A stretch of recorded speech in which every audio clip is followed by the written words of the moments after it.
Of Blood and Steel, written by Seymour Zainali, narrated by James Lawrence. Prologue. Reuben returned home from a busy day of farming with his son. He waited patiently while his daughter finished setting the table. His wife, Sona, was rolling dough and slapping it onto the walls of their hot clay oven. He smiled at his wife, and she smiled back. A dusting of flour coated her shiny face. "Dinner's almost ready," she told him. Reuben sat down at the head of the table, and his son sat beside him. His daughter brought the jug of wine and filled up his goblet. "Pour your brother some wine," he told her. "Are you sure?" Sona began. "I was his age when I had my first cup. The boy's worked hard today. He deserves it." Sona nodded to her husband. She carried over the cow's feet that had been boiling in water all day in preparation for the stew. Sona placed the pot in the center of the table and garnished it with salt and garlic. Mariam poured her mother a cup, then grabbed herself a goblet of water and sat down with her father and brother, while her mother continued to serve cucumbers, radishes, cheese, and cress with her freshly made flatbread. "Just the thing for a wet, cold night," Reuben told his family. Sona passed the bread to her children, and Reuben raised his cup to his family. They all waited for Karnak to take his first ever swig of wine. He took a rather large gulp, screwed up his face, and spat most of it back into the cup. His face turned ashen, and he gulped again. The family erupted with laughter. "You'll get used to the taste, son," Reuben told him. "But get water, if you please." As Reuben lifted his cup to his face and took a sip of wine, there were suddenly 3 stout knocks on their door. The room fell silent, and Sona's eyes widened, showing surprise. It was after dark, and normally people from the village did not stop by at such a late hour, if indeed it was someone from the village. "Everyone, just stay where you are," Reuben ordered.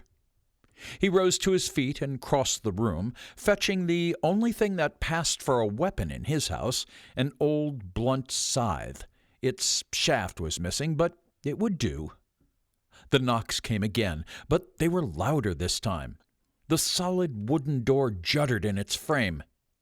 With a deep inhale, Reuben held the scythe down at his side and opened the door. A cold wind swept inward to meet him, and he shivered. A stranger, over 2 meters tall, loomed in the murk outside. Reuben looked up. The man was wearing a heavy cloth hood that partially obscured his face. His bare and bulging arms were twice as thick as Reuben's, even though he himself looked strong.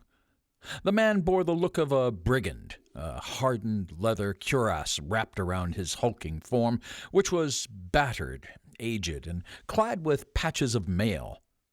Across his torso, a handful of rusted plates hung loosely, and he wore gauntlets, boots, and greaves, all of which provided meager protection. His skin was densely painted in fat pink scars. Reuben gasped as he noticed the 2-meter-long sword slung over the man's shoulder. A finely crafted steel claymore with a black handle. It looked priceless and contrasted directly with his attire. He couldn't help but think it was stolen. "How may I help you, traveler?" Reuben steadied himself and narrowed his eyes. "I'm looking for Varda Nazarian." The stranger spoke deeply with a throat full of splinters, though his tone was an amicable one. "Vardan? You bear the look of him yourself." "That's because I'm his son. Are you a friend of his?" "Yes." Reuben noticed the man eyeing up the table full of food. "Would you like to join us?" Yes, that would be very kind of you." The stranger ducked into the house, his sword dragging and scraping behind him as he did so. It left a deep scratch on the floor. "I'm Reuben." The farmer chuckled nervously and waved the stranger in. "My children, of course, and my wife, Sona." "Greetings." The burly stranger was met with smiling faces. He peeled back his hood, revealing a stern face and long, slovenly hair. "Please," Reuben insisted with open palms, "take a seat." "Thanks." The man sat down at the table, and the chair creaked and groaned beneath his weight. "Don't let it bother you." Reuben patted the man on the back and sat. "Now then, let's eat. I'll take you to see my father after dinner." The stranger nodded in agreement. The family ate in silence with their guest, who ate like he hadn't eaten in several weeks rather than days. The children eyed the stranger up and down, watching him in amazement as he shoveled down the stew, cow's feet, and flatbread. "It's good," the stranger told Sona. Food spilled from his mouth and ran down his smooth chin. He used the back of his hand to wipe it away. Sona nodded. The children giggled among themselves. Then Karnak turned to the man. "Are you a giant? I've never seen anyone eat so much," he said. "Let the man eat first. You can ask questions later," Sona snapped. The man stopped eating and slowly turned his head to the boy. "I am not a giant, but I do have an appetite, especially for little children." There was a silence, and the children sunk into their chairs as they looked up at the man. For a brief moment, the table was still and quiet, with only the fire crackling. Then the man slapped the table and released an earth-shaking laugh. The family looked at each other before joining in with the laughter. After dinner, the children were sent to bed, leaving the adults to share a drink around the roaring fire. It was evident to Reuben that the stranger had not tasted wine in quite some time, for he guzzled it down. As friendly as the evening might have been, Reuben couldn't help but feel uneasy. "So," Reuben puffed on his pipe, dense burls of smoke drifting from it, "would you speak with me, then? Did you know my father well?" "Well enough, though some time ago." "Are you from these parts?" Sona asked as she moved closer to her husband, linking her arm through his. "Your accent is familiar." "Near enough." He set his own goblet down on the hearth and leaned back in his chair. "Can I see him now?" Reuben found himself staring at the massive sword the man had left by the door, though he could not deny the man's amicable manner. To that end, Reuben swallowed his fear and agreed to his guest's request. "So be it." He forced a smile and stood. "I'll just light a torch." Sona grabbed his cloak and put it over Reuben's shoulders. They exchanged a polite but furtive glance. "Don't forget your gloves, all right? You'll catch your death out there in that cold," she said. From beside the hearth, Reuben took a short stave, half wrapped in burlap and caked in sulphur and lime, and plunged it into the flames. "And be careful," Sona added as he opened the door. Reuben smiled and nodded. "Lead the way." The man stood facing Reuben. They departed, both of them pulling their hoods up to shield themselves from the rain. The farmer's nerves were put at ease, as the man had left his sword behind. They walked side by side in the sputtering glow of the torch without words, each of the men hunched to protect themselves from the chill. At the edge of Reuben's land, they ascended in silence. There was no sound other than the leaden plops of the rain and the faraway hooting of an owl in the dark. They reached the top and crossed the grassy plateau, headed toward the larch. There, at the base of the gigantic tree that stood more than 30 meters tall, were 2 gravestones in a row. "On the left is my mother, and on the right, my father." Reuben pointed out each in succession. The man knelt beside Vardanazarian's stone, gently tracing his fingers across the inscription. "How did he die?" "He passed peacefully in his bed, with his family at his side. He was always a man of hearty constitution. So you knew him, then?" "We worked together closely." "Oh."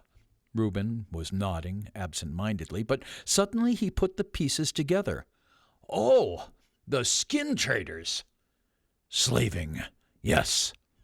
Unfortunate ways at the best of times, Reuben shrugged. It's not something I'm proud of, but he was my father, and I loved him regardless. Those days are far behind me now. Perhaps the times really can change. Only if we change them. Their eyes scanned the domed stones marking the grave, but said nothing more. True. The stranger nodded in agreement, almost to himself. Tell me, do you know what became of your father's slaves? Some of them escaped, but most of them died of sickness during the outbreak. It was a rampant and virulent thing, this sickness. The body count was in the hundreds all across the lands. Corpses of plague in the ground posed too great a risk to the living, not to mention the crops. What became of them then? A nightmarish fate. Reuben could feel himself turning pale just thinking about it. I remember that morning all too well. I woke up at the crack of dawn, before light had even broken. Outside our house stood a garrison of soldiers overlooking slaves digging their own graves. A pit so massive you needed ladders just to climb in and out. Big as it was, the bodies still piled high out of it by the time it was all over. It took barrels of warm pitch to cover the lot. The fire raged for 3 long days. I'll never forget that smell, burning flesh. It hung around the farm like some vile mist for weeks on end after. I thanked the Maker my own children hadn't been born by then. Ghastly. The stranger wore a pained look, as though he himself had been cast upon the grisly pyre. This was some time ago, then? Oh, must be 13, 15 years now, nearly. I could never take on another workforce. Now, I am the one who owns it, and I am the one who sows it. As are we all. Yes. Reuben hesitated, sensing sorrow in the man's voice. Are you all right, brother? I'm sorry our conversation took such a grim turn. Leave me be. Right. Well, it's certainly getting cold out now, and wet. Will you stay the night with us? My father's bed lies empty. I'm sure he wouldn't mind lending it out to an old friend. No, The stranger seemed to tussle with the decision. I should really be going. I've stayed here long enough. You sure? Long way to travel still? You could say that. Well, come, let's head back to the house and fix you a flask of something warm for the road. No. His voice was firm. I'll stay here a while and then be on my way. As you wish. Reuben nervously looked at the stranger, wanting to shake his hand, but the man was too deep in his own thoughts. Just remember, our door is always open to you. The stranger replied with silence. Good night. With that, Reuben left the stranger atop the hill and made his way back toward his house. He found himself walking away with more questions than answers, but as far as he could tell, the man had gotten what he came for. As he returned home, Sona was outing lanterns and putting the copper mesh fireguard in place on the hearth. She was puzzled to see her husband return alone. "Reuben, what happened to our guest?" she asked. "I think he needs some time alone. He's staying beneath the larch and then heading on his way. I did offer, but—" Reuben shrugged. "He seems deeply saddened by something. A man of his stature probably wants to face his sorrow on his own. Shame, though. It's really freezing out tonight." "Oh, thank the Maker. I'd be lying if I said I wasn't a bit relieved." "How so?" "Well, he was quite frightening in his way. Were you not intimidated at all?" "Oh, I suppose he was. And yes, I was intimidated, but you mustn't judge a man by his looks alone." "You have too much faith in people, Reuben." She threw her arms around his neck and kissed him hard. "That's why I married you." "Not for the land, then?" He grinned. No, it might surprise you, but the constant smell of animal manure just didn't seal the deal for me." The couple shared a hearty, muted fit of laughter, careful not to wake the children. "Then it has to be my other attributes you keep hanging around for." He held her tight around the waist. "Don't be gross. It's late." Sona couldn't help but smirk at her husband's clumsy advances. "It is." 3 stout knocks came upon their door, and once more the solid wood juddered in its frame. It nearly jolted the pair out of their skins. "Reuben, is it him again?" Sona whispered. I thought he'd gone." "He did, but—" "Ah!" Making for the door again, Reuben realized why the man must have returned. "He forgot his sword. No matter. You go along. I'll be up in a minute." "1 minute, Reuben. You know I don't like to be kept waiting." Sona winked at her husband. "I certainly do." He chuckled to himself when she was out of earshot. Approaching the door, he took the sword in one hand, almost collapsing beneath the weight as he lifted it. He thought it only for slaying dragons or giants, and wondered what a traveling mercenary would do with such a weapon in a skirmish or man-on-man fight. He wondered how the thing could even be swung. Reuben unlocked his door for the second time that cold night. Chapter 1. The Hollow. In a far corner of the kingdom of Amida, almost 2 kilometers beneath the crust of the earth, lay the deepest point of a peculiar city, the Hollow. Its blackness oozed with filth, as if nothing there had ever seen the light of day. Once a subterranean mining colony where hardened criminals of the neighboring nations toiled for their sins, the Hollow was abandoned after a mass escape during the civil wars.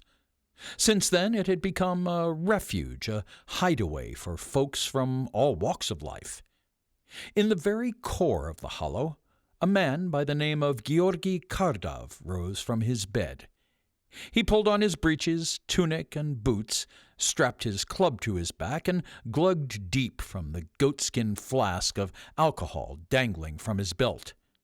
The bitter taste of the corn, flour, and wheat slid down his throat. He was not a tall man, a mere 1.5 meters, in fact, though no less imposing for it. He was a bull of a man. From his beard to his toes, wiry black hair covered every centimeter of his body, save for his shiny bald head. Stocky and broad, he was known as the Barrel, owing to his brute strength and unusual shape. He carried a heavy bludgeon tightly wrapped in a rusting chain. Before setting off, he gripped the wood of the walkway railing, looking out into the immense shadow that was the Hollow. He lived 20 stories up, and 20 stories more towered above him. Built into the walls, all around the gargantuan cave he called home, were hundreds of rickety walkways and ramshackle quarters linked by dozens of plank and rope bridges that interweaved like so many strands of a spider's web. In some places, precarious pulley systems dangled pallets from the high ceiling, acting as a means to ascend or descend more quickly. From the structures above them, all the way down to what passed for a town center on the cavern floor, fires were going out, one by one. The miners had taken it upon themselves to ration and manage the fuel in the Hollow, and were extinguishing the flames. It wasn't pitch black when they deemed it night. A scant few lanterns gave off a dull illumination throughout the city, though there was hardly a point. They didn't reveal much, outside a radius of a few meters. If anything, the greatest source of light by night was the town center, far below, where fuel burned perpetually behind closed doors and windows. Those that didn't frequent the town center at night considered this a waste beyond reason. Fuel was becoming rarer and rarer. A large chunk of the population mined a network of man-made tunnels that spread out from the ground level. It was perilous work. If the miners were lucky, they'd come back with coal, sulfur, or, on extremely fortuitous occasions, crude oil. If they were unlucky, they didn't come back at all. Timber was hard to come by in the hollow, so bracing the tunnels was a chore that often fell by the wayside. Cave-ins were frequent and always lethal. While no leader ordered it, the denizens of the hollow, be they civilian or criminal, were all in agreement that fuel needed rationing and management, a task that fell to the miners. Besides being their lifeblood, it was the only thing they really had to barter with the towns on the surface. When he first arrived, Georgi was surprised upon seeing murderous thugs, smugglers, and rapists nodding along with runaway families on this matter, but he soon learned why. Any corner of the hollow left dark and wet for too long became home to a virulent kind of fungus whose toxic spores were lethal to all. So fuel became more than light for eyes and warmth for bones. In the hollow, it was the dividing line between life and death. It baffled him that the people could see eye to eye on this matter and still readily slit each other's throats over scraps of food. It baffled him even more that taverns were the exception to the rule, though he wasn't complaining. It always took a couple of hours to reach the ground level. Along with the taverns and merchants, it was home to many scrawny muck gardens. While they only grew sprouts and mushrooms, the meager crops were vital to the community. Descending the uneven, tumble-down steps, Georgi counted each one. He knew them well. His eyes had long adjusted to the perpetual gloom, but there was no harm in being careful. He'd had the misfortune of finding many a mangled corpse on his way down, folks who had taken a single misstep along their climb as they returned home after lights out. It was a long way down each flight of stairs, and a longer way still to the bottom. The streets of the town center were desolate, but no less claustrophobic. Georgi frequently found himself living up to his nickname, turning to one side to squeeze through the narrow alleys. He squeezed through one such laneway to make an impromptu stop to the pit while on his patrol. He was running low on booze. The rowdiest of all the taverns, the pit got its name from the caged arena dug out in the center of the building and the fights that took place within it. There the desperate dredges slugged it out for coin or glory, though in the hollow there was little of either to be won. The place reeked so strongly of sweat, beer, and blood that you could taste it before you had a single sip or stepped foot in the ring. Georgi shoved his way through the writhing mass of men in front of him, making a beeline for the bar. Heads turned to give him grief, but all turned away just as quickly. Few ever gave him any trouble. At one time or another, he'd made an example of almost every man there. He pushed on through and slammed his empty flask on the counter.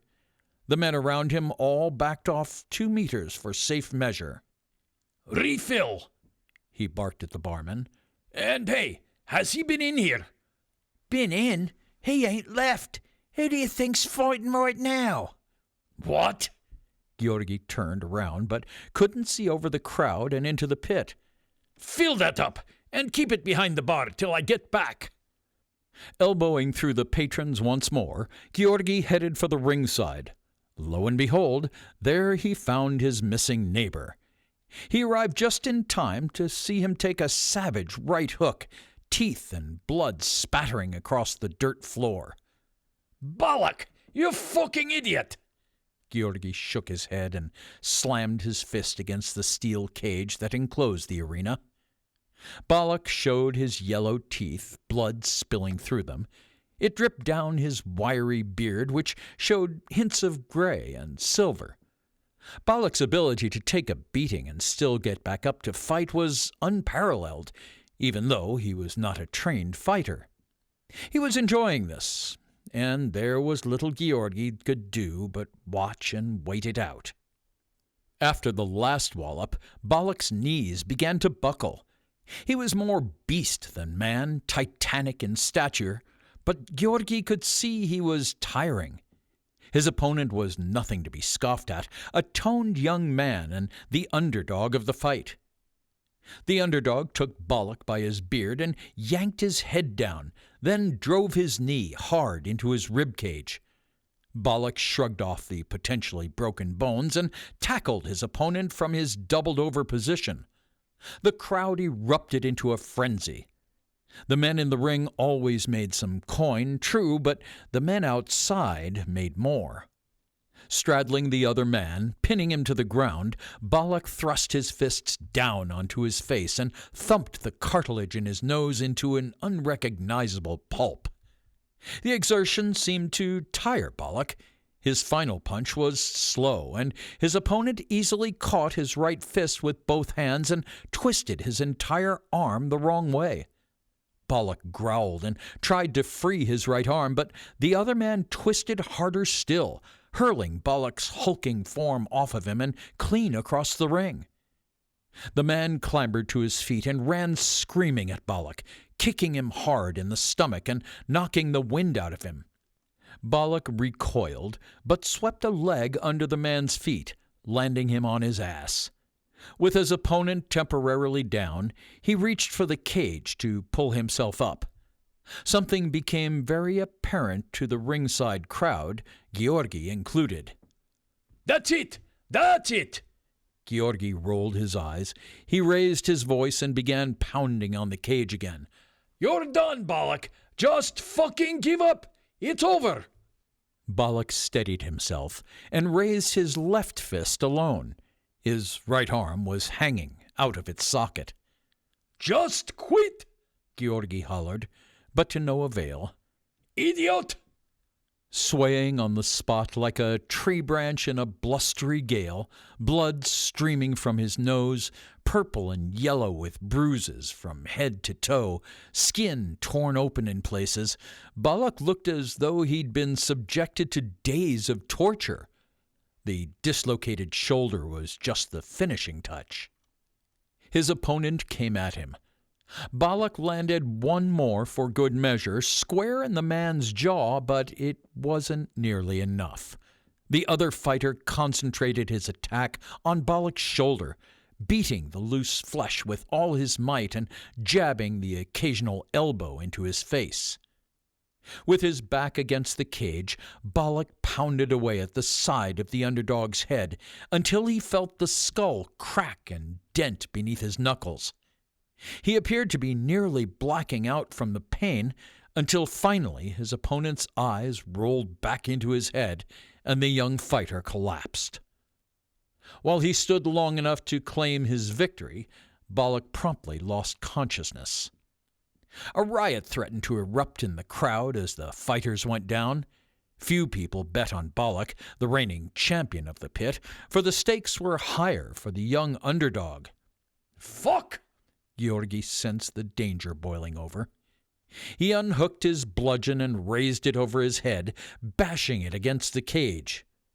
One by one, the men in the pit recognized the clattering weapon that was making the racket and decided it best to simmer down. Show's over. Now get a move on. Go on, Georgi shouted at the top of his lungs. He caught the eye of the fight master. You! Open this cage, now! The man obeyed and made his way to the cage's gate as the bystanders dispersed. Once it was open, Georgi headed inside, shoving the loser out of his way. He crouched next to his friend. Idiot! He slapped Balak's face. Wake up! Out cold. There was nothing more Georgi could do. He yanked Balak's massive arm, stretching it out with a steady and deliberate tug. He lined up the ball of the humerus beneath the bone of Balak's shoulder blade and jammed it back into place with an audible clunk. Garl! Instinctively, Balak threw his left fist out and caught Georgi in the jaw. His face swung to the side with the impact. Bastard! Don't push me, brother! Georgi grinned. Come on, Let's get you up. Georgi, is that you? Who else would be pulling you from the pit if not me? Funny man. You're the funny one, Balak. What the fuck are you still doing here? I thought we agreed last week you were done with this place. Sorry. Sorry? That doesn't fucking cut it. Never mind. Come, I need a drink. And by the looks of it, so do you. Georgi pulled Balak's good arm over his shoulder and hoisted him to his feet. Satisfied he could walk by himself, Georgi led the way to the bar. Did I win? Did you win? Yes, Balak, you won. Your reward this time is a few broken bones and a lifetime full of back pain. Make sure to get my coin. Coin? Yes. Looks bad. Georgi stretched out his hand toward Balak's ribs. There are a few slash marks across your ribs and stomach. They'll need cleaning and covering. Balak grunted. It'll get worse before it gets better. Take your drink. Georgi held out the cup, and Balak accepted it. Georgi signaled for 2 more drinks. Just think about what I said to you not 7 days ago. I know the air down here is thick, but it has completely clouded your mind. Would you stop talking? I have a buzzing in my head. At least you still have a head on your shoulders. Too bad you don't use it that often. Their focus shifted as 6 men entered the tavern. They wore plate armor bearing the crest of Amida, a white lion in a field of red. Helms in their crooks, shields on their backs, they were equipped to slaughter every living soul in the place. These Imperial guards have been swarming the place. Georgi took a swig of his drink and looked away from the men. Why do you care? That's none of our business. Balak tilted his head back and emptied the dregs into his mouth. Another drink? Georgi offered as 2 large cups were slammed on the bar in front of them. Another time, brother. The battered pit fighter took off toward the back door. Are you joining me for supper? Nah, I need to rest. Balak stopped, leaning on the edge of the door, and there was a brief pause. Will you be making kitabs? He asked without looking back. Georgi smirked. Your favorite? Yeah. If you show up, there might be a few pieces for you. Balak turned his head and nodded to Georgi. See you for supper, Georgi bellowed, but Balak did not answer. He left the tavern. Georgi picked up the drink that Balak had refused and sipped it. Well, more for me. In many ways, being alone suited him just fine. Escaping the stale and balmy air of the pit, Balak took a deep breath. The cold felt good on his aching flesh, though it was about the only thing that did. He'd been fighting in that ring for 6 nights and was undefeated. Prior to that, he'd been a regular at the pit over the last decade or 2. Balak raised his left arm and stroked his smooth, bald head. He winced. That shoulder was going to hurt for a few days. He almost wanted to find the loser and shake his hand. Having his arm nearly pulled off was a first. Leaning against the back door of the pit, he patted his ragged pockets. A few coins, enough for a few drinks somewhere else, somewhere away from Georgi's nagging. He went on his way, ambling through the run-down alleys of the town and toward the next tavern. A miner's bar, he reckoned, would be quiet enough. Not many crooks frequented the place, so he figured it was the best option to avoid the royal guard. He could hear footsteps lightly tapping the ground behind him as a cloaked figure tailed him and hid in the nooks throughout the alley. It had followed him for the last 3 nights, and he had waited for someone to attack, but nothing. Someone had been watching him.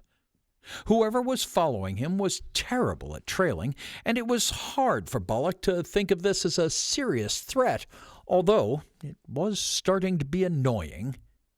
A few decades before, his pulse might have quickened and a bead of sweat might have trickled down his forehead, but no more. He was just as ready to feel a knife in his back and the freezing hands of death on his soul as he was ready to fight. Balak kept walking without hesitation, letting his stalker grow ever nearer. He contemplated simply letting it happen, letting it end. Balak neared the top of the lane and came to a halt, taking a moment to rest. He blinked hard and waited for his tail to catch up. 5 meters, 4 meters, 3 meters, 2. Whipping around on his heel, he reached a hand into the dark and gripped the soft and smooth skin of his stalker's throat. The scent of rose stood out like a severed thumb among the dank and mildew. He hadn't smelled something so sweet in the longest time. When he felt no bony bulge beneath his grip, his assumption was confirmed.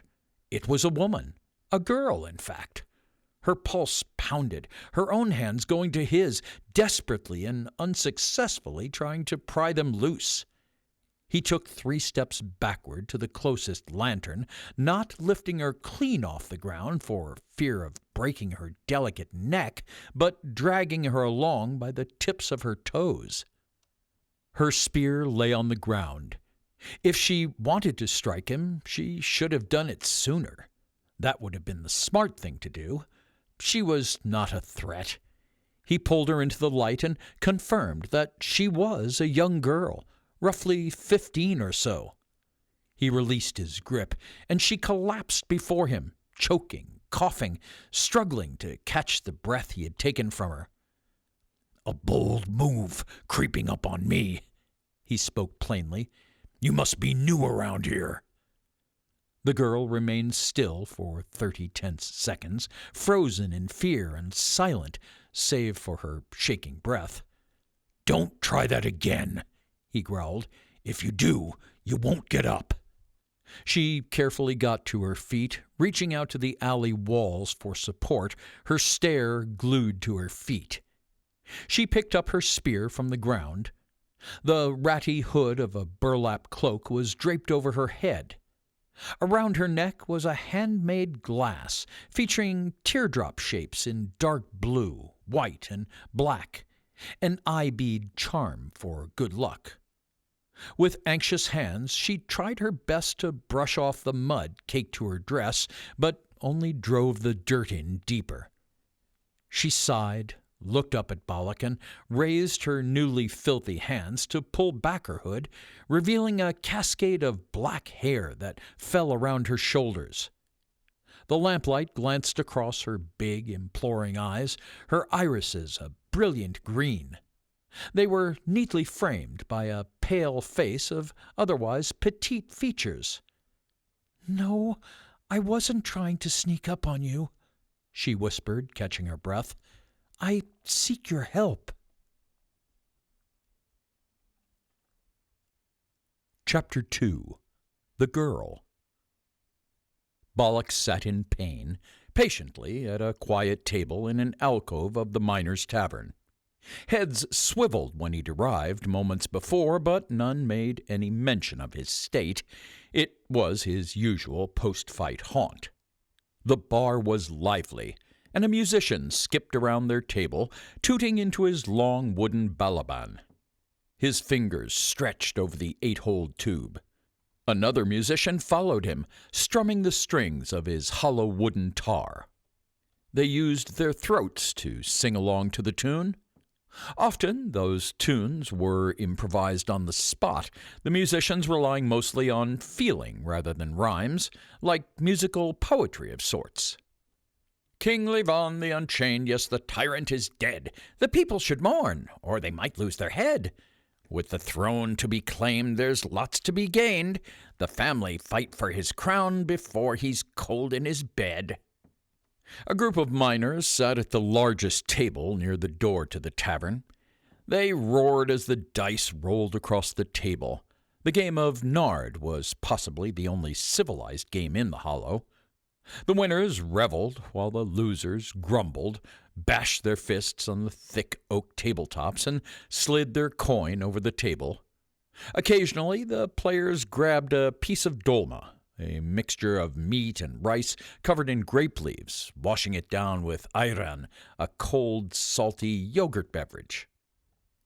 Balak enjoyed the carefree atmosphere after the storm of the brawl, though that was not what kept him there that night. "Fine," she returned from the bar with two precariously held jugs, beer slopping over the rims and splattering on the floor. "2 pitchers, as agreed. Now, can we talk?" She sat across from him, red in the face and out of breath. "Gonna live?" he asked. "I will manage," she panted. "Are you really going to drink all that?" "That's how long you have, so talk." "Great. The girl's eyes went wide as Balak started downing the first pitcher as though his throat were a well. Just hold on a minute here." "Look," he belched and set down his half-empty drink. "You're lucky I didn't kill you. Next time, you might not be so lucky." "Understood," she answered. "I was in the pit before you arrived." "I'm going to stop you right there. In case you haven't noticed, it's been a rough shift. I'm tired, I'm sore, I'm just about ready to put this day to bed. I'd appreciate it if we could move things along here." She paused until she was sure she had his complete attention. "Very well. My name is Arda. It's like I said. I need your help." "With?" "I've heard you know Tartaurus like the back of your hand." "You need a guide." "That's right." A grim look crept over her face. "And where is it exactly that you're headed?" "To the Iron Gates." "That's some distance.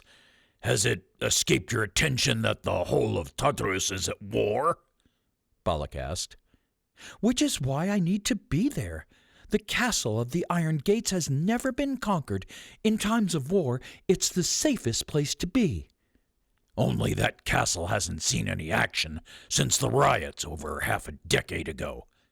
"It's sturdy." "It's old." "It was built to last, a safe place for those who seek refuge." "Assuming you get there first." "That's why I need someone who is strong and knows the land well." "And what makes you think I would help you? Do I look like the helpful sort?" "You are the one they call the Terror of Tartarus," she implored him. "Don't believe what men say in the pit, but yes, that is the name they gave me, and you don't want to find out why." "I have seen enough." "You're not afraid?" "I am, but so are others. I can leverage that." Balak smirked. "I see your intelligence exceeds your age." "When can we depart?" Arda asked without hesitation. "I am intrigued, but not yet convinced. It's a dangerous trip. If it's a bodyguard you want, it's gonna cost you, let's say, 20 silver coins." Balak grimaced for effect. Arda took out a bag of coins and slammed it on the table in front of him. The sound attracted unwanted attention, and a few visitors began to investigate the source. Balak leaned closer to Arda. "You should be more cautious around here. The people here will sell you out in a heartbeat and just take your coin. And what makes you think I won't do the same?" he asked gravely. He was many things, but diplomatic was not one of them. "Everyone can be bought for the right price. This is the least I can offer. There will be more when we arrive," she stated with confidence. "The coin can only get you so far, girl. Don't think most of these men wouldn't take it by force." "Then they would not receive their full reward. It's in the best interest of my guide to keep me alive." "You being smart with me? Tell me, how did you get here in the first place?" Balak raised an eyebrow. "A friend helped me out." Balak laughed. "What kind of girl has friends in the hollow? And how did you find out about the pit? I knew I'd find someone with the necessary skills. I was told that former soldiers and mercenaries often entered the ring. Her cadence rose as though she were asking a question. He knew what she was getting at. She was trying to gauge his experience. Swinging a fist in a cage fight was one thing, but swinging an axe in an open field was another entirely. Close enough, he said. Right. Well, I had the time, so I waited. I've been in there for a few nights, watching the bouts, trying to figure out who the strongest fighter was. I've seen you take a beating and fall, but you always got back on your feet. I fight to win. You fight like a Carbadian. Thanks. I take it as a compliment. It wasn't. Tell me, were you afraid? Yes. He hesitated, holding her stare. The pale light of the tavern's candles flickered in her eye. There, in that moment, she hid nothing. He wasn't expecting such an honest answer to his question. Regardless, he respected the one he got. Good, he said. You want to make it through war, you keep your guard up. I will. Thank you. She smiled meekly. Don't thank me yet. Balak lifted the jug to his bloodied lips and glugged it empty. Well, all right then. I understand the job. The kingdoms are at war and you need an escort. It's not going to be an easy journey as the land is turbulent. We'll have to travel over the mountains, through the Black Garden, east through Alania, around the Mystic Forest, and then we'll head north, straight to the gates. Not gonna lie, it's a long journey, one filled with rapists, bandits, and them nasty giants, narts. I'll have to think about it. Can we not just go straight, west all the way through the Mystic Forest? Cut through the Mystic Forest? He laughed. That's the last place you want to go, believe me. We may encounter fighting then. Elania and Liveria are at odds with one another. I see. Well, if we follow the southern edge of the forest, we should avoid trouble. We'll have to lie low and move fast. How long do you think this journey will take? Balak called upon his knowledge of the road, however rusty. Give or take 3 weeks. I think you'll find the pay more than adequate. As long as the other coin awaits me at the end of our journey, as promised. There was no trace of humor or friendliness in his voice. Sure, payment will be made in full when we arrive, unscathed. Consider this my advance, Balak interjected, picking up the sack of coin. The rest to be paid when the job is done. How is that fair? Arda asked defensively. It isn't, but you came to me first. Remember that. Do you know how much silver is on the table right now? Keep your damn voice down, he growled through gritted teeth. Use your head while you still have it. Sorry. Her head hung low. Listen, I will get you to the iron gates, but you're in the hollow right now. This is a dangerous place. Until I can get you there, you must do as I say. Oblivious to the anxiety bubbling away behind the poor girl's eyes, Balak shook his head, grunting in annoyance, and got up to leave. I understand, she said, raising her head. Good. He nodded in affirmation and sat back down. One of us could die on this journey, and it ain't gonna be me. Well, I don't plan on dying either, Balak. I'm aware of the risks. We'll set out at dawn. You have a room somewhere? Here. Here? I notice this is your favorite tavern. Surprised I didn't catch on sooner. Well, I can be discreet when I need to, she said matter-of-factly. Apart from when you're sneaking up on someone, might want to dirty yourself up. You still smell like the surface. Giveaway like that will get you killed. Duly noted. Her face turned sour as she retorted, though it softened just as quickly. She wasn't quite finished. "Look, there is one more thing." "What more?" he asked. "It's easier if I show you, but you must be very quiet." She whispered the last part for emphasis. "Follow me." The girl slid off her bench and scurried across the tavern to the stairs in the back before Balak could even stand. As he made his way toward her, it dawned on him that every man in this place was watching him. He followed her up the stairs with steely indifference. It wasn't as if anyone was going to do anything about it. Her door was at the end of a narrow corridor of unfinished pine logs, the brown tree bark on the ceiling and walls mossy with the humidity and slowly turning green. "Here we are." She turned her key in the rusty lock, with both hands pushed the small but heavy door open. "Please, come in." Balak followed her inside, perplexed. "What is it?" he asked. "Well, I'm not exactly alone." "What do you mean?" Arda turned and sat on the bed to regain her balance. Before standing, she held a straw basket of sorts in her arms. Balak took a step back from a threat even more unassuming. There, in the tatty basket in the girl's arms, was an infant, a year old at most, fast asleep. Ruddy and wrinkled, the thing was so tiny Balak could have easily held it in one hand.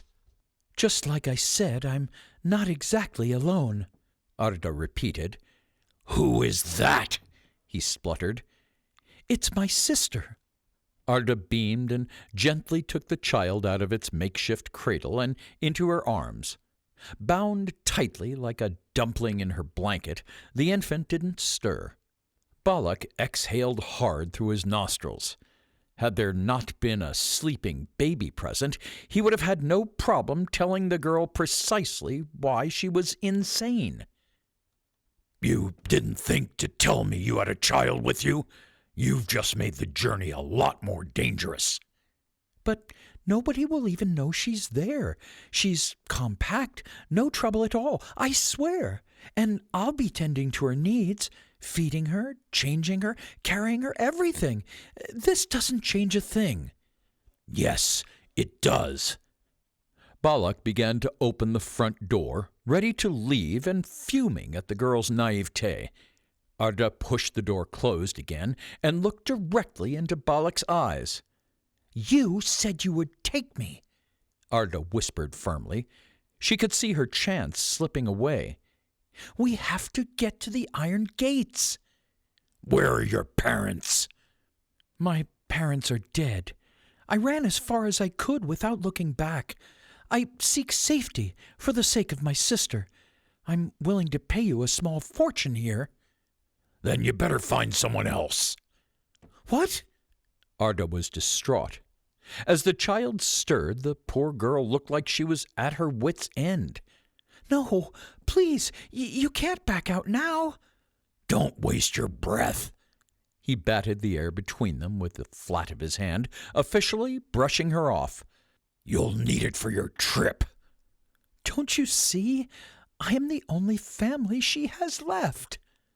The child awoke and promptly screamed the tavern down. Desperate, dejected, and despondent, Arda sat on her bed and tried her very hardest to keep a brave face for the child. "Look, you have enough in your possession for a very long time. Maybe by then things will quiet down and you might make it to the iron gates. That would be my advice to you. Otherwise, you're on your own, kid," Balak said, returning Arda's bag of coins.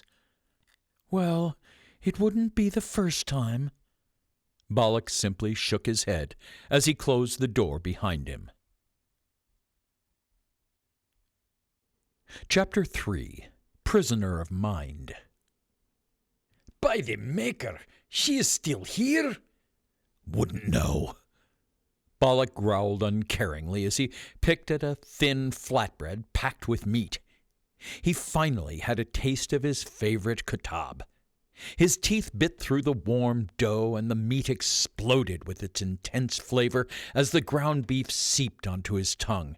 He could barely pay attention. Come, don't tell me a teenage girl has driven you out of your favorite watering hole.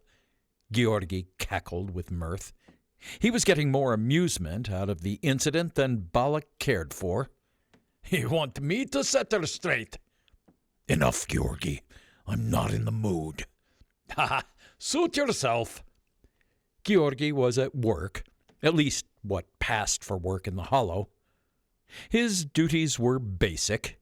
In what amounted to a quarry, he was to guard a fuel stockpile, a ramshackle warehouse constructed of wood and tin, and occasionally patrol the mining tunnel's entrances to make sure none were broken into.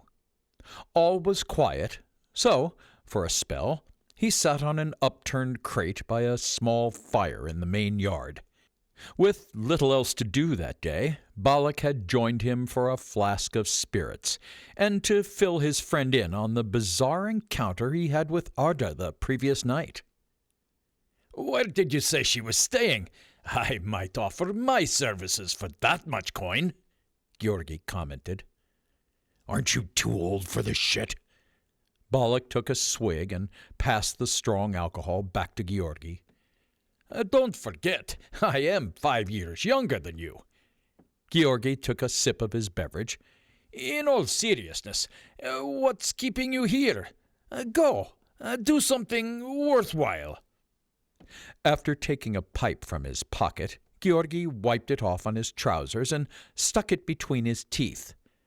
You trying to get rid of me? Not at all. You put yourself down here. You don't have to stay like the majority do. Help her. Take the money. You'll never have to work or fight in this shithole again. And I hear the Iron Gates has the best ale in all of Tartaurus. The one that makes you go blind. You wouldn't want to pass on that. Yes, but where else am I going to find such delicious kitabs? Balak responded. Georgi laughed. He pulled out a leather pouch and unsheathed the dagger dangling from his belt. He went about carving a plug for his pipe from a brown and green block of dried leaf and bud. Balak scowled. I'm not sure if I'm fit for a long journey. Never mind traveling with a child. People have been trying to kill you down here for a long time. What difference does it make? Georgi argued. He stuffed the plug in the bowl and searched himself for matches. Least here I know people want me dead. It can be hard to tell a friend from a foe up there. You should help her and get out of this place for a while. Balak tossed his friend his own matches, shaking his head as he did so. Maybe I like it here. Nobody likes it here. Luxury is a state of mind, brother. Balak, when was the last time you stepped outside? You live in this shithole. For what? He lit up, striking the tinder off of his cheek. Sucking the dancing flame into the bowl, he puffed hard 3 times and held his bounty in his lungs as long as he could. With a gasp, a billow of musty smoke escaped him, and he passed the pipe to his friend. There's nothing on the surface for me. You deserve better. Balak grinned. We both know that's not true. Get yourself to the surface and help the poor girl out. I would if I could, but maybe I could see my own little girl before it is over for me. But then, who would be saving your arse from the pit? The pair erupted in raucous laughter, the kind that came straight from the belly. Balak was far from a social creature, but Georgi was all right with him. He appreciated good beer, good food, small talk, and good fights, and 9 times out of 10, he never wanted to discuss anything all that serious or irritating. He was the closest thing Balak had to a friend, a solitary role. Still, it's a shame, all the same, Georgi said. What is? Nothing. Georgi waved him away dismissively, theatrically.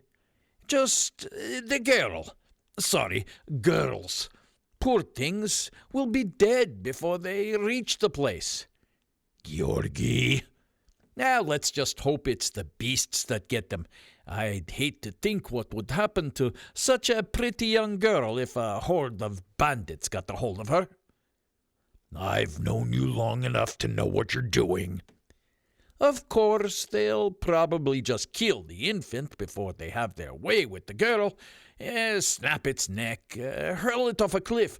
Hey, the land is at war, times are hard, so maybe they'll eat it, roast it on a spit.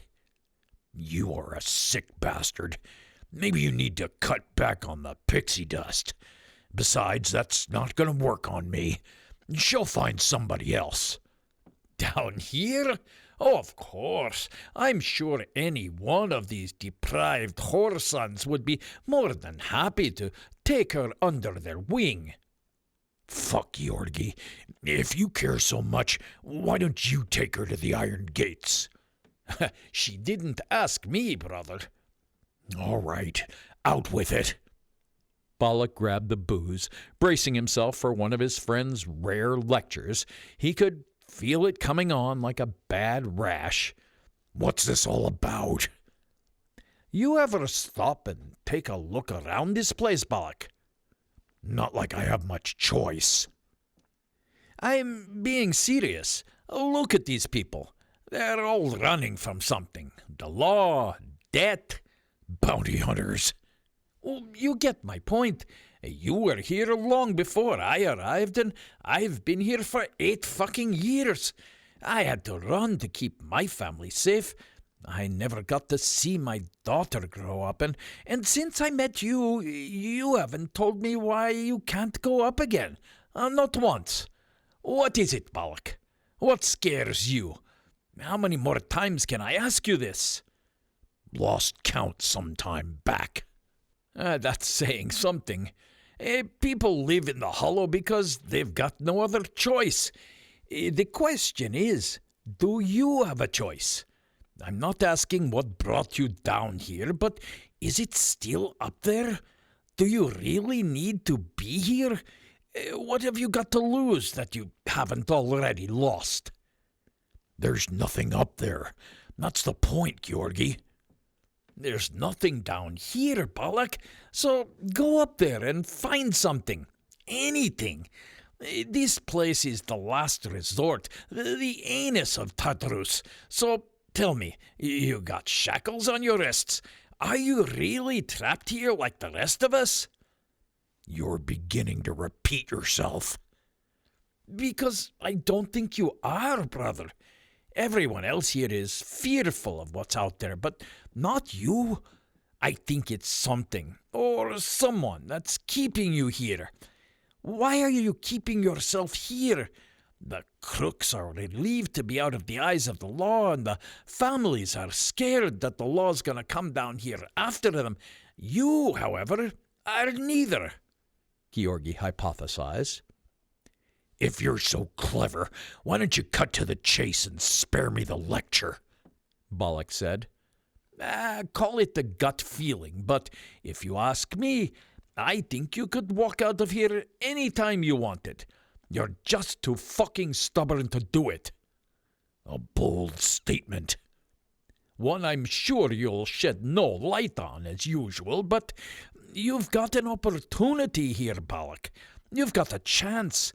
The way you tell it, this job would leave you with enough coin to buy land, settle down, live out the rest of your days in peace and quiet and comfort. There's folk around here who would kill for that kind of prospect. Even putting aside setting yourself up for life, it would get you out of here. Don't you want that? I've thought about it many times. You're a sad bastard. You know that, don't you? Don't start, Georgi. I'm not going, and that's final. Sure. Stay down here with the rest of us. I think you've been smacked in that head of yours one too many times. Fuck off out of here. Use your skills for good. What's fucking wrong with you, man? That's it. I'm leaving. Balak jumped down and looked at Georgi. Georgi swung back his arm and punched him in the face. Out of respect for our friendship, I'll pretend that never happened. But try hitting me again and suffer the consequences, Balak growled. Georgi raised a clenched fist, ready to strike at Balak's face. I would, if I didn't feel so much darn pity for you. He lowered his hand. I don't need your pity. Balak stormed away. Why don't you go drink yourself to death, Balak? Isn't that what you're good at? And one day I won't be around to drag you out of the pit. What will you do then? Balak lifted his heavy boot and launched an empty barrel toward Georgi. Balak ground his teeth together. His knuckles creaked and cracked as he drove his fingers into the palm of his hand. He swung his fist at a wall. It stung, so he pulled his arm back swiftly and examined the wound by scraping the skin away. Small specks of red dampened his knuckles. He winced, but didn't make a sound. He headed down some side alleys leading toward the pit. 3 figures emerged from the corner. Balak held his head up as he walked by, but they were quiet as he passed. They went by many names: silencers, mage seekers, spell breakers, cast trappers, but in the hollow everyone called them Nimrods, a profession he had once considered. They occasionally appeared in the hollow if they had been hunting mages in the area. They rarely traveled in groups, so this must have been a special occasion. Another Nimrod marched past Balak. He was dragging a woman, but her face was locked away by a large mechanical contraption, a jawbreaker. Try forcing your way out, and it would split your lower jaw from your head. The mage was unable to utter a single word due to its tongue depressor. She made a squealing sound as her saliva dripped onto the ground, and she fought against the Nimrod's grip. She was trying to pull away, but her hands and feet were bound. An iron device in the shape of a glove covered her fingers and hands. She must have worn it for a long time, as her wrists had turned purple. She would be taken far to the north to Zindan, where she would be kept until the end of her days. No slowing down, the Nimrod ordered the mage. Balak turned the corner and headed into the pit. It was packed, and he had to push his way through the crowds of men before he finally reached it. He nodded toward the barman, who brought him a jug of beer with a ready-filled cup. Balak raked in his pocket and threw the remainder of his silver onto the bar. "Will you be fighting tonight, friend?" a man called over the bar. "Looks like it," Balak grumbled, emptying the contents of his cup down his throat. The crowd roared as another fight came to blows in the pit. After emptying the remainder of his jug, Balak headed to the pit. "Sign me up," he told the man at the door. The man nodded.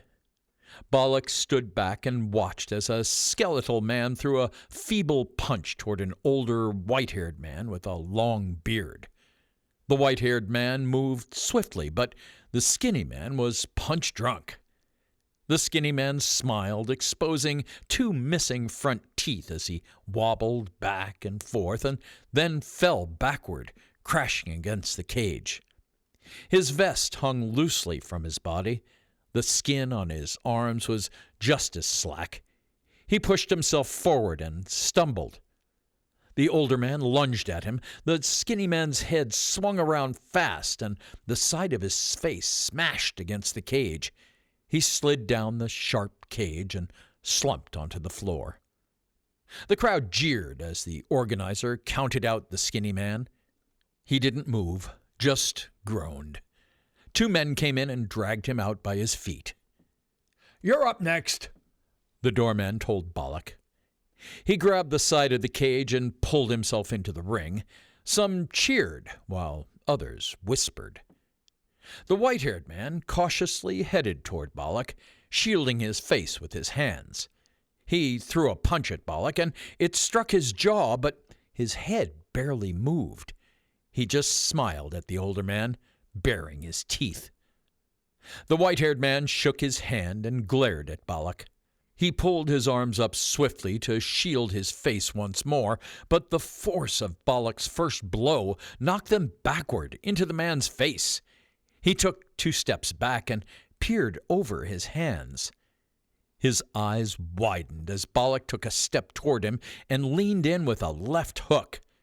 The man lifted from his feet and flew toward the rear of the cage. Balak was on him. He punched him again, and blood squirted from the man's mouth. "Stay down," Balak told him. The man obeyed. Balak continued to fight and win, but after 3 fights his ribs ached. "Count me out," he told the doorman. "I need a drink." The bar in the pit was busy, so Balak took himself out the back door and through the desolate streets of the hollow. It was quiet. The only sound was the scurrying of rats running through the infested streets. They moved cautiously and stopped now and then to look at him, but they did not run away. He heard a man's deep scream in the next street, and he stopped for a moment to listen. Men were shouting their slurred words at one another, but Balak shrugged and continued on to the miners' tavern. "Just gonna sit here and get pissed," he told the barman with a nod, and the barman brought over another 2 jugs. This time it was a smartly dressed middle-aged man. He had dark, sleek hair and a large mustache, no beard. Balak recognized him as the tavern owner. "If you're looking for your friend, she's in her room. She leaves in the morning." He coughed discreetly. "I don't have friends." "Women," the barman remarked, shaking his head. Balak downed the first jug. A woman wearing a scarf walked by him. She was carrying a Comanche, and she carefully set the instrument down in the corner. She took out a bow and sat on the floor before placing the wooden bowl-shaped part of the stringed instrument between her knees. Then she moved back and forth in a mesmerizing way to the exotic tune. Balak swallowed down the next jug and rose. He wanted the quiet of his own bed, so he headed out of the bar. As he left, he was met again with the dank air of the hollow. He staggered, a little dizzy, but alcohol never affected him for long, and after a few moments he walked away from the bar and headed up the alley the 3 men had emerged from earlier. Balak arrived at Georgi's place, ready to talk again. He stood outside Georgi's apartment, and after taking a deep breath, he said, "Georgi, we need to talk. I think you earned the right to know. Why don't you open the fucking door? I like to look a man in the eyes when I talk to him. Georgi, are you home?" Balak tried to knock on the door one more time before seeing that it was unlocked. It opened at the slightest touch, exposing a glimpse of light shining through. Balak reached out for his battle-axe. He slammed the door open and was met with a ruined apartment. He paused for a second before entering. "This doesn't make sense," Balak growled. He carefully examined the place. Nobody was home. Georgi's things were haphazardly thrown around the house. Every possible door was open, every nook investigated. The floor was covered with dozens of letters dating all the way back to Georgi's first arrival. Every letter was addressed to Marie Kardov, Georgi's daughter. Balak sighed at the letters, which had never been sent. As he picked one of them up, his hands trembled. He started to look over the letters, but suddenly he heard screams outside. It sounded like a grown man. He rushed toward the sound, peeking at every corner and alley, but each time he saw only drunks, beggars, and men getting high on pixie dust. The whole place was constructed like a maze, but Balak knew he was getting closer. At last, he came across the silhouette of a man fighting off 3 armed men. He couldn't tell if this was his old friend. Georgi? Balak called out. The alley had no lights, but when Georgi answered with silence, Balak intervened. He came from behind one of the soldiers and threw him out of the way. Balak stepped forward to get a good look at the man when he hit him in the face. Balak? The voice clamored. Balak finally recognized Georgi's voice. What is this? He asked. Fight now! Talk later! Balak stood with Georgi back to back as they fought the remaining 2 soldiers. The soldiers swung their swords, and the 2 friends dodged their blades and threw some jabs when they could. Balak's fist pummeled a soldier's leaden armor, but it had little effect. Balak slammed him into a wall and rushed to help Georgi, who was backing up. Georgi charged forward and fought the man to the ground. Behind you! Screamed Georgi, but he knew Balak would never be able to stop the blow in time. Georgi jumped between the sword and Balak. Georgi then held on to the sword to disarm the soldier. He pushed the soldier away with his foot. Balak took his chance and lifted the man by his chest plate and dumped him head first onto the ground, fracturing his skull and dislocating his neck. Glad it is over, breathed Georgi as he leaned against the wall and slid down it onto his arse. Balak knelt to examine Georgi's wounds. Don't worry, we can fix you. When you wake up, you'll forget this ever happened. Balak, Georgi coughed. Blood fell from his mouth and his breathing slowed. Don't move. You're bleeding hard. I'm going to go get you help. Balak looked around, but all he saw were bodies of soldiers. There had been a few people watching from the top floors, possibly investigating the source of the screams, but as soon as the fight was over, they all closed their windows and dimmed their lights. Come on, let's get you home, Balak reassured him, hooking his arm underneath his friend's shoulder. Oh, yeah. Oh, you're a bastard. Won't even let the man die in peace. Balak's arm cradling Georgi's ribs was soaking wet. Carefully he placed Georgi on the ground by the glow of the lantern. The liquid on his arm formed a thick brown-colored crust. Georgi was pale, and his clothing was drenched in blood. Don't get soft on me now, brother, Balak commanded. Find Marie, Georgi whispered to Balak and handed him an amulet. Balak held Georgi's hand as it grew colder and lost its strength. He drew his last breath, and all was silent. Balak ran his fingers over his friend's eyelids and gently laid him down. Balak heard a man trying to crawl away nearby. He rose and grabbed his bloodied axe. No, please, I was just following orders. Please, I have a family, the soldier pleaded. Balak swung his axe right into the soldier's face. Chapter 4. Alone in the Dark. Arda was ready to leave the hollow. A week was certainly long enough in such a dreadful place. Aside from the endless, unsavory characters, she was starting to worry about the child's well-being. The air was far from clean and clear, and the infant had developed a nasty cough. It was no longer safe. She needed to get back to the surface and make her way to the iron gates on her own. As she packed her things, she cursed Balak for turning her down. She felt as though she were marching to the gallows in her endeavor, and was deeply angered by this unnecessary sacrifice. Necessary or not, however, she was willing to lay down her life for the child. She kept the child close, fastening her blanket around her waist and shoulders to make a sling. She grabbed her heavy satchel and pulled on her cloak, wrapping it around her and the sleeping child. Her large wooden spear in hand, she hooked the infant's basket across her back before making her way downstairs to settle her tab with the innkeeper. "Leaving us then, eh?" he asked. "Find what you were looking for?"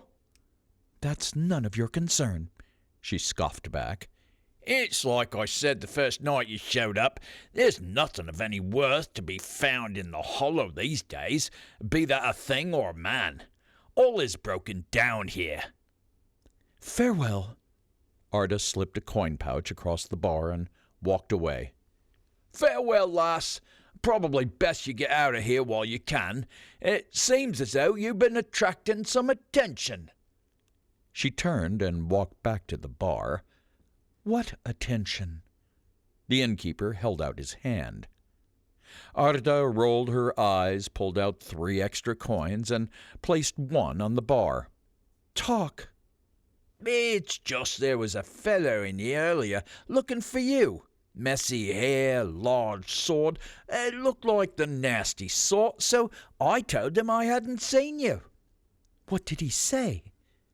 The innkeeper looked at his hand again, so Arda slipped him a second coin. "He asked if the girl with the baby was here. I said I hadn't seen you, and he left in a hurry." Arda slipped him the third coin. "I trust you still haven't seen the girl and the baby?" she asked. The innkeeper looked down at the coin. "I certainly have not."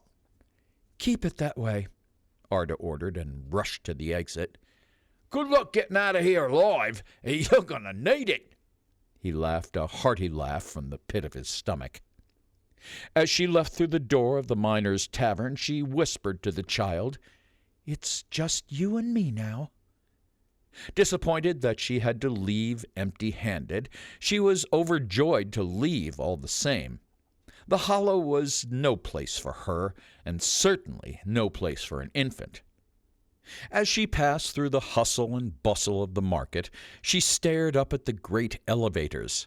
They lay idle and dormant, the immense ropes on their pulleys stretching to the ceiling and fading into shadow. They would save her a lot of time, though their hobbled-together construction looked a touch too perilous for her liking. She took a big breath as she headed toward them. The streets of the hollow made her feel uneasy. She heard men catcalling her, yelling, "Muska!" from all directions. She didn't bother to turn and look.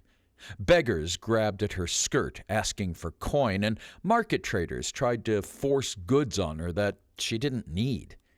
They made it difficult for her to refuse, blocking her exit, so she had to push through them. Suddenly, she felt a force pulling her satchel away from her.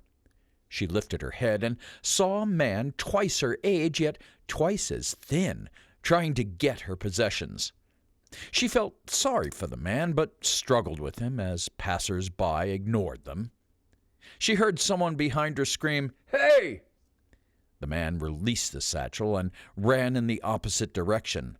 Arda fell, her face hitting the muddy ground. The first thing she saw when she lifted her head was a pair of military boots. 2 Amidian soldiers quickly brought her to her feet. Her face was muddied, and in the gloomy darkness she was sure she looked unrecognizable. One of the soldiers was polite enough to hand back her satchel and offer his help.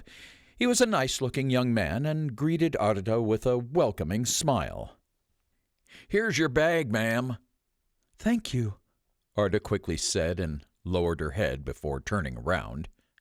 The soldier grabbed her arm. "Apologies, ma'am, but I need you to stay here and make a report to my captain over the incident." The soldier turned his head to face a captain in the distance and called out to him. As the captain started making his way to Arda and the soldier, she sneakily reached her hand into her satchel and grabbed several silver coins, then threw them haphazardly on the ground. The gleaming silver coins attracted every man, woman, and child who could see them. People dove into the mud between her and the soldier, seeking the silver coins and fighting for the possession of even one. Arda escaped the battling crowd and found herself in a quiet, empty alley. Clouds of smoke and the putrid smells of human waste made her gag.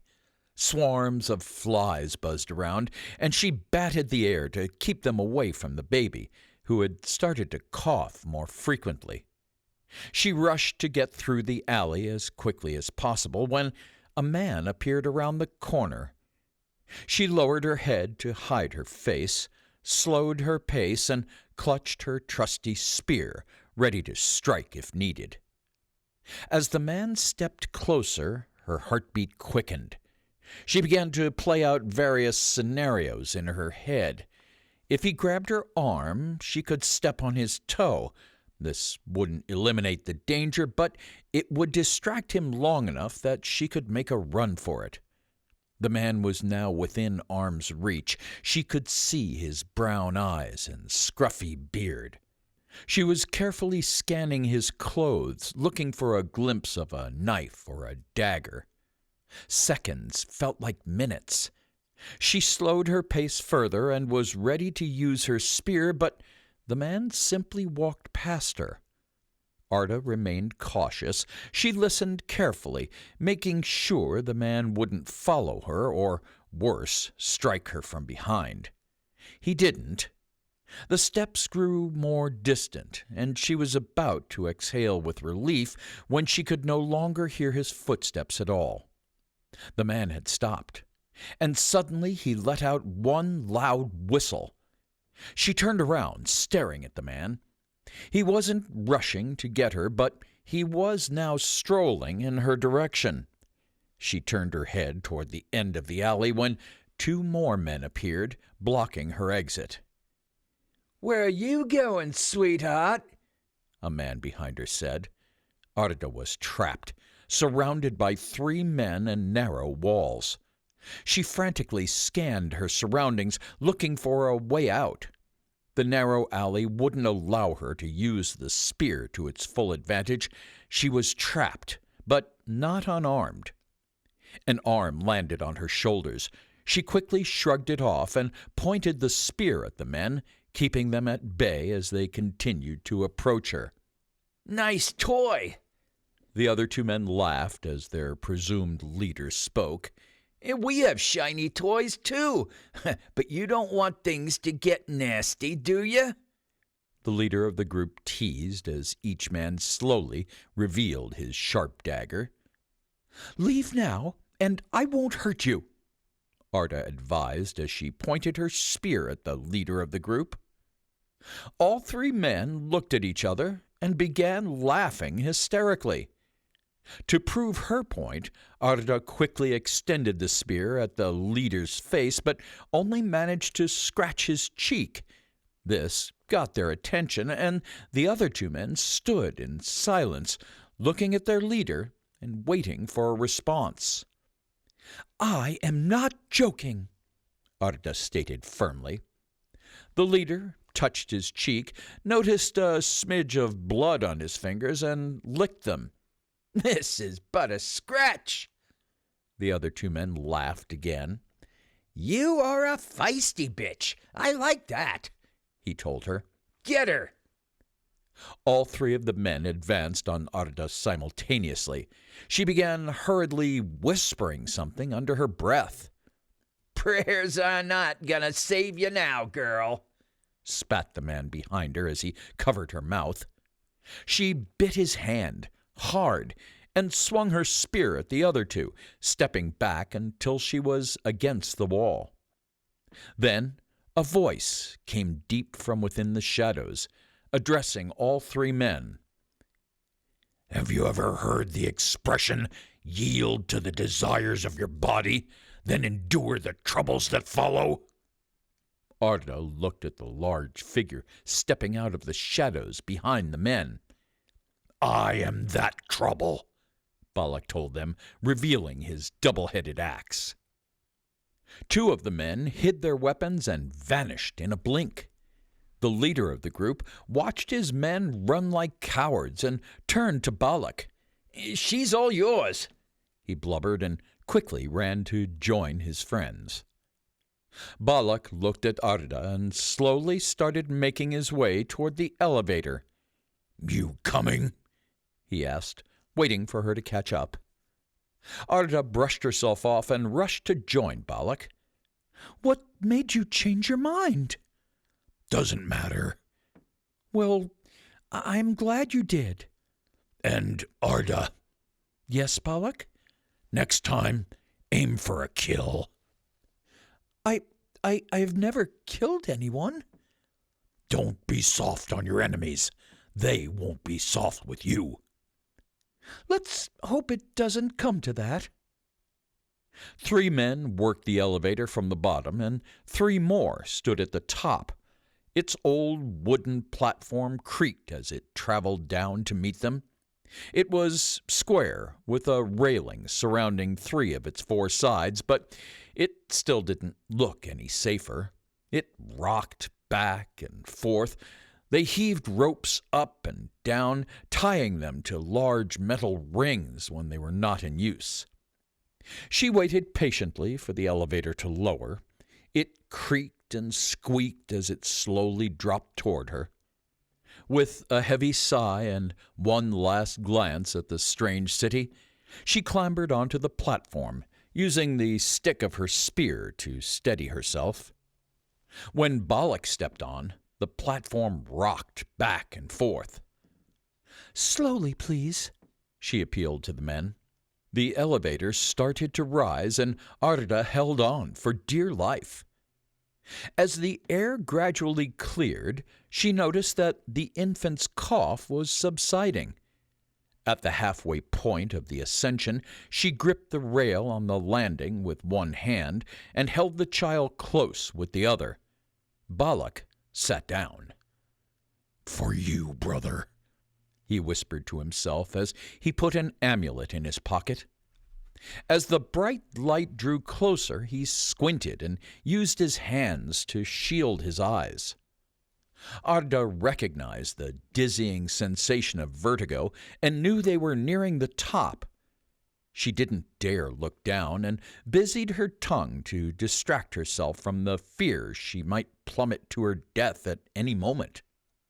The bulging satchel on her back was feeling heavy already. Horizontal journeys were difficult enough, never mind vertical excursions. She closed her eyes. You know, you should really step off the platform with your eyes open, Balak joked. It got much hotter and brighter as they headed higher and higher until finally they reached the exit. Balak growled and shielded his eyes, placing a palm over each. As it got lighter, Arda looked Balak up and down. He was wearing a heavy leather vest, adorned with flaps of chainmail and iron plates, but he wore no tunic underneath. His bare chest was exposed, his midriff bound tight in blood-darkened bandages a few days old. His eye was swollen, and his knuckles were red. "What happened to you?" she asked. I fell. Very funny. She narrowed her eyes at him in scorn. The dressing will need changing on our trip, and soon. I can smell it from here. Over one shoulder he had slung an empty-looking leather satchel. Over the other, a rusted and dull yet formidable battle-axe dangled by a strap. A double-headed axe hung from his belt beside a goatskin flask. Arda looked down at the city she was leaving behind. I hope I don't have to see that place again any time soon. Just below the exit hole were 2 large metal wheels attached to the rock ceiling with ropes dangling from steel hooks. Is that what those elevators are attached to? Arda asked.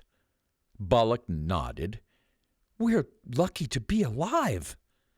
That's why I usually take the stairs. The ends of the ropes were looped through barrel-shaped winches fixed to some boards. When she had first arrived, Arda had wondered what exactly the wheels were for, but had decided to take the stairs. The light got brighter as it shone through the hole and reflected onto the platform. Arda was enjoying the heat. It warmed her cheeks, and she could feel a gentle breeze entering the hole as they closed in on the top. The platform creaked its way to the top and rocked back and forth.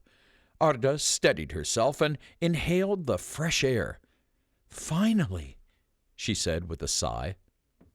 As she made the leap from the platform onto the dusty surface, she brushed off her dress, looked up at the sunshine, and smiled. Arr!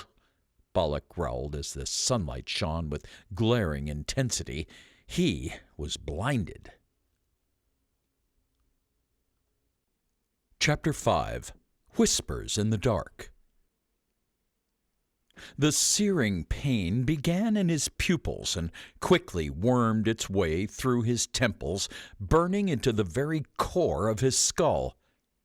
Between the deep wound in his gut, his still aching shoulder, and now his blindness, he was beginning to doubt his capability to make it to the iron gates. Something deep inside of him, however, willed him to stand again and carry on. By the Maker! The girl was distraught. Are you all right? What is it? Even with his eyelids shut, the brightness of the open sky was too much for him to bear. He covered his eyes with his hands. I'm fine. I forgot how bright it gets on the surface. Here! Arda took off her pack and rummaged through it on her haunches. I might have something. Yes, this will do. She pulled out a tunic of heavy, dark material and tore a large strip off it. Not daring to apply it herself, she carefully took one of his hands and placed it in his palm. A veil? He scoffed. Is this a joke? Would you prefer to lie here in pain? She chortled in response. Just till your eyes get used to the light. I'll guide you. Fine, he stated firmly, wrapping the fabric around his head and tying it tight at the back. We don't want to be out here at night, so we should at least cover some ground and find some place to camp overnight. I won't argue with you there. Are you sure you'll be fine? I'll be fine. Come on, let's get moving. Head toward the mountains. Balak waved his hand toward a dirt road he could no longer see. You first. Keep your eyes peeled, all right? At the first sign of trouble, just get behind me. What will you do? I'll deal with it, he growled, running out of patience. Now go. We haven't got all day. Balak took a few steps forward, tripping on a few stones before Arda took his hand and laid it on her shoulder. It was an altogether alien sensation, the heat of the sun on his skin. For years he had huddled around meager fires, finding greater warmth in the ring of the pit. The radiance he now bathed in was something else entirely. It felt as though the sun had used the sinews of its own flesh to weave robes for him. He took a deep lungful of air, holding them in for minutes at a time, smelling and tasting the greens and browns of leaf and bark all around him. It was as refreshing as water must have been to a man stranded in the arid deserts of some foreign continent. There are trees here, he muttered, mainly to himself. Were there not before? She pried without looking back. I don't think so, but my memory can be fuzzy. Looks like it, Arda mused. They're tall enough. Is it summer? fall. They carried on for some time without speaking further. It didn't bother Balak in the slightest. He needed his senses clear to discern the environment, which the girl could not do. But for Arda it was almost maddening. An innate chatterbox by nature, she had taken to speaking incessantly to the infant strapped to her front wherever she went. In the face of her guide's stoic composure, however, she wasn't quite comfortable enough to carry on a one-sided conversation with an infant. They arrived at a fork in the road, and the land got clearer with fewer trees to obstruct Arda's vision. She paused, observing each direction carefully and trying to get her bearings. Each path looked identical, and each lengthy track led to a clearing that would leave the three of them exposed. In the distance, she could see the dark green canopy of trees alongside some mountains. "Why have we stopped?" Balak whispered. "What's going on, girl?" It's just, well, there are two paths, and both lead us toward the mountains. I don't know which—" "Take the one on the left," Balak interrupted. "Are you sure?" "Will it take us to the woods by the mountains?" "Well, they both will." Well, take the one to the left. Slowly," Balak instructed. "We can then trace the mountains along until we find the lowest peak in the middle of the range. It's the best place to cross." They walked for some time through the clearing before Balak started to feel the cool air of the shade provided by the tree canopy. His eyes and head were soothed slightly by this. "Are we in the woods now?" he asked. "We are," Arda confirmed. "I think we should look for somewhere to set up camp." "If I'm in the shade for a brief time, I'll be able to get my eyes used to this damn light," Balak agreed. I don't mean for a short time, Balak. We need to rest and eat." Balak grunted but didn't respond. Bringing the child made it dangerous. He wanted to make a good start on the journey without having to take regular stops. This mission could take much longer than he had first anticipated. Arda looked at his frustration-filled face and shook her head. They continued to walk in silence. "We're close to the mountains now," Arda told Balak. "Good. Now follow them north." "Well, how do I know which way north is?" "Look around you. Do you see any trees with moss?" "A few."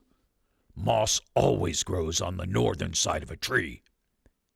"Are you sure? 'Cause—" "Just do as I tell you." Arda looked left and right. "All right, then," she said, pulling his arm to the right. Balak listened carefully. His senses were heightened, and even though the veil restricted his view, he looked and listened, still aware of his surroundings. His fingers gripped the handle of his axe, and he walked with softened knees so he could pivot easily. He could hear faint snores coming from the inside of Arda's cloak. He'd briefly forgotten that the child was even there, as she had barely stirred in hours. He stuck to the left side of the path, and the grass tickled the side of his leg as he walked along. It grew longer and soon reached past his knee. A light breeze rustled the blades, and Balak stopped. He stood still and listened. "What is it?" Arda asked. "Just a small animal," he told her. "We should find some place to camp for tonight." Arda nodded. Not that Balak could see her, but she didn't protest at least.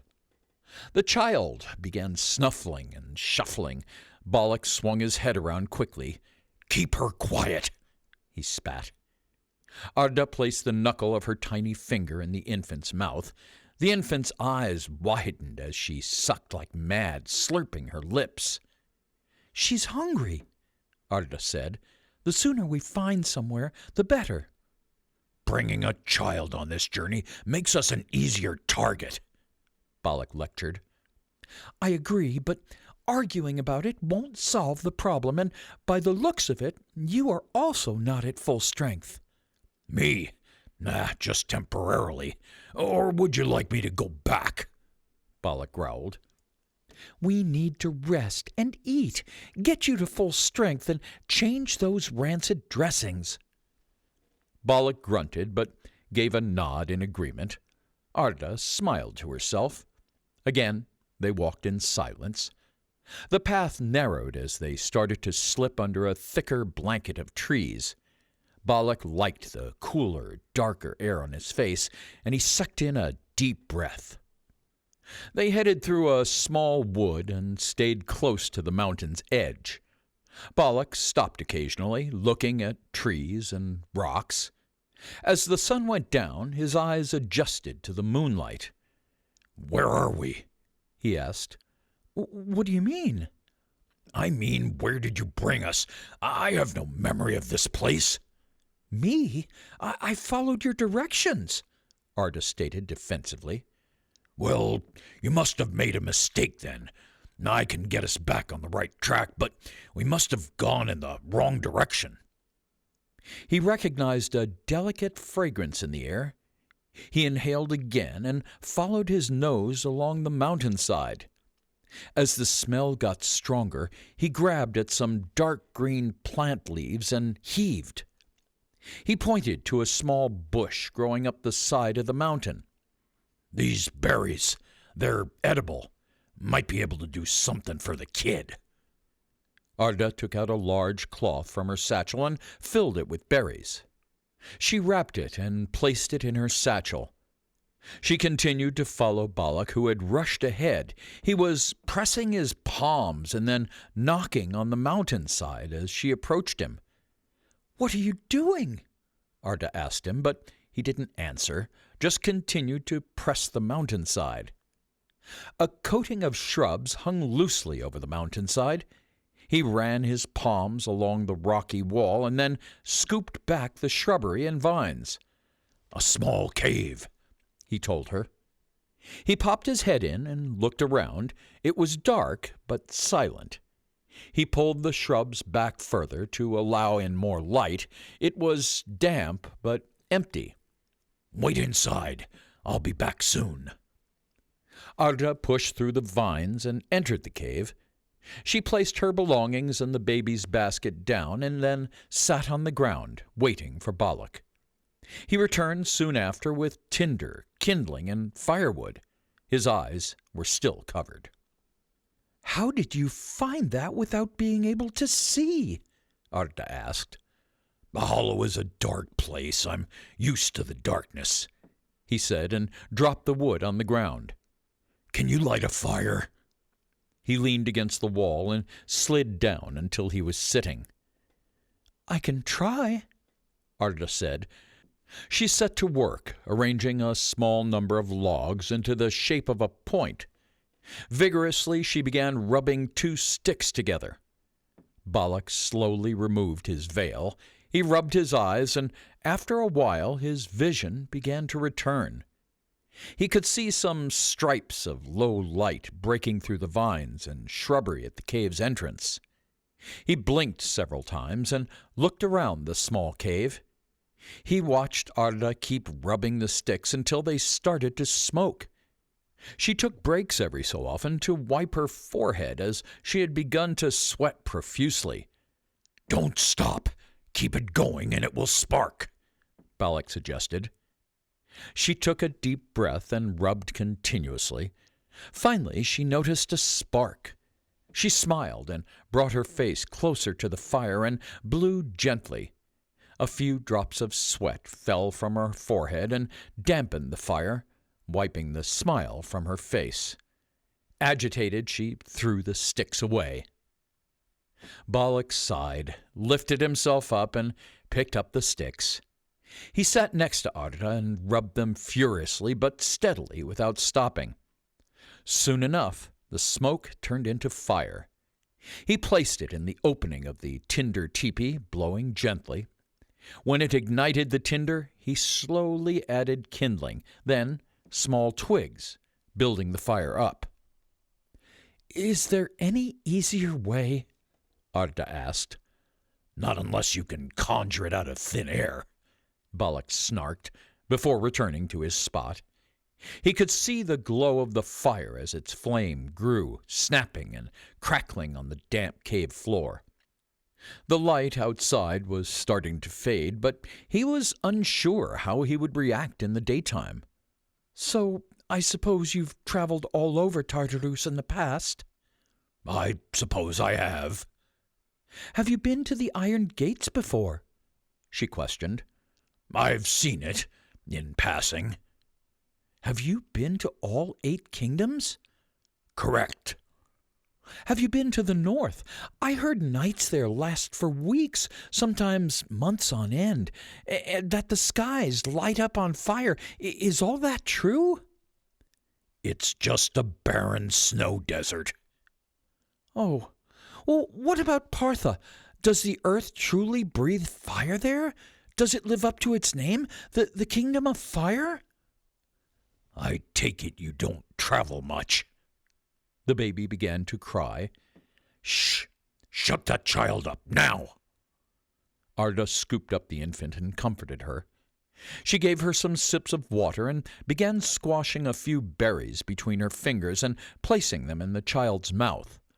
The child was barely interested in the food and continued to fidget. She was unsettled. It's all right, little one, Arda faltered, stroking her face with her finger. Look at the fireflies. Balak peered in the direction Arda was looking and swiftly grabbed his axe. Those are not fireflies. The shiny bright lights started to get closer to them, and as they emerged from the shadows, they materialized into 3 massive, growling gray wolves. Shut that baby up, Balak urged. I would if you would stop screaming. You said you'll keep her quiet, then fucking do it while you still can. The wolves bared their teeth and crept closer, snarling. What do we do? Stay behind me. The wolf in the middle was slightly in front of the others, which held back as their leaders steadily approached. Back off, Balak told Arda, and they slowly took steps back. Balak grabbed his axe as the wolf advanced. He leaped for Balak with a wide mouth, but Balak wildly swung his axe from left to right. The other 2 wolves moved closer but stayed behind the first. There was a whimper, followed by a thud, as the wolf hit the ground. Balak roared and glared at the other 2 wolves. They had come in wide, one from the left and the other from the right. Arda took a couple of steps back, but Balak stood his ground. He stamped toward the wolf on the left, but it was too late. The wolf snatched up their supply bag and then disappeared into the thicket. This will keep them away, at least for now, Balak growled. Yes, but they took the bag and all of the food with it, Arda replied. The baby had finally calmed down, and the final wolf vanished into the shadow. Balak looked at Arda and attested. They will be back soon. We must go, now. They walked for hours through the woods, growing increasingly hungry. Balak found some mushrooms, and Arda found some berries. You don't want to eat those, he told her. They're poisonous. How do you know all of this? Arda asked. There are no animal footprints around that bush. They must avoid them for a reason. And the shroom? It's edible, but not the top. And how did you find that out? Arda asked. Mostly experience. You begin to see the pattern after a while. What kind of pattern? Do you ask questions all of the time? Shameful is not the one who doesn't know, but the one who doesn't ask. Balak took 5 disparate mushrooms and laid them in front of Arda. Take a look. What do you see? 5 mushrooms. Balak groaned to himself. Wait, Arda continued. I think I'm getting it now. They're all different shapes and different colors. Go on, Balak said. You told me this one is poisonous. She pointed at the poisonous mushroom from earlier. None of them look like this one. Is it the shape? Close, but no. Most of the poisonous mushrooms tend to be brightly colored. Why is that? That I don't know. Grab what we gathered and let's move, but don't take figs. Are figs poisonous? No, I just don't like them. They began walking and soon left the safety of the forest. In the distance, they could hear wolves howling to each other. We should move quickly, Balak warned. Balak and Arda walked all night until the sky turned gray with the beginnings of day. Arda's stomach rumbled, but she wasn't hungry, just anxious. She looked at the baby in the basket and smiled. They waded through a small stream up to their knees. This should keep the wolves off of our scent, Balak told her. Finally, as dawn approached, he agreed that they could stop to eat. They sat out of sight between some trees shielded by bushes and shrubs. Keep the fires small, Balak instructed. He was on edge, scanning the area like a soldier on patrol. After taking a tiny bowl from her satchel, Arda used the cloth to squash the berries to mush. No milk today, little one, she told the child, who was again sleeping. She looked in her satchel for what little food she had brought, but there wasn't much. She was hoping they would arrive at the next village soon. Balak appeared from behind a tree. I brought food. Arda looked up at Balak, who was waving a small limp animal in front of her face. Ground squirrel? She asked. Can you cook? Yes. Good. I'll start skinning it. Plenty of meat on this. I've never had a squirrel, she said. I heard it tastes like chicken. Balak didn't acknowledge her comment. Instead, he said, Check the fire. The fire was still small, but strong enough for cooking. He dropped 4 thin branches onto the ground and used vines to tie 2 of them together in the shape of a triangle. He stuck the widest ends of the 2 into the ground at one side of the small fire and repeated the process with 2 more on the other. Then he took the skewered squirrel and hung it over the fire, resting the skewering stick on each of the stands. Balak handed her some. Hold this, he told Arda. Arda nodded and hung on to that stand, too. That's how you cook a squirrel over an open fire, he told her. You're learning. He unhooked his axe from his belt and took off his cloak.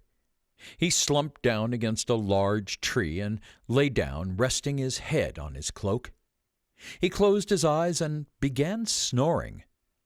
Arda sat close to the fire. The infant was now wide awake and starting to stir. She emptied the mashed berries into a bowl and used her finger to feed the child. The infant smacked her lips as she sucked the squashed fruit. Mm-hmm. The child jested, enjoying the food. Arda smiled and turned her head, but Balak was still sleeping. The snores intensified. Now I know what it would be like to sleep on a farm with the animals, Arda whispered to the child. The fire was smaller now, but the smoke was quite harsh. It rose slowly from the fire in charcoal-colored plumes, so she fed it some extra wood. It's almost cooked, she said in Balak's direction. Balak sat in an upright position and began sipping from his flask. She passed him his piece of meat. Do you want some berries? Arda asked. No, Balak groaned, biting a chunk of meat straight from the squirrel. Tastes awful. Then you might as well get it over with quickly, Arda scolded as she tore some meat from the stomach area of the squirrel and took her first bite. She screwed up her face. Wish we had some salt. Arda took the bread from her satchel and offered half to Balak. Balak did not refuse. She put the child in her basket for the night and covered her with a blanket. I'll need milk for the child, so maybe we could find a farm or a tavern, a place where we can get supplies, she added. Then we better get going, Balak replied. Chapter 6. The Black Garden. Balak led the way, but paused for a moment when he heard Arda giggling to herself. What's so funny? You might want to apologize for the smell, Arda accused with her face growing red. You think I have to do anything with it? Balak said defensively. Well, there are only two of us. Where else would it be coming from? Balak's eyes assessed the landscape. Vultures circled above, squawking and swooping. I don't think you want to find out, he stated grimly. The girl hurried ahead, but stopped suddenly at the top of the hill and gasped. She started to gag. The air was pungent, and its intensity increased with every stride. Balak stopped beside Arda. Their eyes scoured the land on the other side of the hill. Every centimeter of dirt, earth, and soil below them was bathed in blood. It stained the earth, and its pools glistened in the moonlight. Each scarlet pool rippled as a light breeze skimmed over the top of its thickening liquid. The stink did not deter the ravenous birds swarming above, which appeared desperate for their next feast. Gracefully, one swooped down before attacking a dead man's intestines, stretching them out of his stomach until a large piece snapped free. It tilted its neck up to gulp them down, but a much larger bird, black in color, had been biding its time above. It swooped aggressively and snatched the meal straight from the other's beak. Arda gulped. By the Maker! Balak turned to her. Welcome to the Black Garden. He started to move down the hill into the battlefield and toward the corpses strewn across the plains. Shouldn't we go around? She asked. Through is the fastest route. Don't worry, the dead won't hurt you. Just stay close and don't try anything stupid. Stupid is a relative term, she whispered to herself. They passed several decomposed bodies when Balak noticed Arda fighting the urge to vomit. You'll get used to it, he noted. I don't think I will ever get used to the sight of dead people. More people moved through the battlefield, devious men and women swiftly shifting through the bodies as they scavenged and pocketed anything of value. Do they have no respect? She whispered to Balak. They don't have much of anything. That's the problem. The death of these soldiers is aiding their survival. A few people stopped and stared at Balak, but moved on quickly when he returned their stares. A red sigil with a white lion stood crooked in the center of the field. When do you suppose this happened? Arda asked. Judging by the smell, I would say about 3 or 4 days ago. Help me! Help me! A man screamed a short distance away. Arda rushed to the screams. Arda! Balak ran to catch up with her. Arda arrived at the sight of a person being stripped of his clothes and armor by scavengers. They stared her down, but when they saw Balak approaching, they scattered like a pack of human-sized rats. This is exactly what I've been talking about, he roared. Don't you ever leave my sight. What if this was a trap? You could have gotten both of us killed. Balak was interrupted by a pained moan. Looking over, he saw a soldier lying on the ground, seething in pain. He was not Quite a man, possibly the same age as Arda. He was half stripped from his armor and bleeding on the ground, under a horse. Arda hurried over. "Sir, are you hurt?" The soldier moved back and forth. I need water," he whispered. Arda knelt by his side. She gently lifted his head and let him drink out of her flask. He took a few sips before grabbing the flask out of Arda's hands and drinking more, nearly emptying her flask. "Take it easy, will you?" Balak said before the man could empty Arda's flask. "He must have been lying under the sun all this time," Arda said, addressing Balak before looking back at the young soldier. "Calm down. We're here to help. What's your name?" "Kurt. My name is Kurt." "Balak, can you please help me move the horse?" she pleaded. I can't see the extent of his wound." "This will only slow us down." "Balak, please." Reluctantly, Balak lifted the horse and dragged it away without Arda's assistance. The slice expanded over Kurt's stomach, and the removal of the horse exposed his insides. Spurts of blood leaked from the wound, dripped down his side, and pooled on the ground. The man started gurgling. "Put it back!" screamed Arda. "The horse is holding him together." I don't want to die." The man began to tear up. Arda looked up at Balak and hopelessly asked, "Is there anything we can do?" "There is, but you aren't going to like it," Balak said, grabbing his mighty axe. "Balak!" Arda protested. She stood up and approached Balak to speak to him in private. "I am not letting you end him." "Arda, he's in agony." The soldier coughed. "Help me."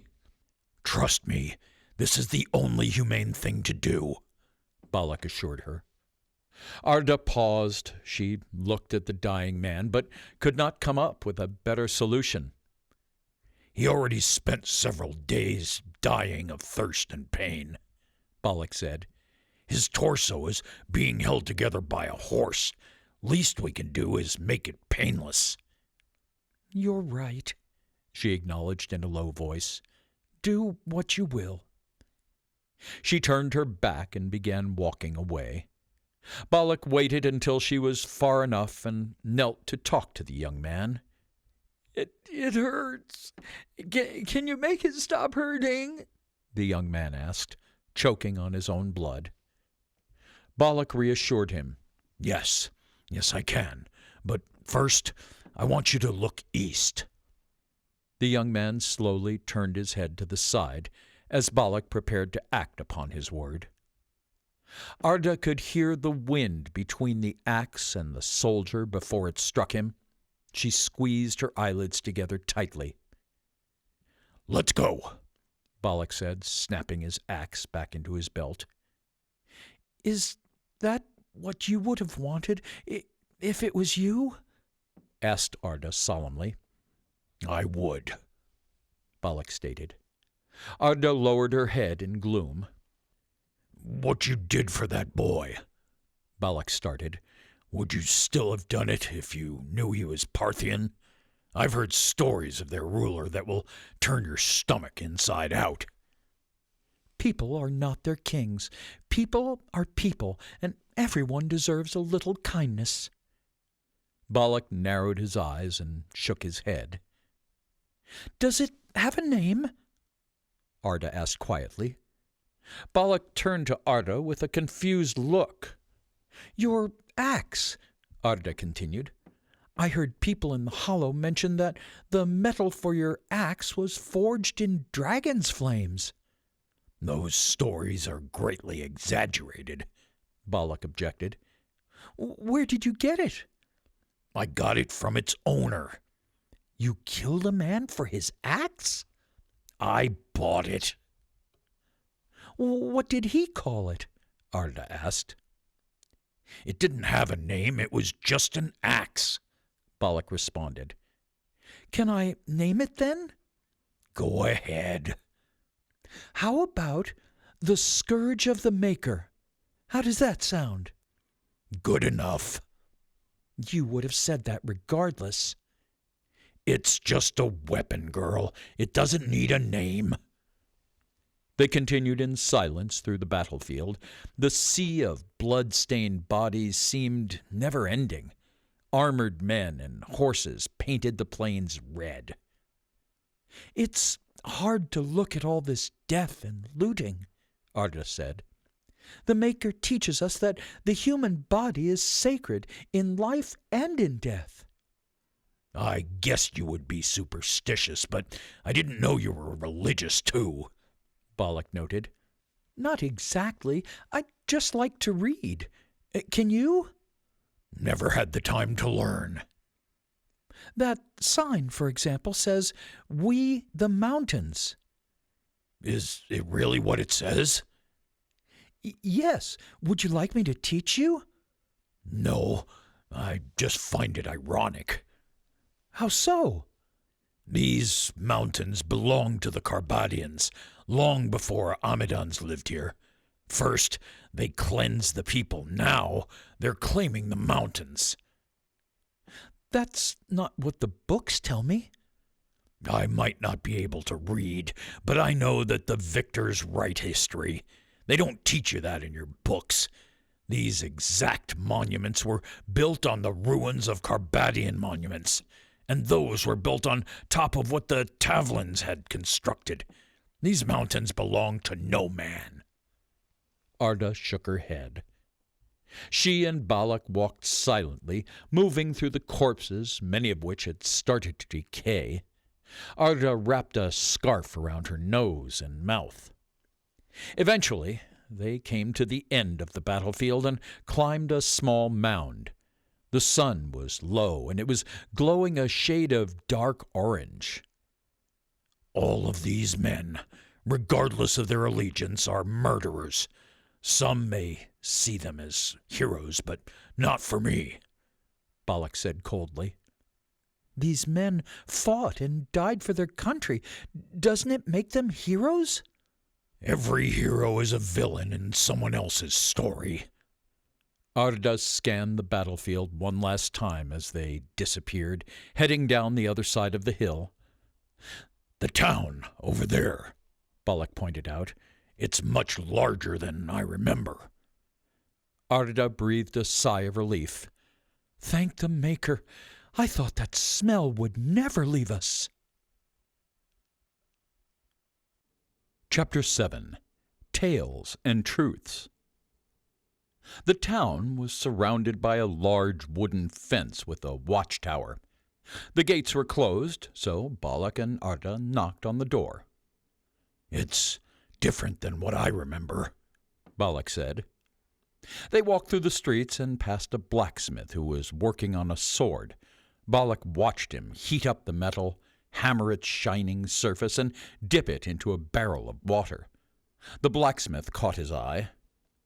Which way is the tavern? Balak asked. Which one? The blacksmith answered. Any of them. Balak gestured towards Arda. Sure.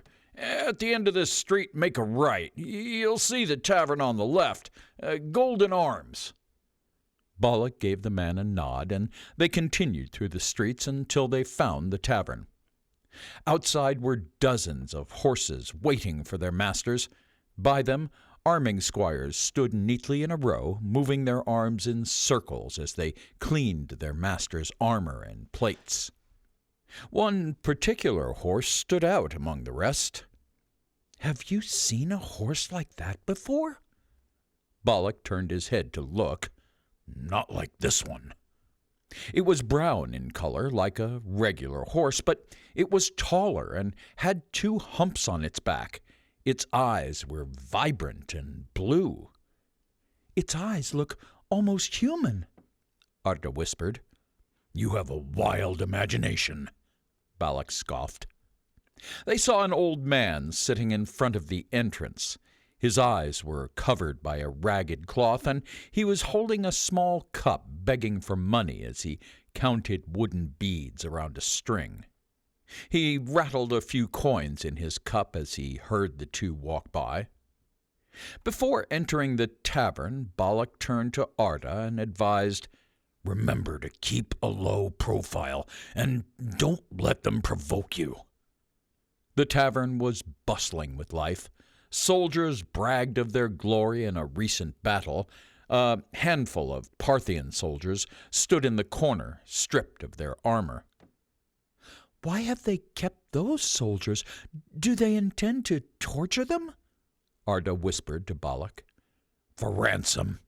There must be some kind of reward for their lives." Wordmasters looked for the approval of a small crowd as they exchanged insults in the far corner of the bar, battling with lyrics to the beat of a drum. A few high-ranking soldiers were keeping quietly to themselves. They were drinking tea and obviously were not in the mood to celebrate. At the center of the hall sat a young man with highly decorated armor. Presumably, he was the one who led them into battle. He sat quietly and enjoyed the atmosphere and a constant flow of toasts in his name. People referred to him as Andranik. Arda screwed up her face in disgust at the drunk and smelly men. "We're looking for a hot meal and a place to stay the night," she said. The lady behind the bar looked at Balak, then at Arda. "You will need to pay half in advance," she said, "and we only have one room available." "That's fine," Arda replied.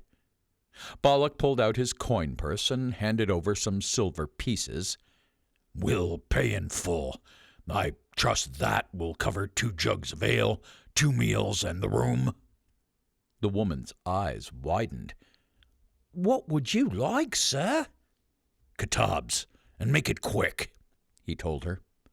"Make yourself comfortable over there, in the corner, by the window. Your kebabs will be brought over soon," she told him. She then turned to Arda. "Follow me." Arda followed the woman behind the bar and through a doorway into a room. There was an open fire, and a kettle had just started to boil. "There's enough water there to clean up," the woman told her. "Thank you," Arda said.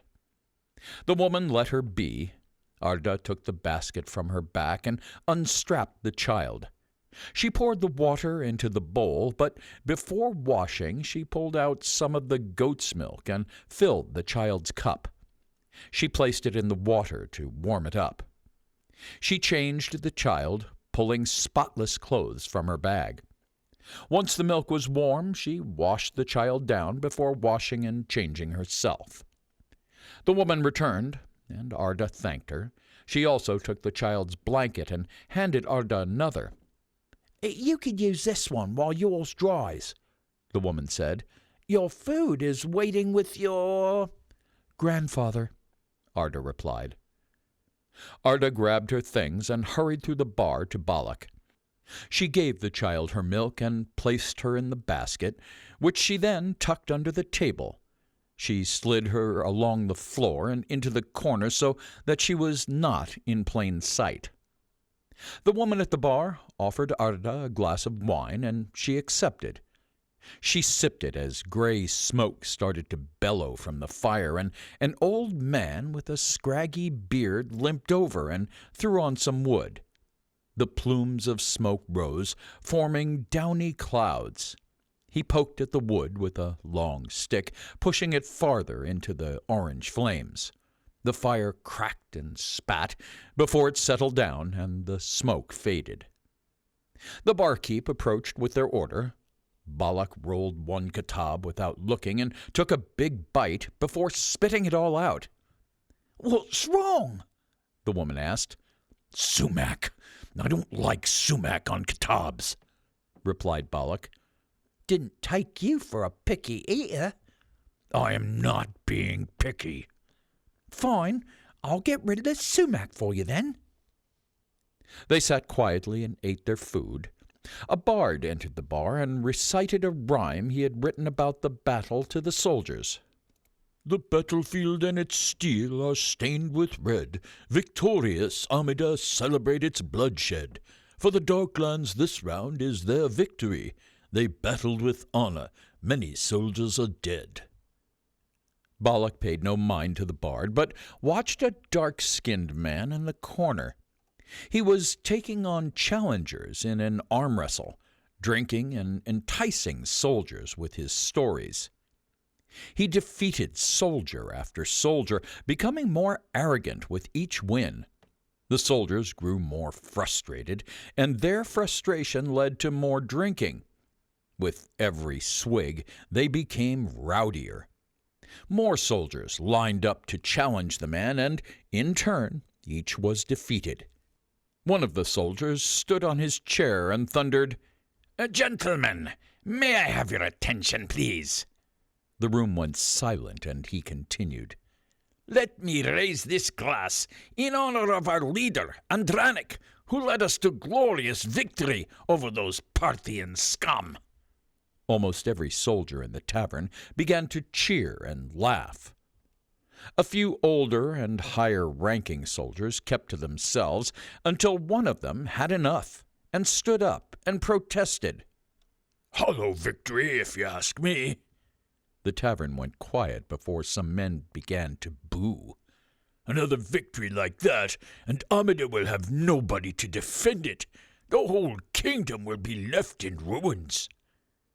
The room went silent. The old man had more to say. Before the battle, we had 20,000 men under the sun. I stood there, side by side with you, friends, fighting 6,000 Parthians. Today, I see 2,000 unlucky bastards getting drunk and celebrating their victory and fallen brothers. The people went silent, realizing their losses and looking at the man with decorated armor, Andranik. One of Andranik's loyalists approached the old man who was giving the speech. Calm down, brother. You've said too much. But the old man ignored his warning, and his fury increased. Fuck you, Andranik. You might have won the battle, but you cost us the war, exclaimed the old man. 3 more soldiers stood and grabbed the elder. He was still rambling, but they shouted louder than him. Can't handle his liquor, said one of the 3 soldiers. They laughed as they swiftly removed him from the bar. The soldiers continued the celebration, but Andranik left shortly after with a look of unease. Balak and Arda stayed quiet in the corner. Although they did not wish to be in the midst of trouble, they were grateful that the conflict had kept the attention away from them.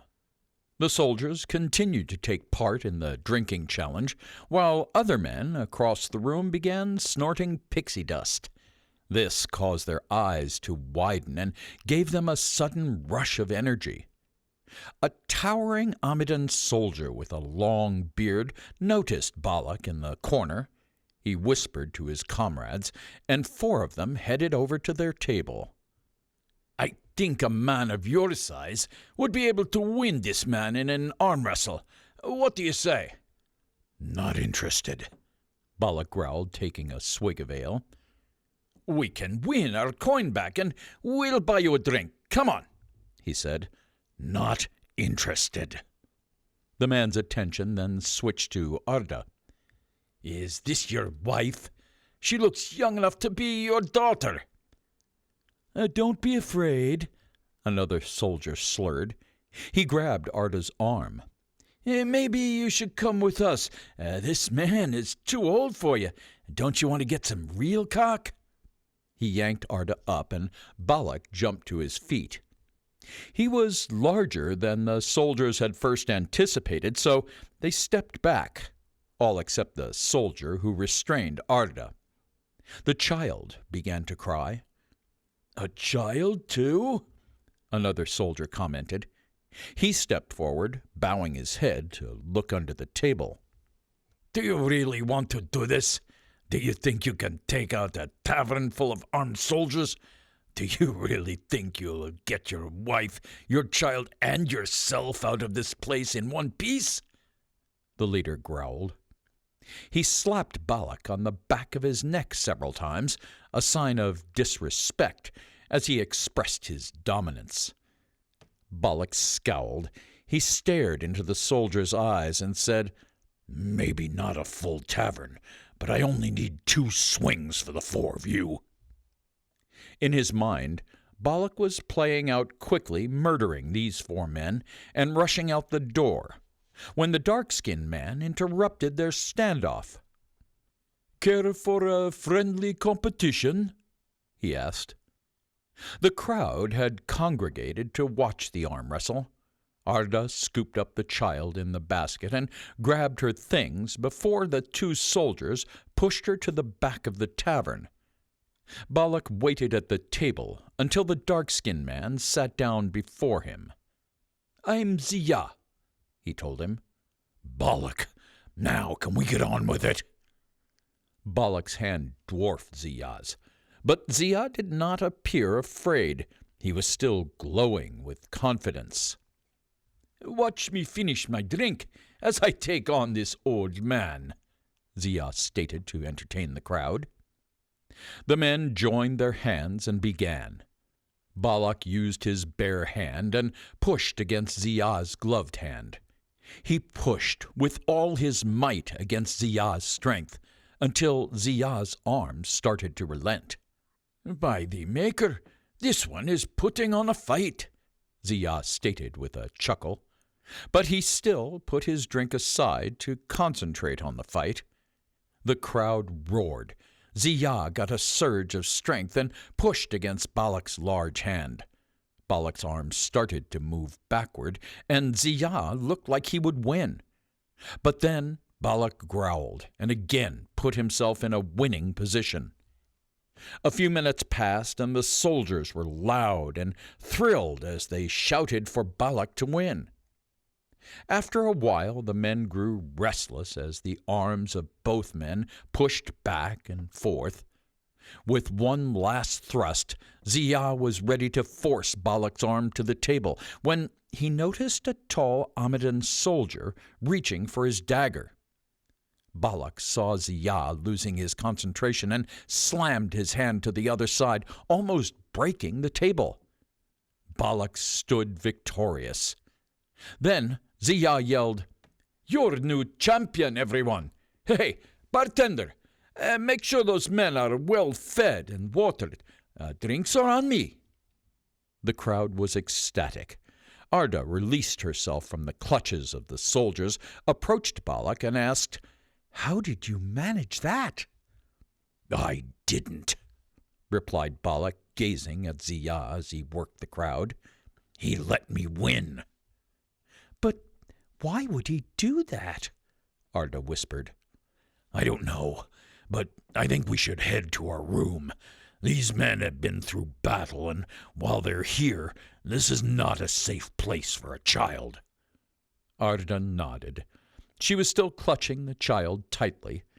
While the soldiers were distracted by the free ale, Balak and Arda nodded to the barkeep and slipped up some steep wooden stairs. A large bed dominated their small room. By the window was a chair, and Balak headed straight over to look out it. Soldiers stumbled out into the street. Some threw punches or drew their swords at one another. One man fell to the ground with the weight of his longsword. Balak pulled the cloth over the window. "You take the bed," he told Arda as he unbuckled his belt. Arda laid the child and her satchel on the bed. She slipped off her shoes and slid them underneath, but she didn't say a word. Balak sat in the chair, peering through a gap in the cloth that covered the window. Arda climbed into bed with the child beside her. She was sleeping soundly, so Arda grabbed the candle and blew gently. They were left in darkness. It was barely morning when Balak woke Arda. "We should get ready to leave," he said, shaking her gently. Arda packed up her things and changed the infant. She fed her milk while Balak paced back and forth. She tied the child to the inside of her cloak as she had previously, and they headed downstairs. "Thank you," Arda said to the barkeep, the same woman as last night. Standing outside the tavern, they once again saw Zia petting his strange horse. Arda approached the man. "I believe we owe you thanks for last night." Zia politely bowed to Arda before gently pressing his lips on her soft hand, saying, "You don't owe me anything, my lady. My name is Zia, and I'm honored to meet you." "I'm Arda, and this is Balak. Pleasure to meet you, Zia." "The pleasure is all mine." Arda then looked at Zia's horse. "Is this your horse?"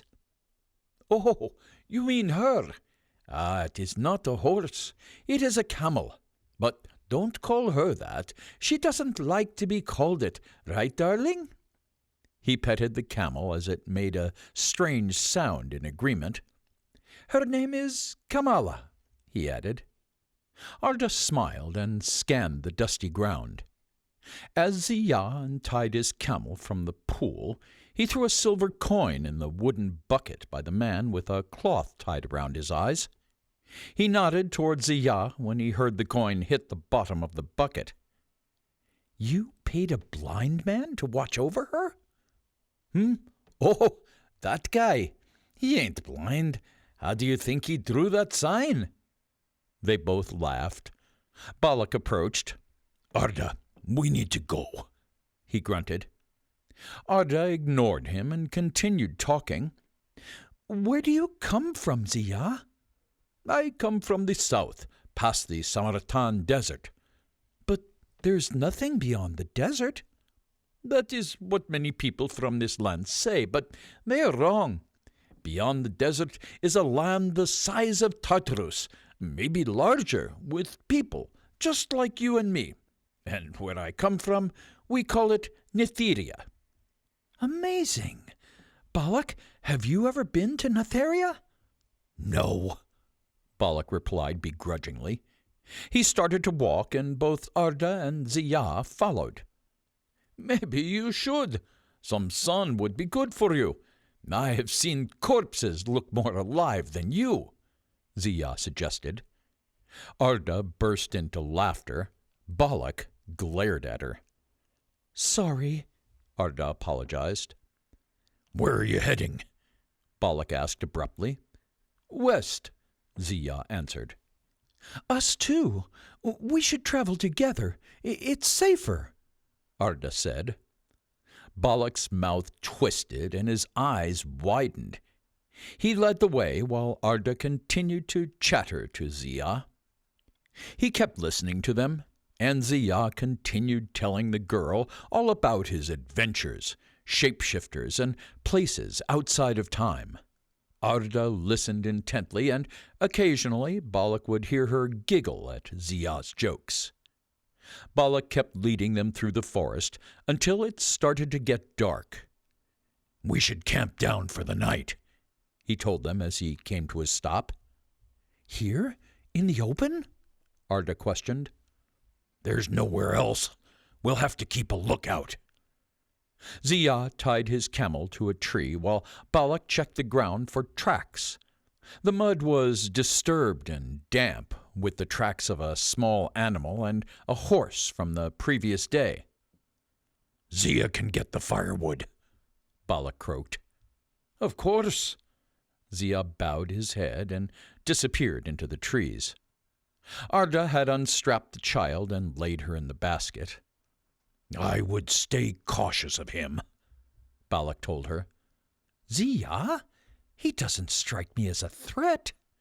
"I mean it, Arda," he warned. Arda scowled at him. "What food do we have?" "I have bread and cheese and berries." Balak nodded. Zia dropped a pile of wood between Arda and Balak, who set to work on the fire. "We will need the fire tonight," he said. Zia and Arda sat close together and continued to get to know each other. Balak scanned the area and began boiling some nettles in some water. "This will warm us up," he pointed out as he poured the substance into his flask and took a drink. "Not as good as ale," he told them as he offered them a drink. The remainder of the bubbling water was used to warm the child's milk. Arda took the water from him and continued to talk to Ziyah. An easterly wind blew through her tangled hair, and Balak could smell floral soap as well as damp dirt and moss. He sat on the tree stump by Ziyah's camel and sipped his hot drink. He could feel the warm liquid slip down his throat, and its sweet taste quenched his thirst. "Are you two related?" Balak heard Ziyah ask. "He's my grandfather," Arda answered. Balak screwed up his face and threw her another look as she turned in his direction. "Oh, yeah, I think I am starting to see the resemblance," Ziyah confirmed. Arda scooped up the child and began feeding her some milk. "He is very protective of us." "I understand." Ziyah turned to Arda and whispered to her quietly, "Is he always this quiet?" "You're not," replied Balak, overhearing Ziyah's question. "What my grandfather was trying to say is that listening is the best way to learn," Arda told Ziyah. She gave Balak a scornful look when Ziyah wasn't looking. "What you did for us was very brave," Arda told Ziyah as she attempted to change the subject. "My lady, the possibility of facing an entire army of drunk soldiers doesn't scare me." "What does?" Ziyah's expression turned sour. He bowed his head and said softly, "Spiders." "Spiders? Are you serious?" Arda repeated in laughter. "Don't laugh. Have you seen those nasty little buggers?" Ziyah tried to justify his fears. "Especially when they're hairy, are bigger than your hand, and jump at you." "And still, I didn't imagine that spiders would scare you the most." Arda laughed again. She placed the snoozing baby back in her basket and sipped the hot drink Balak had given her. Ziyah also sipped his drink, but almost spat it out as Arda caught his eye again, still amused by the spider discussion. They both laughed. The baby began to cry. Arda turned her head towards her and began to calm her down. "It's all right, little one," she said in a soothing voice. "What is wrong with her? Is she hungry?" asked Ziyah attentively. "I doubt it. I just fed her." "Sing her a lullaby, then," Ziyah suggested.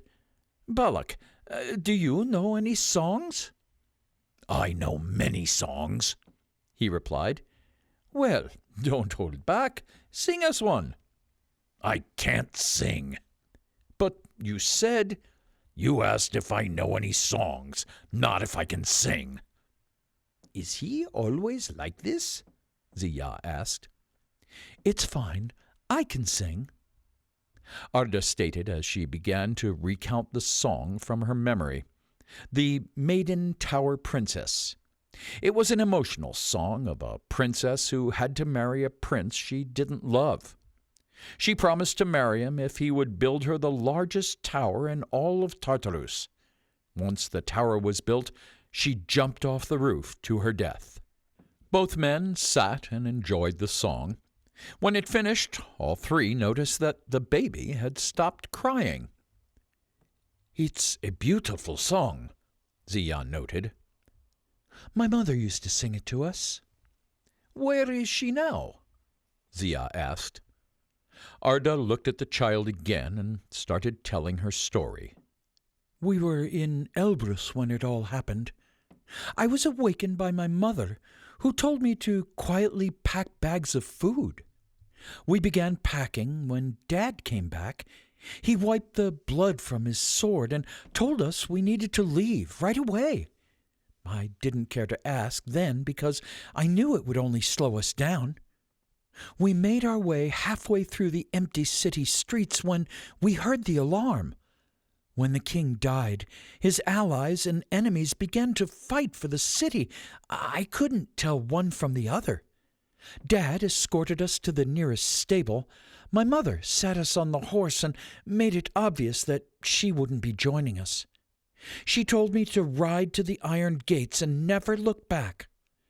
We rode as far west as we could, but I knew I couldn't have made it entirely on my own. I met my grandpa and told him what happened. I don't know if my parents are still alive, but I hope to reconnect with them once more." Arda finished and inhaled deeply. "I am sorry if my question opened any unhealed wounds. If I were there, I might have been able to protect you and your family," Zia told Arda. He was looking deep into her eyes, and she instantly blushed. They paused for a moment, and she couldn't help but stare back into his golden eyes. "You don't exactly strike me as the warrior type. You don't even have a sword," Balak interrupted. "Some fight with iron. I fight with fire in my heart," Zia noted. "Ha!" Balak laughed with a smirk.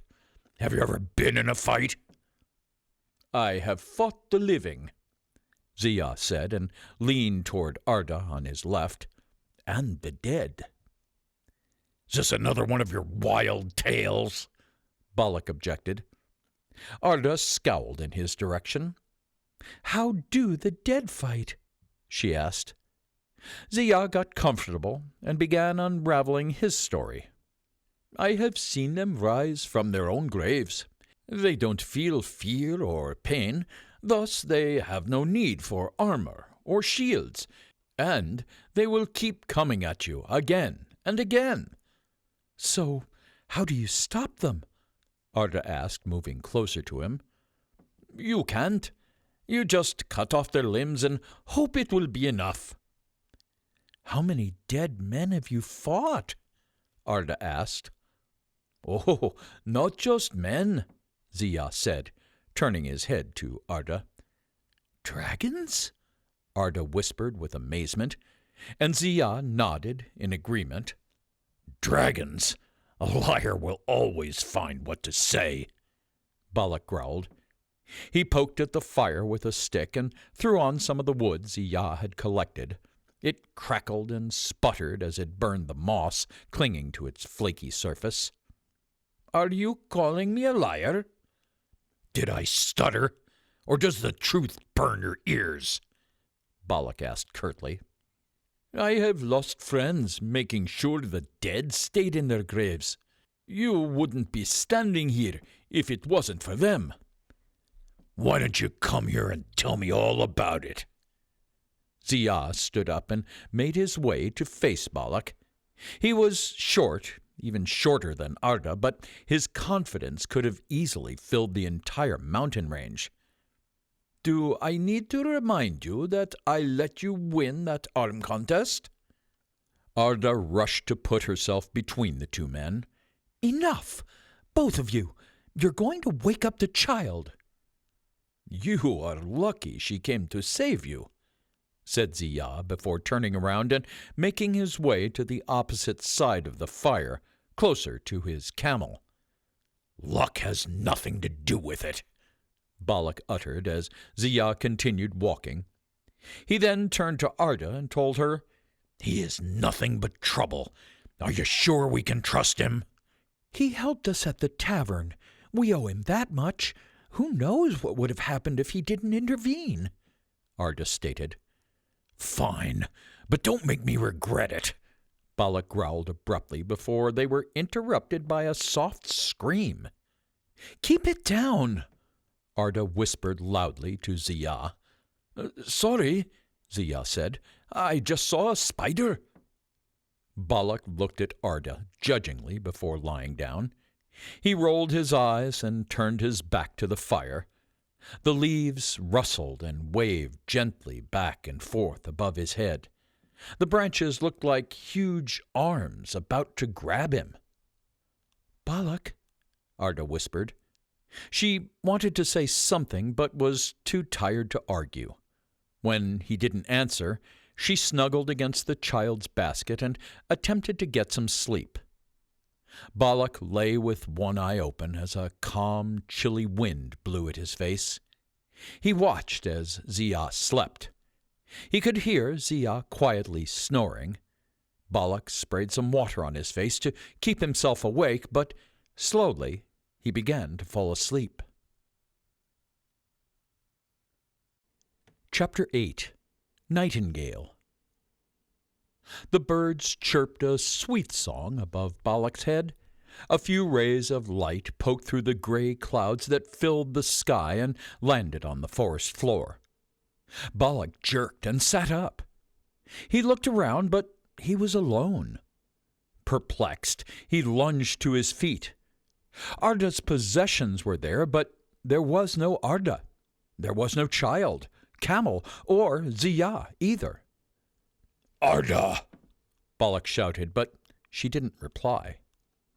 He grabbed his double-headed axe and crouched, touching tracks in the dirt. He followed the fresh, gentle footprints into the forest and down a muddy bank. The air was warm but smoggy, with a hint of moss, and as Balak tracked Arda's trail, the mud grew deeper and wetter. At the bottom, he arrived at a dirt track where he heard running water. Then he was startled by the sound of high-pitched screams, 3 in total. He broke into a run along the uneven path, clutching his axe. As he drew closer, he heard the screams again and ran directly toward the source. The path stopped at the stream's edge. He looked into the water, and there were Arda and the child. Arda was running and kicking the water, splashing at Zia, who was dipping his feet into the stream. He was still wearing his sleeved jacket in the smoldering heat. Bright-eyed, they were laughing and smiling. "Balak," Arda chuckled with a surprised look on her face. "Did you sleep well?" You should be more cautious. You may attract unwanted attention, he scolded. Don't worry, I will keep her safe, Zia reassured Balak. Balak frowned and shook his head. He turned and headed back to camp. Zia stepped out of the water and helped Arda. They all walked back to the camp to collect the rest of their things in silence. Arda stayed beside Zia. Balak tried to get her attention, but she avoided eye contact. As they packed up their things, Balak spoke. Arda, I need to speak with you. "Then speak," Arda said abruptly. Alone. Arda's eyes met Balak's. She headed quickly away from Zia, and Balak followed. "If you may, make it quick," Arda stated. I can't guarantee your or the child's safety if you wander off and draw attention to yourself.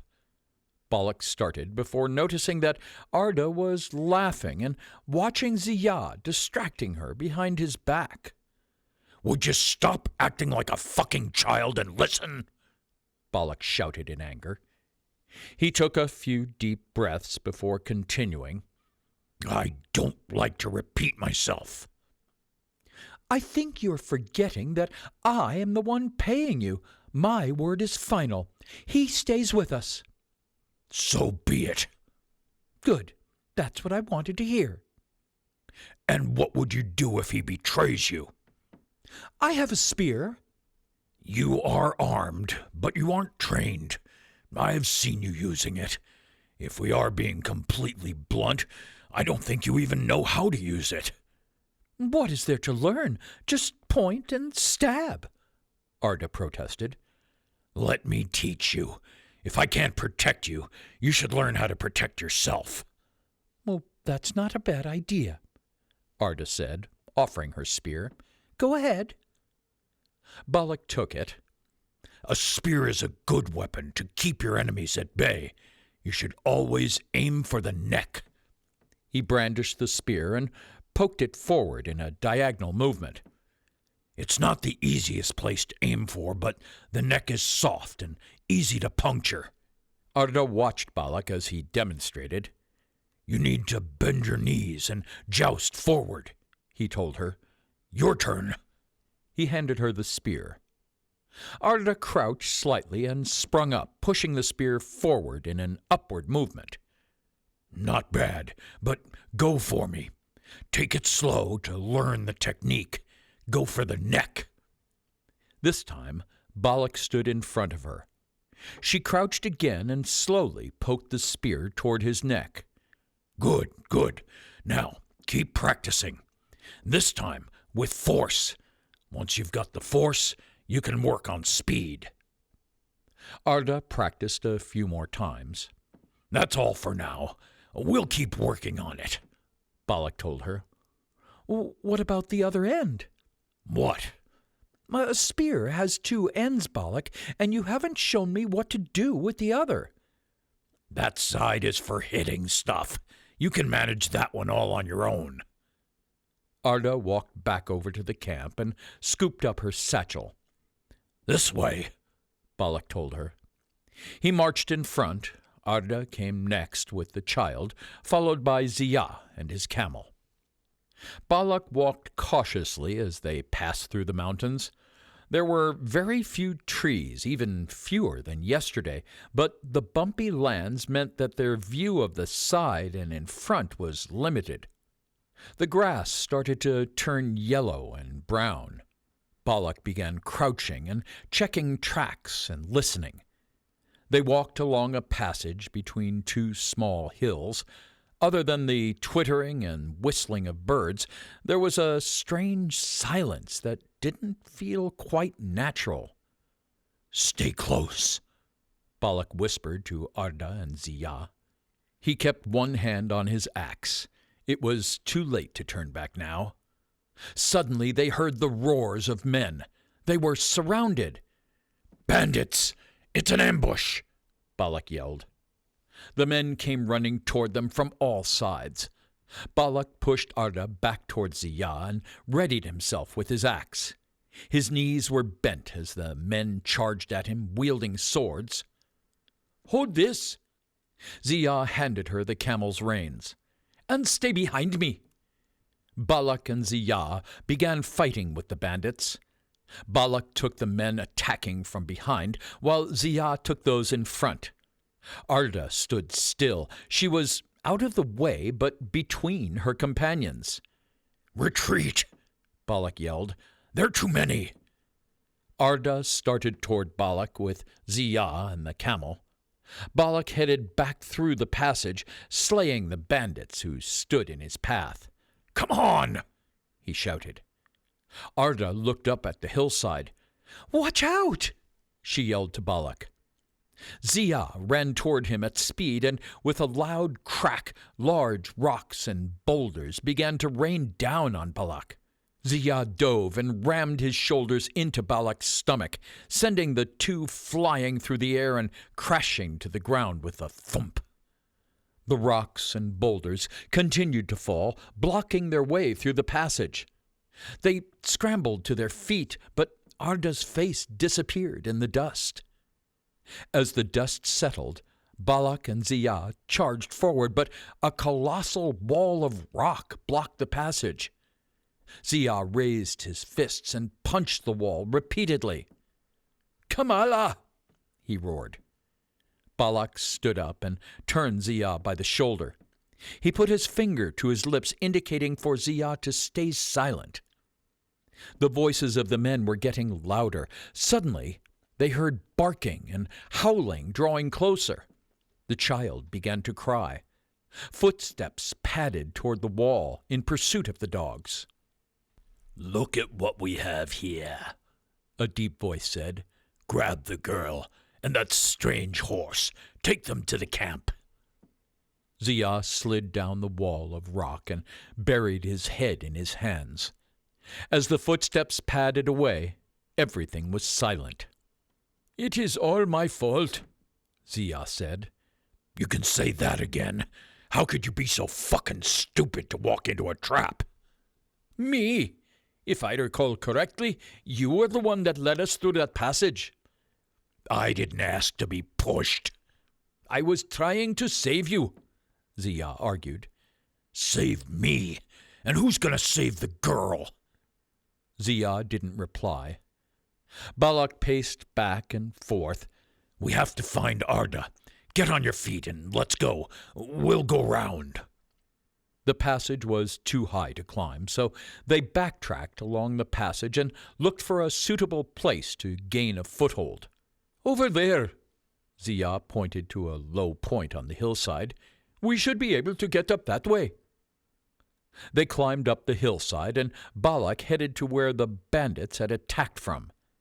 They followed the passage along from the top of the hillside and to the end of the pass. Balak crouched down and examined the ground. "Fuck!" he exclaimed. "They cleared their tracks." "What does that mean?" "Means what I said it means. They cleared their tracks." "So how do we find them now?" "We'll have to scout the whole area in hopes of finding a trail. We'll do half circles in each direction. We will broaden our range in the intervals of 10 meters until we find something." "But there are only 2 of us. That could take days." "You got any better ideas?" Zia said nothing. "That's what I thought," Balak growled. The 2 stood quietly with only the whistles of birds breaking the silence. Zia slowly turned to Balak and gave him the largest grin Balak had ever seen. "This way," Zia called as he rushed past Balak. "Hold on," Balak said as he grabbed Zia, stopping him in his tracks. "I don't have time for your antics. Stay here and be quiet if you wish to help." "You want my help?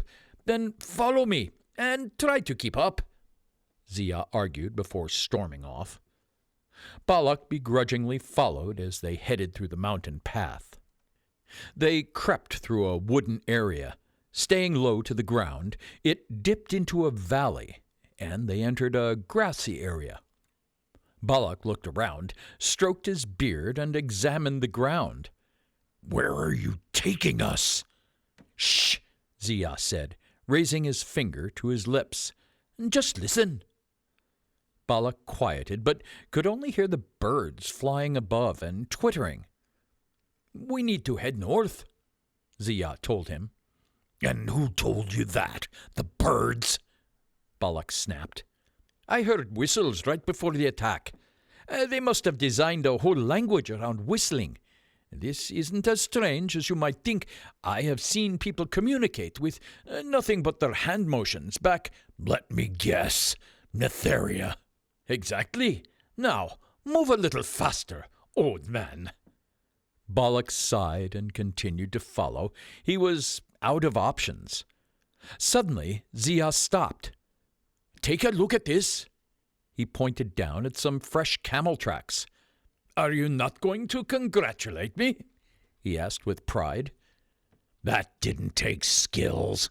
You got lucky. Now, let's go kill those men."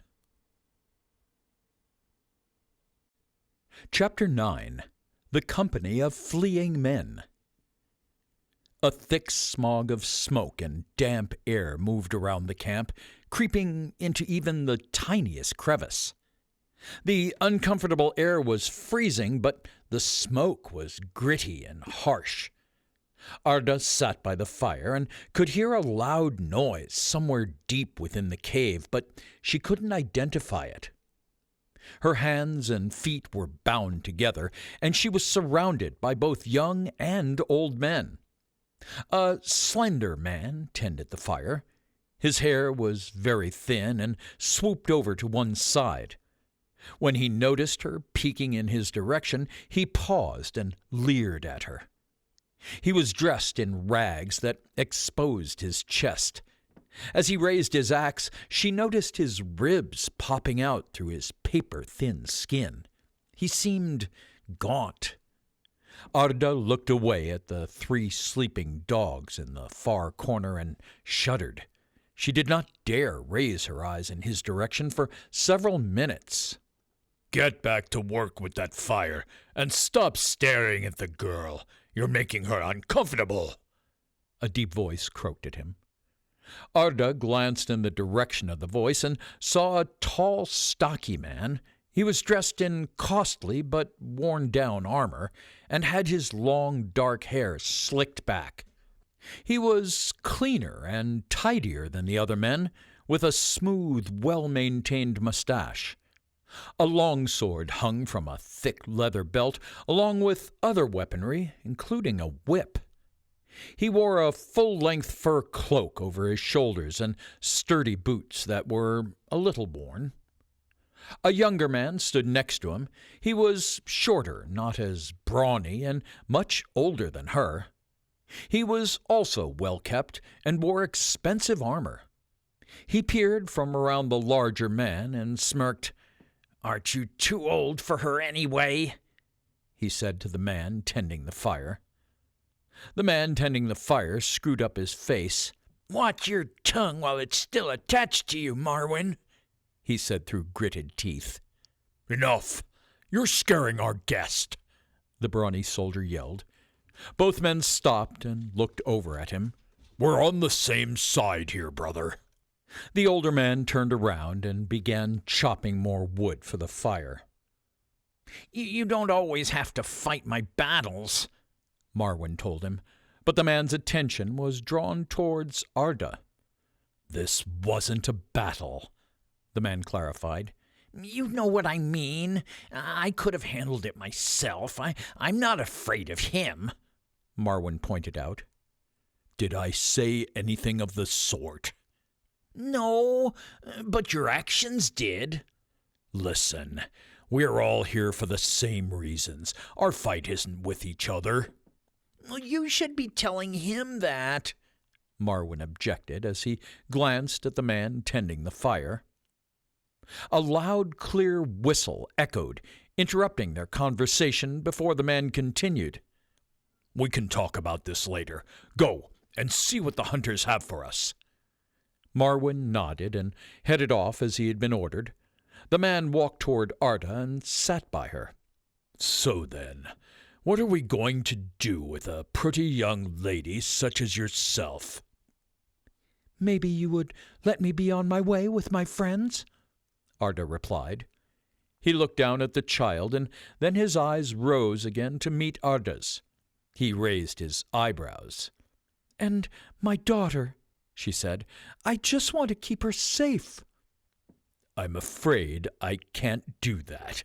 In case you haven't noticed, there are wars going on. It would put both you and the child at risk. I can't let that happen. Arda looked closer at the man. "I recognize that armor. It belonged to a high-ranking Parthian soldier. Did you kill to get it, using it as your trophy?" He sat quietly opposite Arda. You are very observant. I like that about you. But you're wrong about one thing.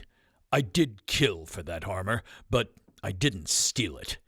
I have spilled blood time after time to earn the right to wear it. That was my dream, ever since I was a little kid. That armor is mine. "You are a former soldier? All of you are. I've heard about you. The fleeing men. Men who ran away from the battles. Men without honor." Believe what you wish to believe, but know this. It takes more than strength and honor to stop serving and killing. The things I did as a Parthian soldier would make you weep, and I walked away to this, to starve and hide because I didn't want to kill. It changes a man. The safest thing for you and the child is to stay here with us, at least for now. "You and I both know that is not true." As long as you are under my protection, you are safe here. I give you my word. "Being tied up to a pole doesn't strike me as safe." He pulled out his dagger and stepped toward her. She flinched. His face was in hers. He cut the bonds from her wrists and ankles. Don't confuse my manners for weakness, he warned before leaving. Arda sighed and stretched her legs. The mud below her feet was soft, and when she set down her dainty feet, she could feel her shoes sinking as the mud tried to swallow them. The child started to move around. He played with his dagger, spinning it around his fingers. I am anticipating your friends will come for you. I know I would for any of my men. They are like brothers to me. We fled because we refused to follow orders. We are all men stripped of our honor, but it doesn't mean we lack compassion. Is this what you reduced yourself to, lurking in the shadows and ambushing innocent people? Arda snapped. We aren't murderers. If we were, you wouldn't be here right now. No women, no children. But I also have more than 24 starving, tired men to keep in line. He stood up. We stay here and take what we can from the forest, but sometimes that's not enough. The child started to move around more and started to cry. Arda took her from her basket and began to soothe her. "She's hungry," Arda said. "She needs milk. There was a bottle in my satchel, but my satchel has been taken." "I'll get it," he said. He made his way to Arda's satchel. A few men near the tent shouted about the child's screaming. He grabbed the container full of milk and headed back to Arda before being stopped by one of his men. "Hey, I was going to drink that." "Are you a child?" He returned with her satchel. Arda searched through the bag. Her supplies were still there, but only half the milk. "You'll have to do the best with what you have." "Thanks," she said. His head followed Arda. He came close to the baby, looking at her tiny palms and hands as he let out a smirk. "May I?" He gently and slowly extended his hands toward Arda, gesturing for her to pass him the baby. She nodded in approval.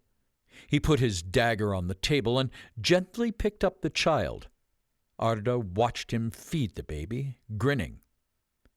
"I am Arda. What's your name?" she asked. "Tarlin! Tarlin!" Marwyn shouted, returning from his duties. "I am needed elsewhere," Tarlin said as he handed the child back to Arda. Tarlin hurried off into the distance while Arda sneakily grabbed the dagger. She watched as Tarlin approached a small group of men around a fire. A man walked forward and showed him the opening to his bag. "Any luck?" Tarlin asked. "No meat today," one of the men said, handing the bag to Tarlin. Tarlin shook the bag upside down. Berries and mushrooms spilled out and rolled along the ground. Arda looked at the mushrooms. They were the mushrooms that Balak had warned her about. "That's it?" Tarlin asked. "This is all we have."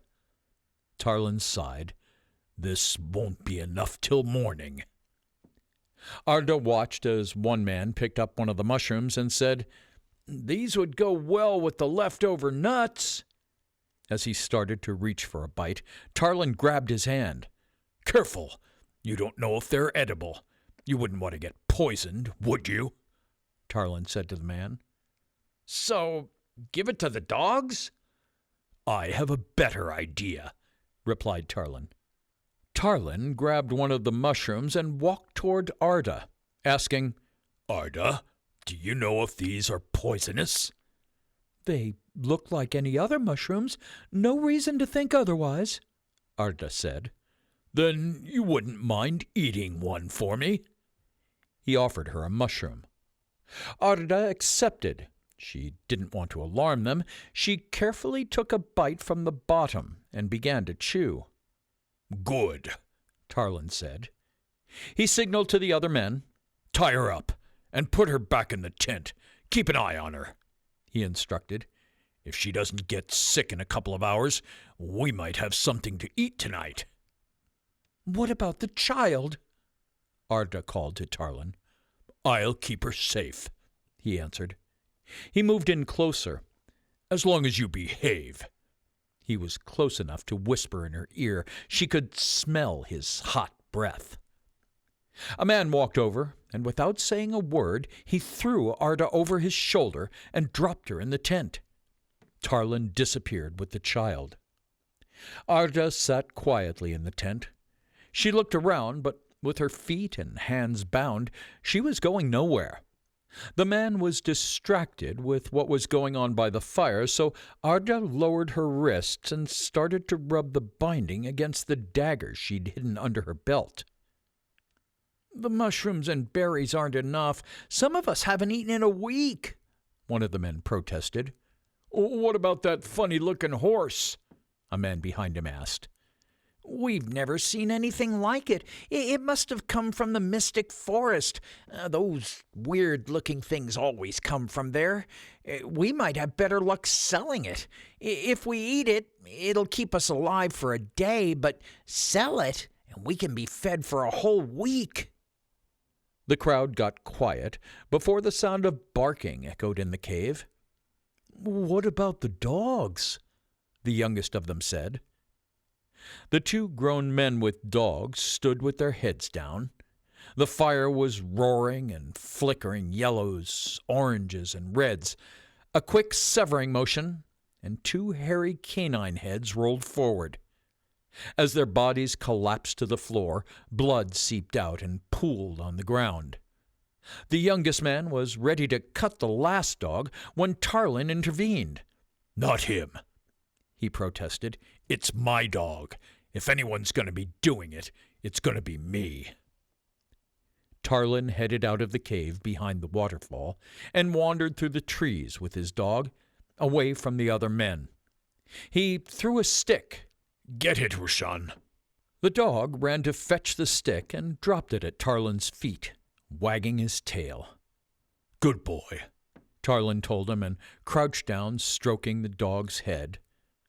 Roshan jumped and laid his front paws on Tarlin. He leaned in and licked his owner's face, almost knocking Tarlin to the ground.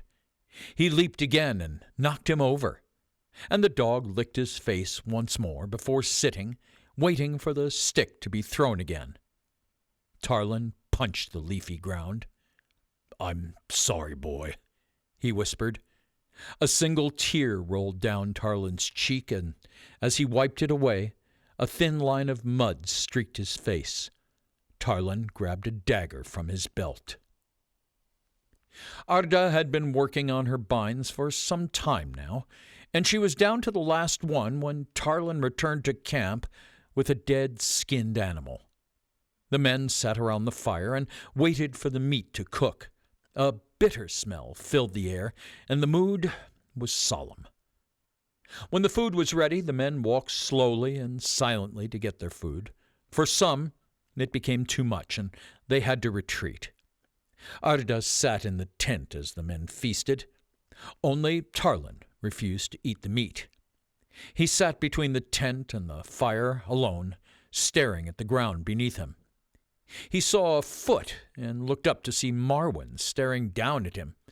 Marwyn sat next to him and whispered, "You should eat something."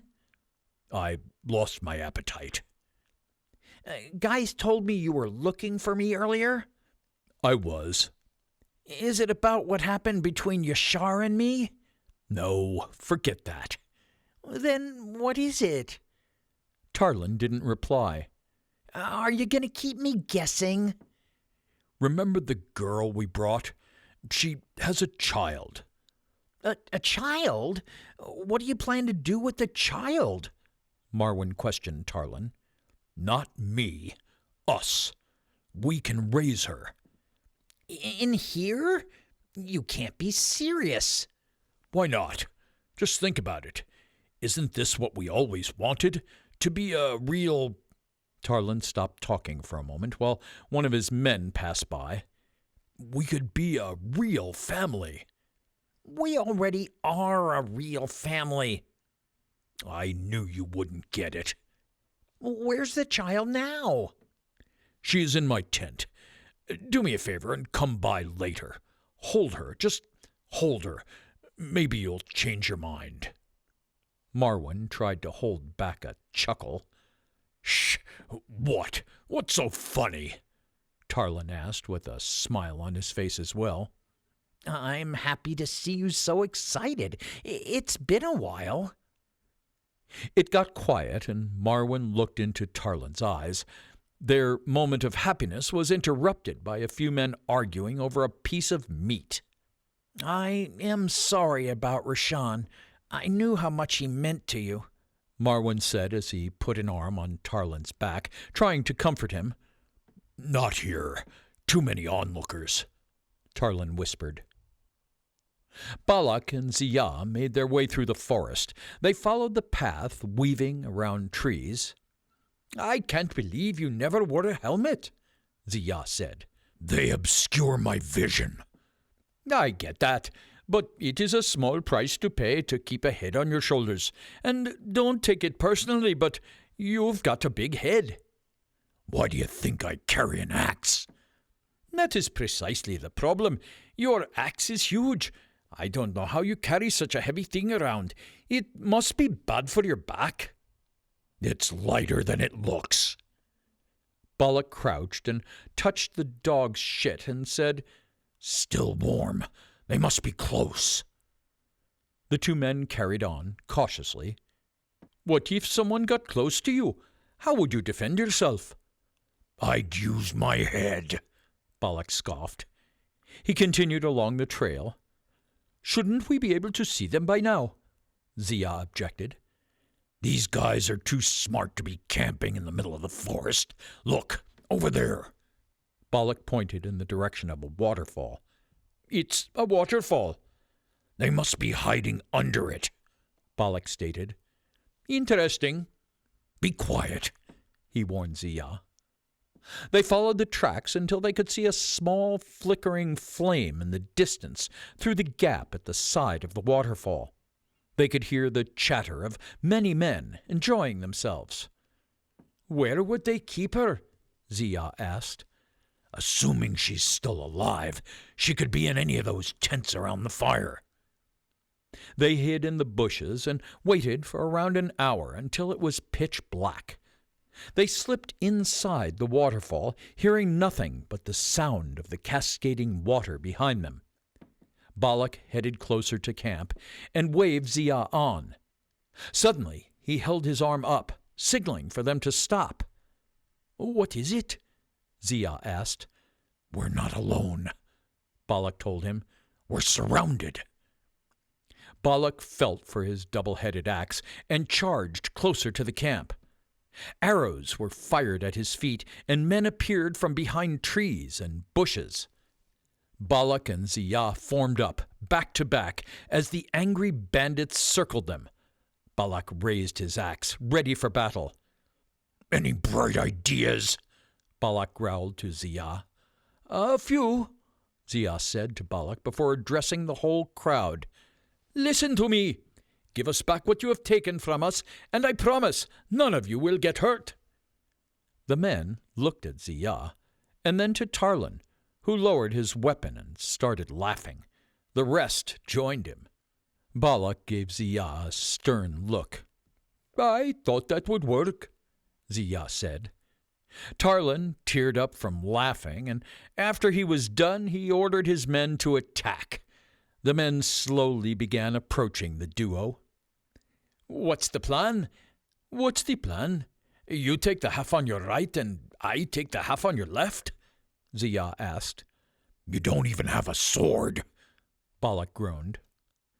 Suddenly, the men held onto their stomachs and started to drop their weapons and fall to the ground.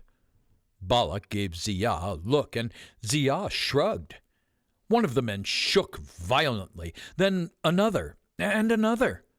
They continued to moan and double over on the ground in pain. Balak swung his axe at a stumbling man. His head dropped from his shoulders and rolled across the ground. Tarlin looked on as his men grabbed at their stomachs and began dropping to the ground and vomiting and shitting themselves. His eyes widened.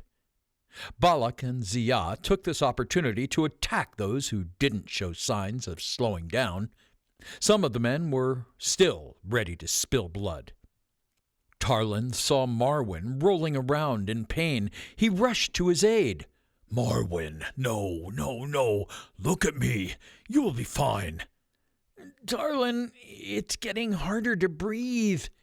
Don't say that. This is just temporary. Let me see if someone can help you. Tarlin looked around at his dead men, feeling increasingly worried and lost when he heard Marwyn begin to gasp for air.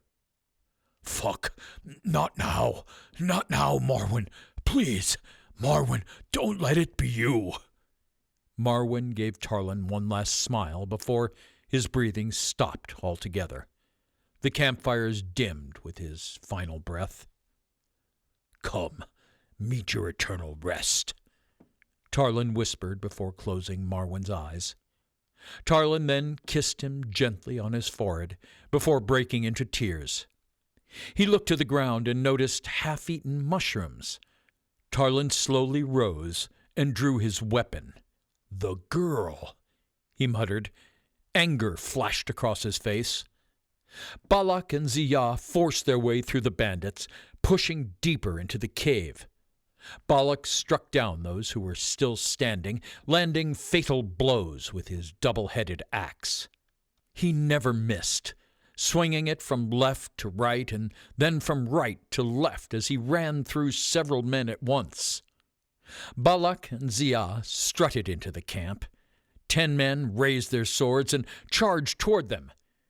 Being surrounded by a half-dozen men, Balak yelled to Ziyah, "Find the girl!" Ziyah replied, "And you find mine?" "Just go!" Ziyah nodded and left Balak to defend himself. Ziyah moved around the men while Balak battled them, spinning his axe with precision. Ziyah headed for the fire. Men were running back and forth. Some grabbed swords while others grabbed supplies. He slinked into a thick smog as he drew closer to the fire, and men ran by him. The flames of the fire were low. It fizzed and hissed as billows of black smoke puffed from a small orange glow that was almost covered by black ashes. A tall gray tent stood to the left, but this area was almost abandoned, except for the dying man who lay outside. He searched inside, but Arda wasn't there. He was about to leave in a hurry when he bumped into her. "Arda, you're alive? We are here to save you." "Save me? Who's going to save you? And where is Balak?" she questioned. "Don't worry about that. Balak can handle himself. Where is the child?" "Tarlin took her from me." "Who is Tarlin?" "He's their leader." They walked with speed toward the sounds of clashing swords nearby. One of the bandits was throwing his belongings on top of the camel when Balak plunged his axe into his head. Several more men arrived and met the same fate. Just as Ziyah and Arda approached, more men surrounded Balak and attacked. Tarlin appeared from his tent, holding a baby. "Balak! He has the child!" Tarlin gently put the baby into her basket, drew his sword, and charged toward Balak. Balak pulled a sword from one of the bandits and threw it to Ziyah. To Balak's amazement, Ziyah turned it around to fight, keeping the pointy end facing himself and thrusting the handle toward the bandit. He hit the helmet of a towering, muscular soldier, then swept out his legs with his foot. The bandit got up quickly and reached for his dagger. He was ready to stab Ziyah in the eye when Ziyah stopped him with his right hand, where the blade had punctured his glove. Despite being 3 times smaller, Ziyah fought valiantly. Arda hit the soldier to get his attention and quickly backed away. Ziyah reached for dust on the ground and threw the powder into the man's eyes. Ziyah was now holding a dagger. He aimed it at the soldier and struck a centimeter away from his eye. Ziyah started to thrust the knife forward, using all of his weight, but the man began lifting Ziyah. The edge of the knife began to slip farther away from the man. Realizing that his plan wouldn't work, Zia simply let go of the knife, dropping it onto the man's face and piercing his left eye. Meanwhile, Tarlin tried to hit Balak with the pommel of his sword, but Balak caught his arm and hit Tarlin in the nose with his head. Balak swirled his axe at Tarlin, who expertly dodged several attacks in a row. But the last one he had to block with his shield, which broke, pushing him several meters away. Tarlin's sword swung at Balak, and it chinked against Balak's axe. Balak thumped his fist into Tarlin's nose. Tarlin stepped back and bent forward to hold his nose, but Balak swept out his legs, and Tarlin hit the ground hard. Balak raised his axe above his head and was about to bring it down. "Balak, no!" Arda yelled. "Don't kill him, please!" "They would not do the same for us," Balak said. "I know, but that's not how we do things." He took a step back, and Tarlin rose to his feet. "Come back. I'm not done fighting," Tarlin said. "Yes, you are. Leave," Balak said, and he turned his back on Tarlin and started walking away. Other men scrambled to their feet and lifted Tarlin before retreating out of the waterfall and deep into the forest. "Arda, how did you manage to, Zia asked. "A little trick I learned from Balak." Arda pointed at the mushrooms on the ground. "I didn't teach her anything. She did it herself." Balak grinned slightly. As they turned their backs to escape, Arda noticed Zia's glove on the ground. She swiftly picked it up, rushed toward him, and held it out to him. Balak intercepted the exchange and held Zia's glove. He dangled it in front of Zia at a distance he couldn't reach. "Why don't we shake on it, friend?" Balak said sternly. "Balak, please, not now." "Show us what you really are, Zia." "So be it," Zia replied with a similar stern tone in his voice. Zia looked at Arda with sorrowful eyes. He sighed heavily and pulled back his jacket sleeve. A light shone through, and as he raised his arm, he could see a hand shape with arm bones and some muscles covered in a hard, translucent light. "You're a mage," Balak boomed. "I am sorry I had to keep it a secret, but I know how you feel about magic." He headed to Arda. "Arda, please." "Get away from her," Balak said, throwing himself between them. Zia continued to push toward Arda, but Balak threw him back. Zia continued to call out Arda's name. She looked stunned, unable to utter a single word. "Let me explain," he pleaded. Arda narrowed her eyes and stepped back. "I knew there was something wrong about you," Balak said. "Balak, I warn you, don't ruin this. I don't wish to fight you." Zia tried to get to Arda. "I am done talking," Balak said, swinging his fist at Zia. Zia caught it with his jaw. He spat blood and said, "Guess I don't have to hold back anymore." Zia's eyes and arms began to glow as his strength grew exponentially. They both wrestled for a while, and Balak tried to swipe Zia's legs out from beneath him. Zia jumped and twisted nimbly before delivering a blow that knocked Balak to the ground. Arda drove the dull end of her spear into Zia's chest, knocking the air from his lungs and pushing him away from Balak. "Enough! Take Kamala and leave us alone," Arda said.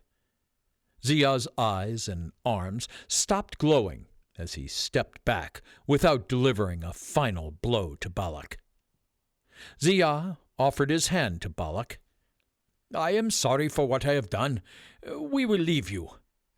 Balak refused Zia's hand and pushed himself to his feet. Zia took his camel and began heading north. Before he left, he turned one last time and said, "You know, something tells me I will be seeing you again."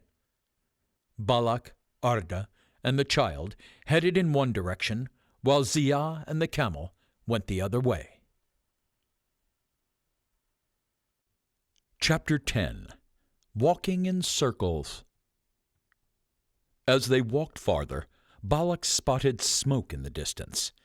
He thought about pointing it out to Arda, but she'd been quiet and distant since they parted company with Zia. "Is that a fire?" Arda asked. No, Balak retorted. Are you sure? There's a lot of smoke." my instincts tell me this has to be something else. He tried to reassure her.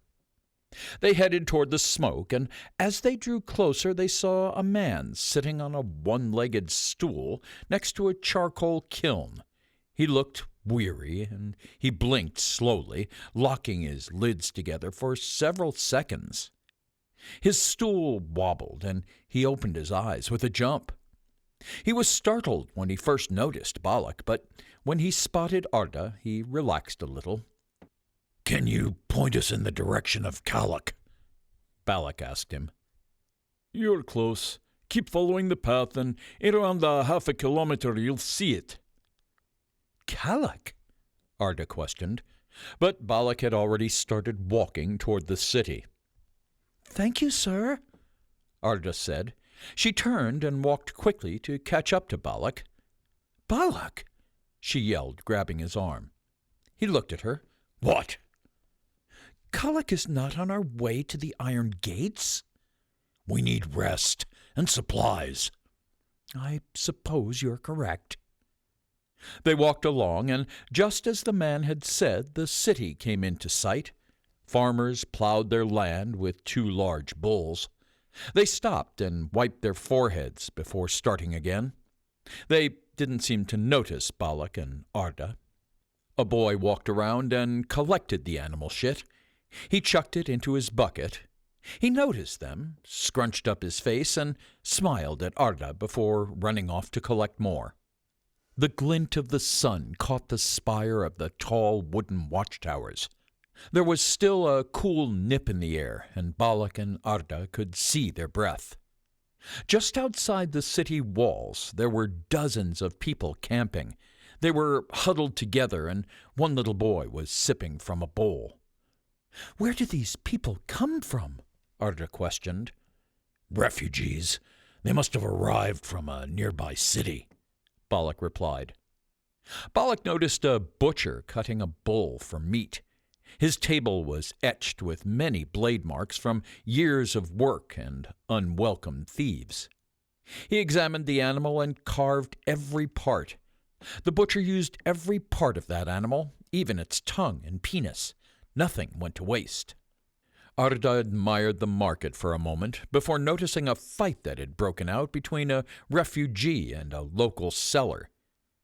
"They must be fighting over their place in the market," she told Balak. Balak looked around and saw a candle-shaped candy hanging on a string. He'd seen them before, but not in those colors, red and green, never so bright. Look! He pointed them out to Arda. "Have you not seen a church kela before?" I have, but not in those colors. I thought you would find it interesting, too. "They say if you live in Elbrus, you've seen half of Tartaurus. This is nothing I have ever seen," Arda said. Finally they arrived at the towering wooden gates of Balak. The walls of the city comprised horizontally stacked wooden poles with hollow holes in them. Arda stared at the graffiti and engravings of ancient symbols that told stories of the city. Arda started to read the wall. Some were names of lovers, while others were related to the maker. Some of the graffiti was not old, but insulted the native people, lords, and pictures that had first been there.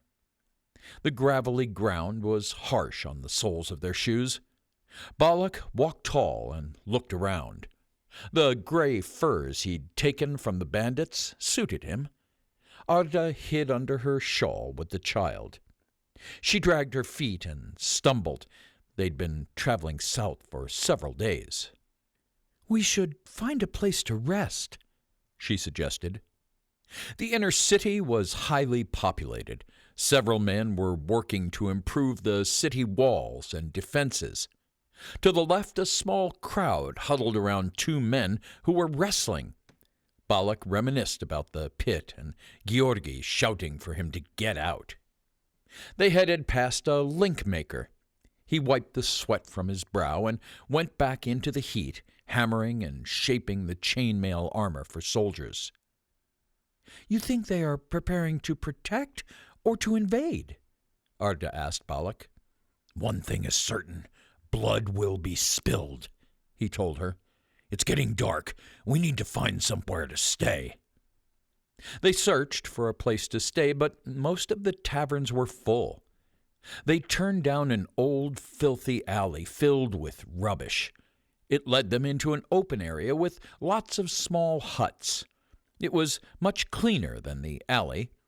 A woman was sitting on the ground with a small barrel, scrubbing clothes spotless, while some children played in the street. At the end of the street, they rounded the corner and arrived at a small old tavern. Balak twisted the brass handle and headed inside. "Sit down and rest. I'll do the talking," Balak said. He headed over to the bar. "I need a room," he demanded. The girl nodded and muttered something under her breath, but Balak couldn't understand what she was saying. He looked around the small tavern. It was quiet. 3 old men sat in the corner, playing cards. The innkeeper came in to meet Balak. "I need a room," he said. The innkeeper spoke in the Laverian language. "Fuck me. Do you speak the common tongue?" Balak asked. The innkeeper replied in Laverian. Balak began to scream at the man when Arda rushed over to sort things out. "Balak, let me try," she told him. "Do you speak Laverian?" he asked her incredulously. "A little." Arda spoke to the innkeeper. "Forgive my friend, he is easily irritated. We would like to get a room." "Then you better look somewhere else. I don't accept refugees into my establishment," he told Arda. "We are not refugees. We can pay for the room." "Money in advance." "What's he saying?" Balak asked Arda. "He says we can stay." "Good. Let's eat first, and tell him to make it quick. I don't like the tone of his voice," Balak growled. "Can we get something to eat?" Arda asked the innkeeper. "You are welcome to get served, as long as you have silver," he told Arda. Arda pulled a few coins out of her bag and slapped them onto the bar. The innkeeper grabbed them without hesitation and slipped them into his pocket. "Go and find yourself a seat. I will get you food and drinks." "I saw a river nearby. Can we get a fish and milk for the child?" Arda asked, and opened her cloak to reveal the child. The innkeeper nodded. "He said yes," Arda said to Balak. "Yeah, I got that part," Balak growled. Balak and Arda sat down and waited. The innkeeper's daughter brought Balak a jug of ale and Arda a glass of water. She also handed over some milk. "I warmed the milk a little for you." "Thank you," Arda said. She untied the sling from her neck, but she had to fumble with the knot for a while, as she felt frail from exhaustion. As soon as the child tasted the milk, she guzzled and guzzled, slurping and slapping her lips. "Ah!" Balak sighed after taking a large swig of his ale. He looked gaunt, but the ale added some color to his cheeks. "Finally." Arda nodded, but stayed silent. Once the baby was fed, Arda laid her back down. She was content and ecstatic. "Here is your buckwheat," a female voice squeaked to Arda. It was the young girl from the bar. She bowed her head and scurried off, tiptoeing like a tiny mouse. The tavern-master followed, carrying a fish. He placed it on the table, and Balak jumped to his feet. He shoved the table forward and grabbed the tavern-master by the throat. His ale spilled over the table and ran into the buckwheat, ruining their meals. "Father!" the innkeeper's daughter screamed. "Balak!" Arda gasped. "What's gotten into you?" "You dare to insult me like this?" he spat. Arda put her hand on Balak's arm. "Balak, people are staring at us. Let the man go, now!" Balak looked around and then at Arda. He let go of the man and pushed him back before storming out of the tavern. The daughter of the tavern-master rushed to her father's arms. The tavern owner came over to Arda. "This is a peaceful establishment. Leave immediately." "I'm so sorry. I'll pay for any damages," Arda said to the man. "My grandfather didn't mean it. There won't be any more trouble. I promise." She took out some more coin and offered it to the man. He snatched it. "You and your grandfather may stay, but keep him restrained. Put a leash on him if you must," he retorted.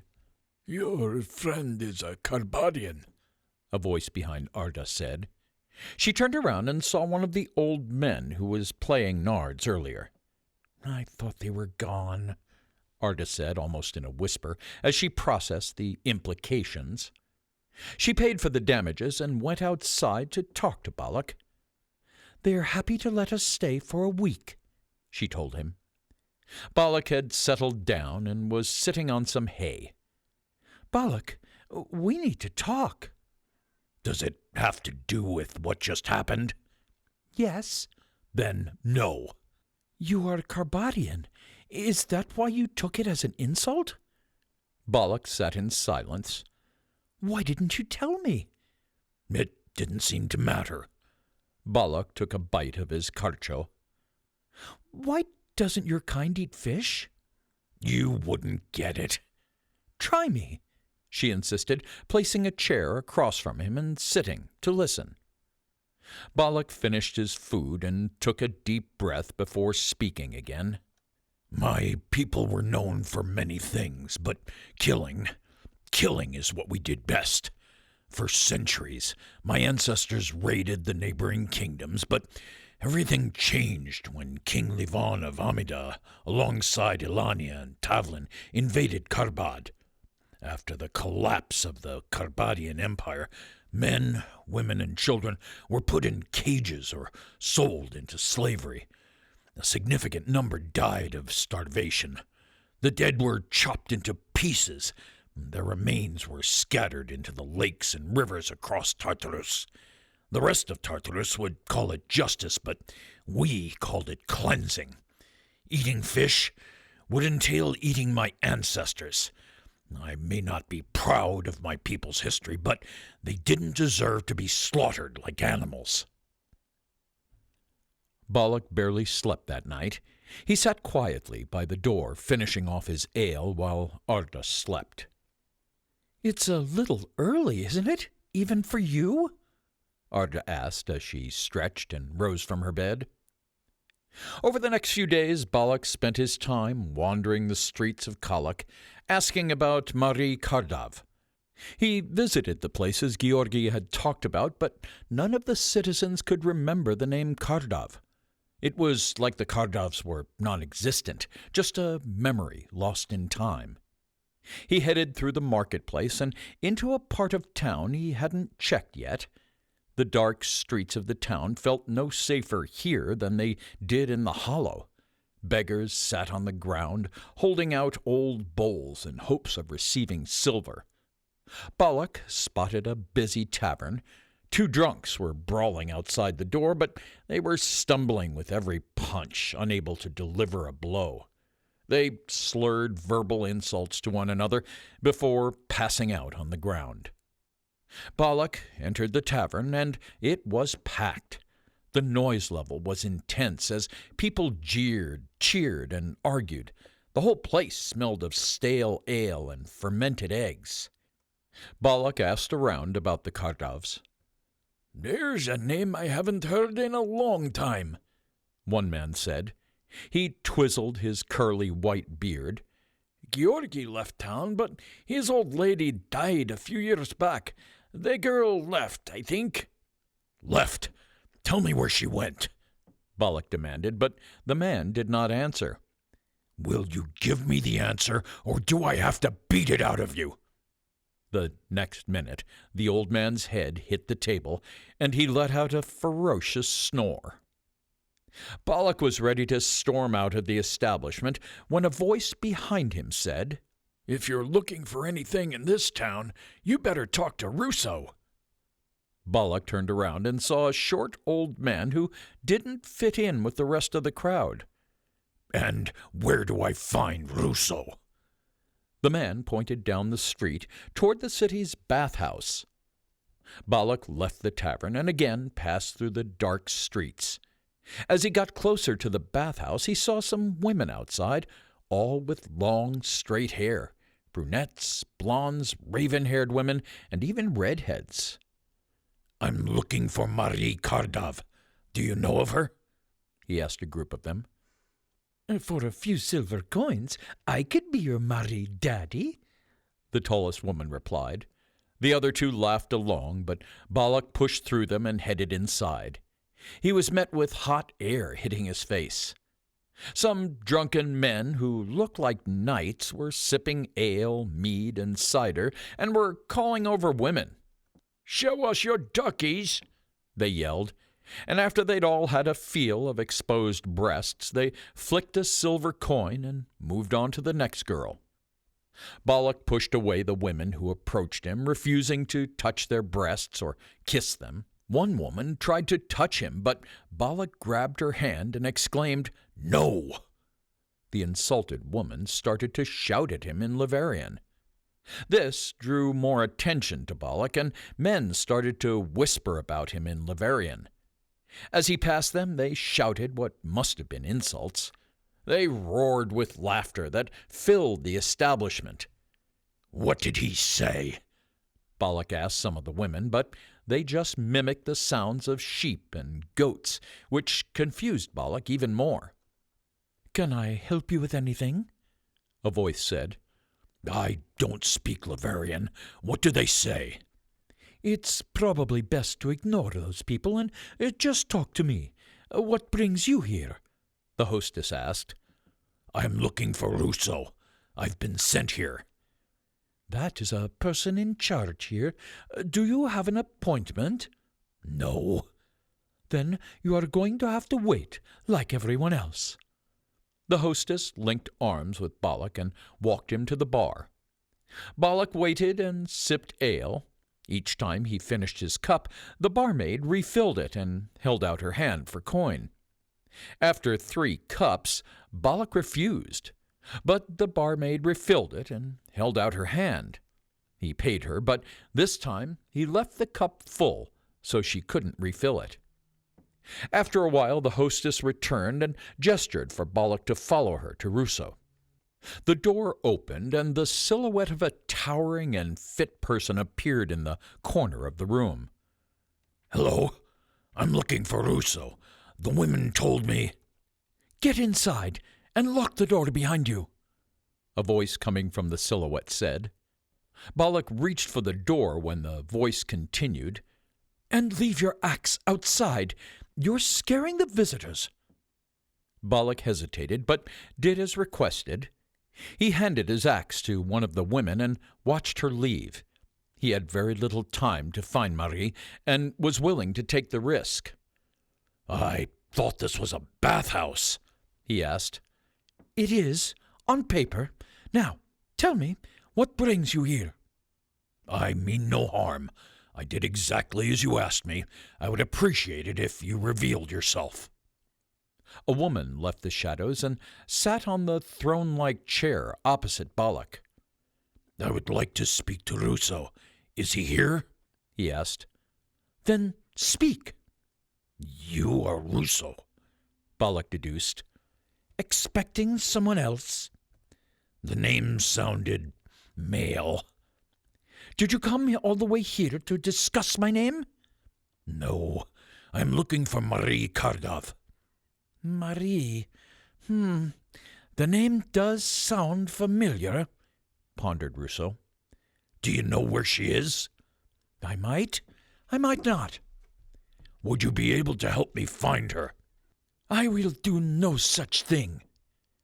If it's coin you want, then I can give you a silver coin for your troubles. What do you say?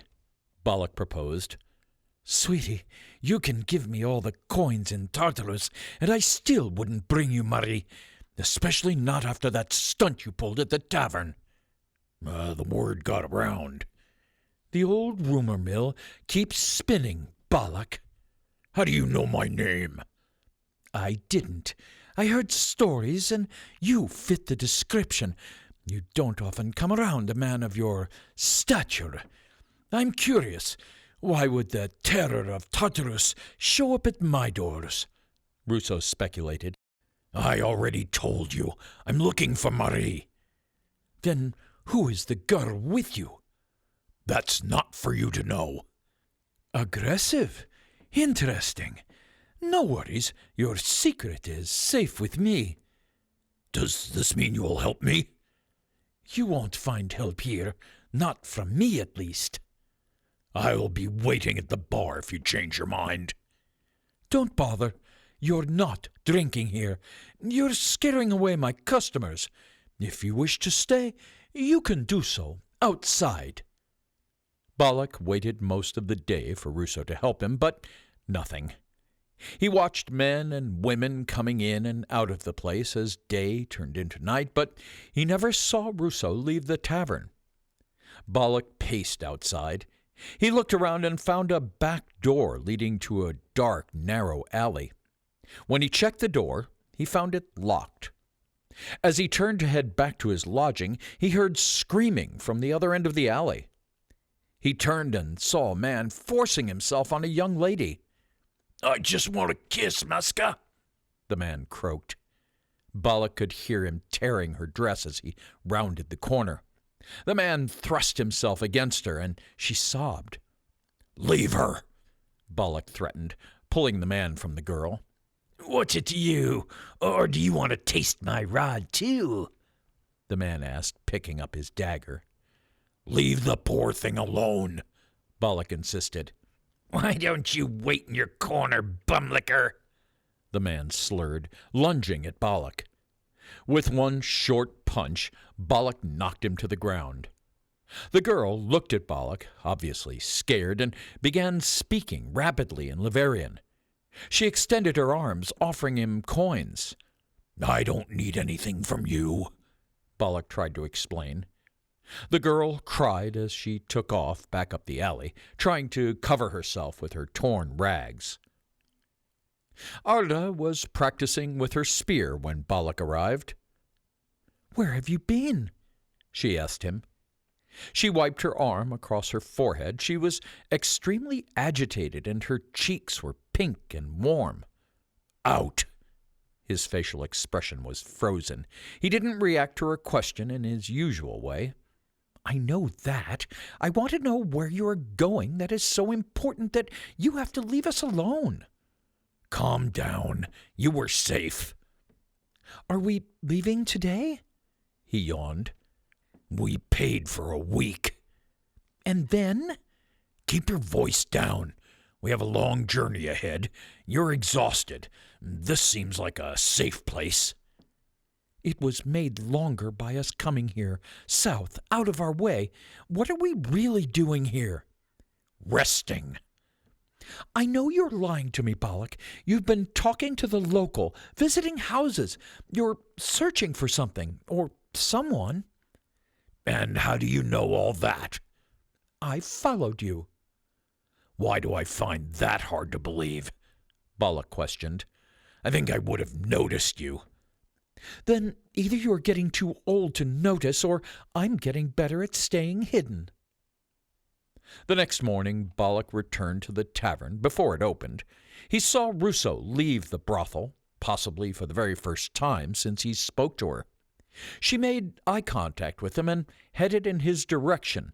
She sat next to him on a rock and started, "My girls and I are very grateful for what you did last night." Don't mention it. He paused. Does this mean I can sit inside? Russo laughed. "Not with that gnarly thing," she said, pointing at his axe. She stood up and started walking away, and then stopped, turned around to face Balak, and asked, "Are you coming?" I am not in the mood to walk. "You don't wish to accompany a beautiful lady on her walk?" Balak groaned, rose to his feet, and rushed to catch up with Russo. Where are we going? "Nowhere in particular. Can't we just enjoy the weather? Does walking always mean we are headed toward something?" Or trying to distance ourselves from something. "Are you trying to be a contrarian, or is this really how you always talk?" Balak was silent. "Don't worry. You don't have to answer that question. Is Marie the only thing keeping you here?" Yes. "I get that you wouldn't be staying with us for long, then. Shame. You're starting to grow on me. You're not the man I imagined." Russo stopped next to an old house in a place Balak didn't even know existed. "I'll leave you here. I've done my part." She fixed Balak's cape before heading off. He took a deep breath and headed to the door. It opened before his hand touched the wood. "Are you Balak? Russo said you would be coming," a young woman asked. "I was told you have important information about my family."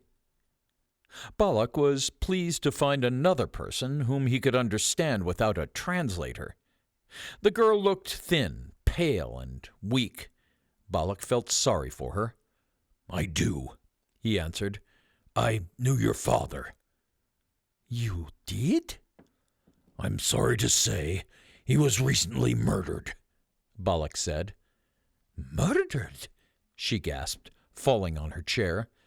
"By the Maker! Oh, no!" Her face turned paler, and her eyes filled with tears. Georgi was my friend. At times he was my only friend. You meant the world to him, and I promised to find you and give you his message. "But there is one thing I don't quite understand." And what's that? "Who is Georgi?" Georgi? Your father. Are you not Marie? "Yes, Marie Kardov, the daughter of Nestor Kardov. Weren't you looking for me?" Balak slapped his own head, pushed his fingers over it, and got up to leave. "Wait, what about my father?" she asked. Balak left without saying another word. I'm ready to leave, Balak announced upon his return to the farm. "Good. I was thinking we should go to the market and stock up before we leave," Arda said. Balak accompanied her, but was lost in his thoughts and was even quieter than usual. His look was sad and solemn, and his face appeared gaunt. Arda had noticed how little he had been sleeping. She stocked up on supplies, buying some fresh cloth, a square of fur, and threads. Arda looked for food that she could carry, like dried rice and beans. She also bought some spices, 2 small tomatoes, and garlic. "I take it that you did not do what you wanted to do?" Arda inquired. No. "I'm sorry to hear that. I can see it was important to you." They walked in silence for some time before Arda said, "Come with me." She pulled up her hood and set off along the road. Balak followed. She made a sharp turn along a thin walkway between buildings and arrived at a tavern. From his searches, Balak recognized this area of town. He must have passed it a dozen times. "The person you are looking for lives behind that door," she told him. But how? How do you know? You were looking in the right places, but asking the wrong questions. Now, go, talk to her. Arda stayed behind as Balak walked up to the house. There were some flowers in a pot by the window. The windows were clean but open, and he could hear a woman's voice inside. Balak knocked at the door, and silence fell inside the house. Cautiously, a girl opened the door. "Greetings," Balak said. Hello, The woman replied. Balak stared at her. Her facial features reminded him of Georgi. can I help you? She asked. "I am looking for a woman by the name of Marie."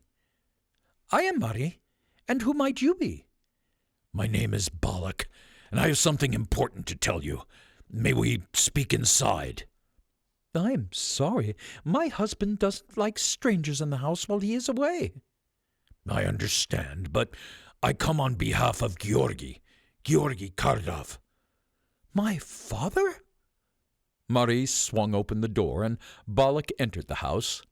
He bent over so as not to hit his head on the door.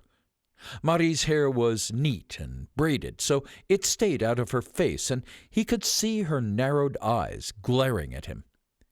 Balak sat at the dining table and looked around the house. Would you like some tea? Maybe something to eat? "No, I am not hungry," Balak said. I didn't know my father had friends. How long have you known him? "We were close. He kept me company for many years. He was a kind man. He talked at length about you." Then you must have known him a lot better than I ever did. He left us when I was just a kid. "I am aware of that. That is all he could ever talk about." Did my father ever tell you why he left us? "Yes, he left to protect you." Protect? Marie chuckled. That is not the word I would use to describe it. He ran away to save his own skin. I don't know what kind of lies my father fed you, but he is not the man you knew. He was a drunk, and when he wasn't drinking, he used to spend his time gambling and squandering what little he could earn. And that's when he was sober. Growing up, I watched him beat my mother. The only time my father stopped gambling was when he had nothing left to lose. Naively, he thought the bounty hunters would chase him. Him leaving was the best thing that ever happened to us. That is, until they started harassing a single mother and her daughter. My mother worked herself into an early grave, repaying debts that never seemed to reduce. When she died, they said it was up to me to pay. When she was still around, my mother wanted me to escape and leave. She knew they wouldn't go after me, but I was afraid of what she'd do if she didn't have me.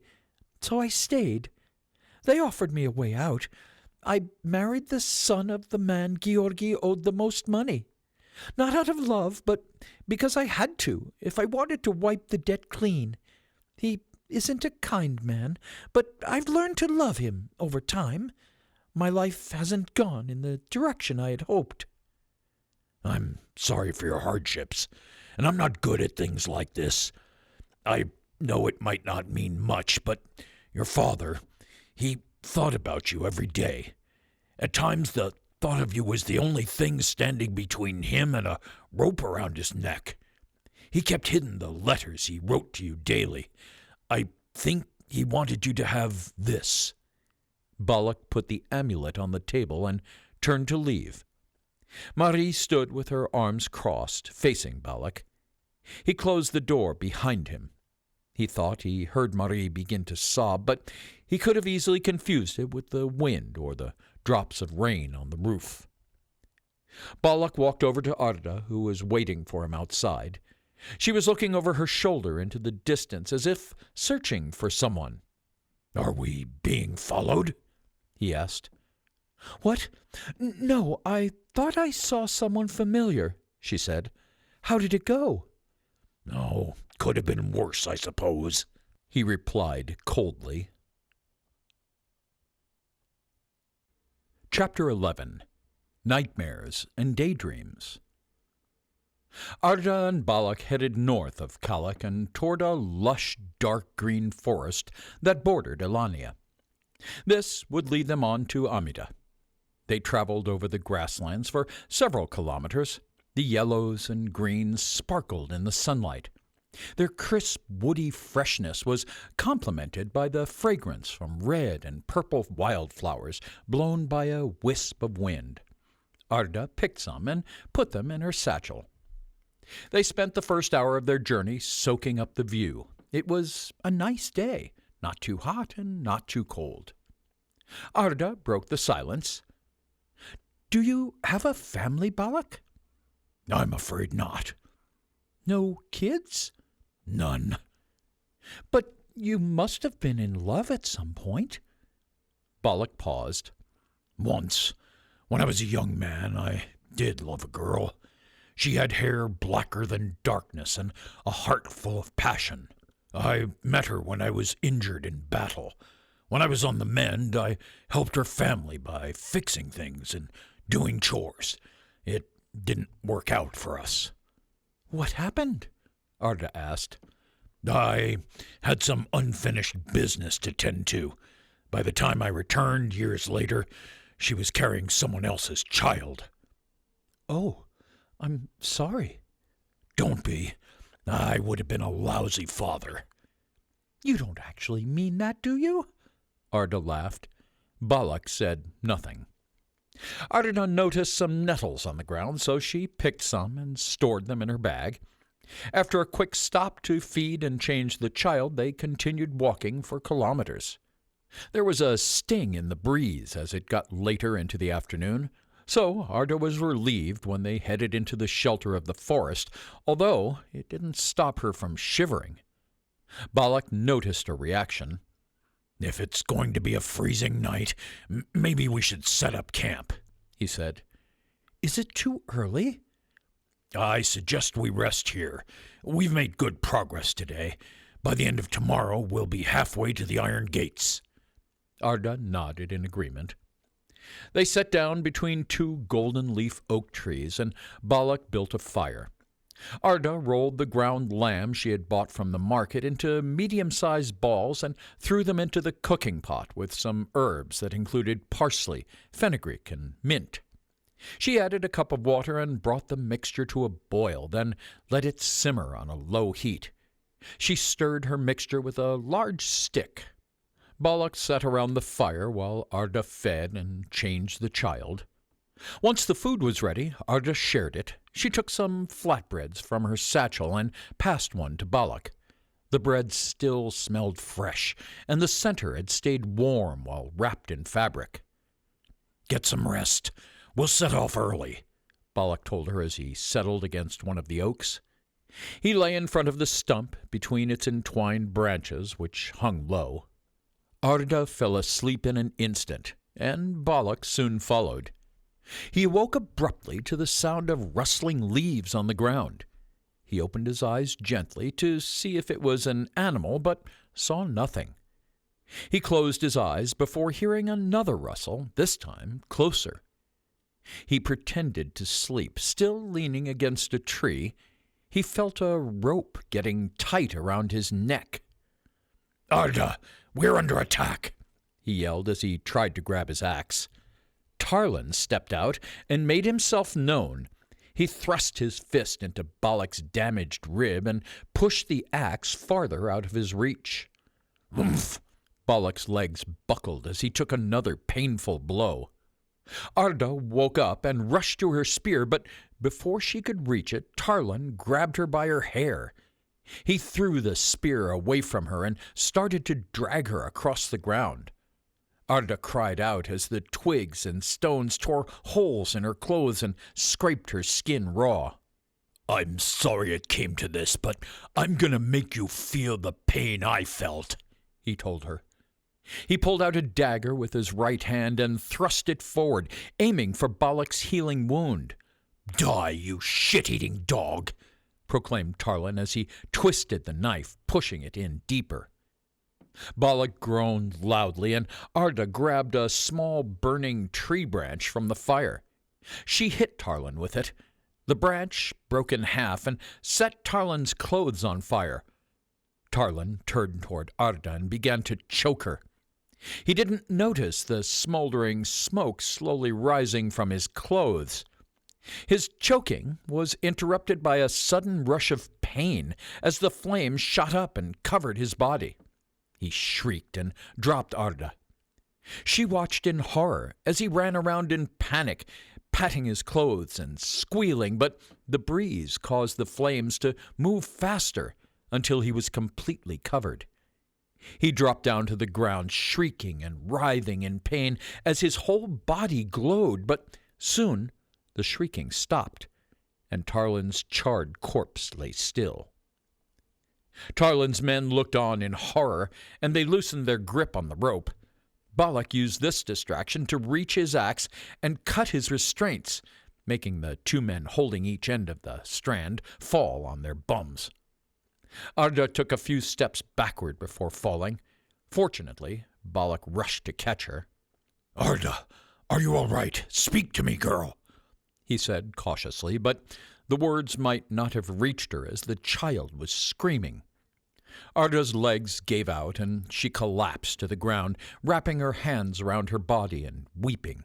The few remaining men fled as Balak catapulted quickly to his feet. "Arda, calm down." He put his hand on her shoulder, and she held him tightly. "I am sorry," she stuttered as she kept staring at the burning corpse of Tarlin. Balak turned around to see where Arda was looking. He grabbed her face and told her, "Don't look at it. Look at me. Listen to my voice." Arda looked into Balak's eyes. "Good. It's me, Balak. Breathe with me." Balak took a deep, slow breath in and waited for Arda to do the same. She repeated Balak's action. He smiled and sat her down, turning her away from the corpse. "Good. Now keep going. Deep breaths, in and out." He quickly got up and covered the body before the smell could attract any wildlife, then returned to Arda. He sat behind her, gently wrapping his large hands around her and calming her down. "Shh, girl. You did the right thing." Over the next few days, Arda was quiet and withdrawn. She slept a lot and hardly ate. Their journey was long, but they made barely any progress and were constantly camping as the fall got closer to winter. At night, Balak pretended to sleep, but instead he listened to Arda. At first he thought it was the baby until he realized it was Arda's body that was shaking while the infant lay calm in her basket. They headed across to the Amadan border, but the uneven path was difficult. Arda was weak and stumbled with the child. She broke down, and they stopped again. The unharmed child peeked through her blankets and smiled at Balak. Balak set up camp early, and Arda stared at the flickering yellow flame. "You should probably lie down and get some rest," he told her. Without saying anything or arguing, she complied. Balak patrolled the borders of their small camp, but upon his return, Arda's palm slowly crept toward the fire. He pulled her hand away, but she'd already burned the center of her hand. Luckily, there was no permanent damage. Balak wrapped it in a clutch of sheet to prevent infection. "Arda, what were you thinking?" I don't know. I can still see his face," she told Balak. "Does it ever go away?" "It gets easier," Balak lied. "Here." He offered her his drink. She accepted and gulped down almost half of the flask before spitting most of it out. "What is it?" Arda asked with a shaky voice. "Medicine," Balak said. "Is that what you've been drinking all this time?" "It's an acquired taste." Arda smiled as she tried to take another sip. "Get some rest," he said. "I'll keep watch." Arda lay by the fire and quickly fell asleep. Balak sat, leaning against a tree, sipping on the drink from his flask. He heard the baby crying. "Arda, the child," he told her, but she was too deep in her dreams, and the child kept screaming. "Fine," he whispered to himself as he got up and headed toward the basket with the child. The child looked up at him with wide eyes. "Your sister is asleep," he told her. "It's just the two of us." He lifted the child from the basket. "Now, what do you need?" She continued to cry. "Be quiet," he told her, but she screamed harder. "No, shush," he said sternly through gritted teeth. The child started to fuss and moan. "How do you communicate with someone who doesn't know how?" The child reached out and grabbed his finger. Balak relaxed a bit and looked down. She pulled his finger toward her mouth, but he slipped it away, and she started sucking on her own hand. Balak's facial features softened as he felt the child calm down a little. He smirked. "You must be hungry." He lit a fire and warmed some milk, just like Arda had done so many times before. The child fidgeted and moaned. Balak began to feed her, and she kicked her legs excitedly in response. "Drink, and one day you will be as strong and smart as your sister. The things we do to keep our family safe." After the child finished drinking, Balak lifted her and started rocking her gently until she vomited on him. "By the Maker!"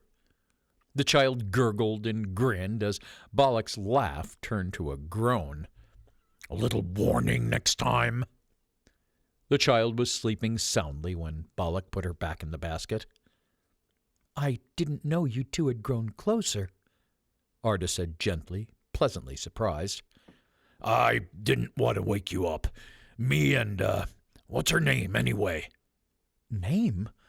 I don't know." "You don't know? Haven't your parents named her?" This wasn't on their minds. There was too much chaos in the days leading up to the king's death. She can be Lilith, maybe Mariam. "How about Malika?" Malika.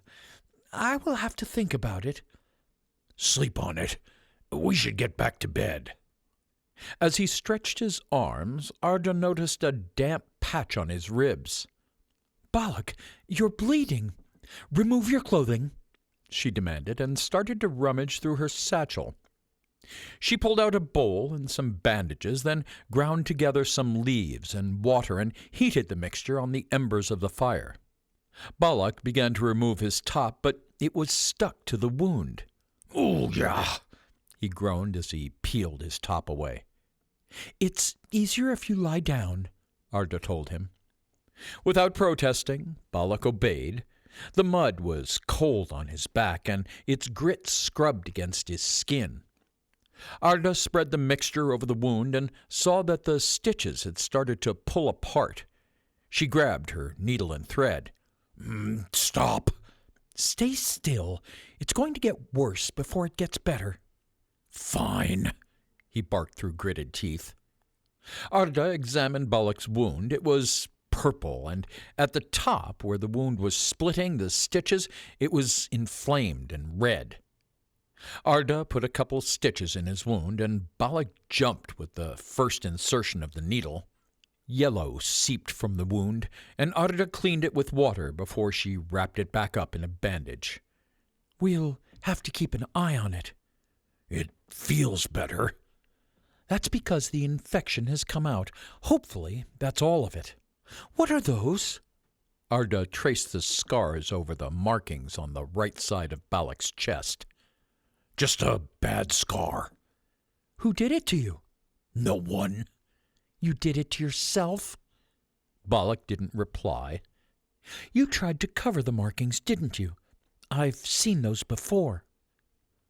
Balak ran his fingers over the scars covering the markings. "These tattoos are marks of servitude," she said. "You were a slave." "I was taken as a child. I recall my father protecting us to his very last breath." "I'm sorry to hear that. What about your mother?" "She helped me escape. I ran as fast and as long as my feet could carry me. I could hear the dogs and men chasing me. I only stopped when I couldn't keep myself standing. That night was the last time I saw her. She died as a slave. I'm very sorry to hear that, Balak. You've got nothing to be sorry about. Can we rest now? He said as he turned to the side and covered himself with the blanket.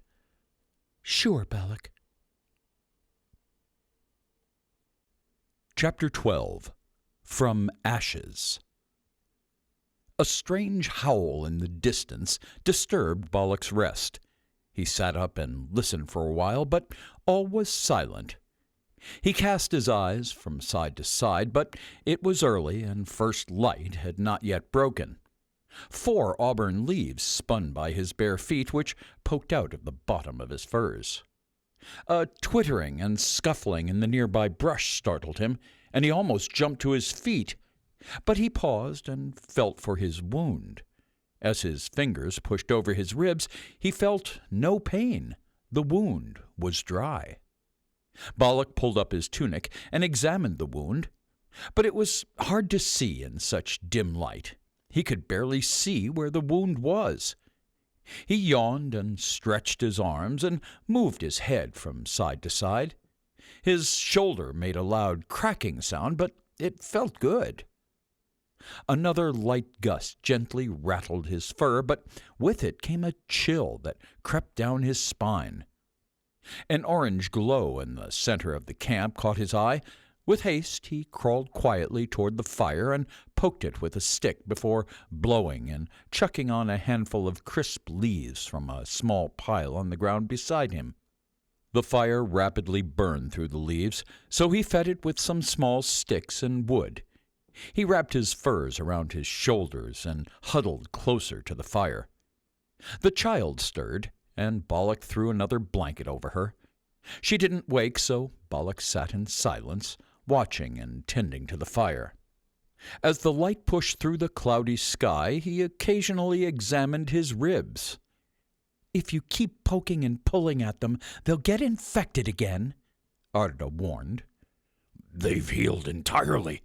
You can barely even notice they were wounded. Just 2 little pink scars. Look. Does it still hurt? The opposite, actually, Balak whispered. I feel like the weight of the world has been lifted off my shoulders. Maybe you just needed a good night's rest, Arda answered as she turned away. He looked at his wound, but it was like it was never there. The scars were gone, yet the memory remained. Balak continued to examine his wound. He even tried to pull it apart, but the skin had already knitted itself back together. This all feels a little odd, he said, looking toward Arda, but she did not stir. Balak pulled some small yellow flowers from a nearby bush and threw them into the cooking pot. He covered them with water and placed the pot on the fire. He pulled on his vest and belt. Arda, we must start to make ground on our journey now, he said, shaking her gently. I'm awake, she replied, with her eyes still firmly closed. First one, then the other, she pried them open and stared at the fire. Balak used a stick to remove the pot from the flame and poured Arda a drink. She accepted, and they sat in silence while she dressed and changed the child. Balak stamped out the fire, and Arda took charge once more of the child, strapping her across her chest. The child was quiet and not yet her keen self, but Balak noticed a pink coloring across the apples of her cheeks. Towering trees provided a canopy from the bright rays of the sun. It looked as though some of the forest trees had been chopped down, yet the ones that remained overwhelmed the area and sheltered them. They moved through the brown, powdery earth at a rapid pace. Plumes of dust rose with every stride, especially under the pressure of Balak's enormous, heavy feet. Much of the area was flat, so they did not tire easily, but every once in a while the child coughed and spluttered. It's pretty dry here, Balak told Arda. Does she want a drink? He offered Arda some water. Thank you, Arda said. She pursed her lips as she loosened the strap to offer a drink to the child. She slurped a few sips before closing her eyes and snuggling into Arda.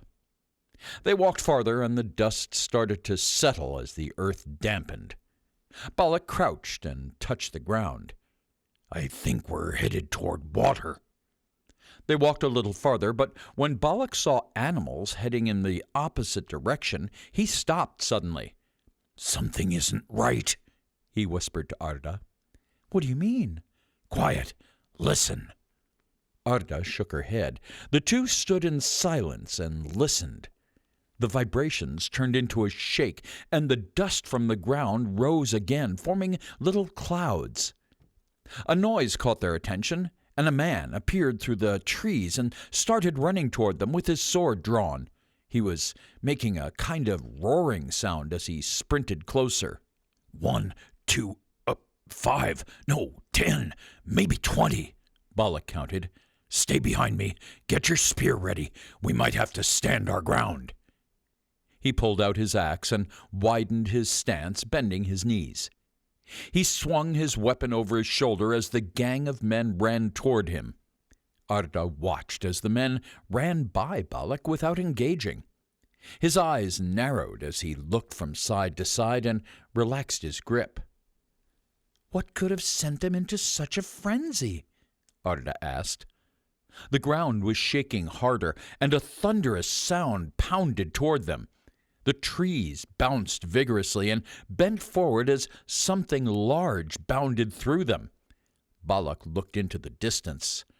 We're about to find out, he replied. Arda gasped as a nart burst into sight. Its shadow turned the forest black. She shuddered and pulled the child closer. The nart skidded as it came to a stop. A brown cloud circled into the air like a whirlwind. Everything was silent. Balak and Arda stared at the beast. The plumes of dust settled around them, and the child let out a gentle cough. The beast leaned forward. Gray, weathered skin covered its face, and the prominent bones in its cheeks and chin poked through in a sharp point. Its two legs were thick and long. At every joint, bones formed sharp points that stuck out, almost piercing the skin. The creature looked like its bones had kept growing and stretching the skin to its breaking point. Its mouth resembled a hollow hole, and as it roared, the trees shook back and forth. Its thin, wiry hair stood on end as it started forward. Hide! Balak yelled to Arda. He bolted toward the nart. Balak, wait! Arda yelled, but it was too late. He charged straight for the large, wild monster and headed into battle, striking the first blow across the nart's sturdy legs. His axe chinked and ricocheted off the heavy gray armor that protected the back of its legs.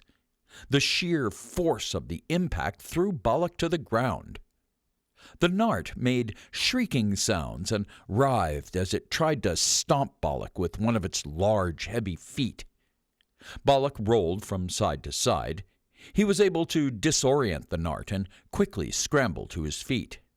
Arda moved out of sight and positioned herself beneath a fallen tree from where she could still watch the battle unfold. The nart swung a large wooden club at Balak. It was the size of half a tree, and Balak had to move closer to the nart to avoid it. Balak charged forward again, lifting his axe above his head. He jumped and sliced the nart's exposed knee. Its eyes widened, and it shrieked. Inem crete!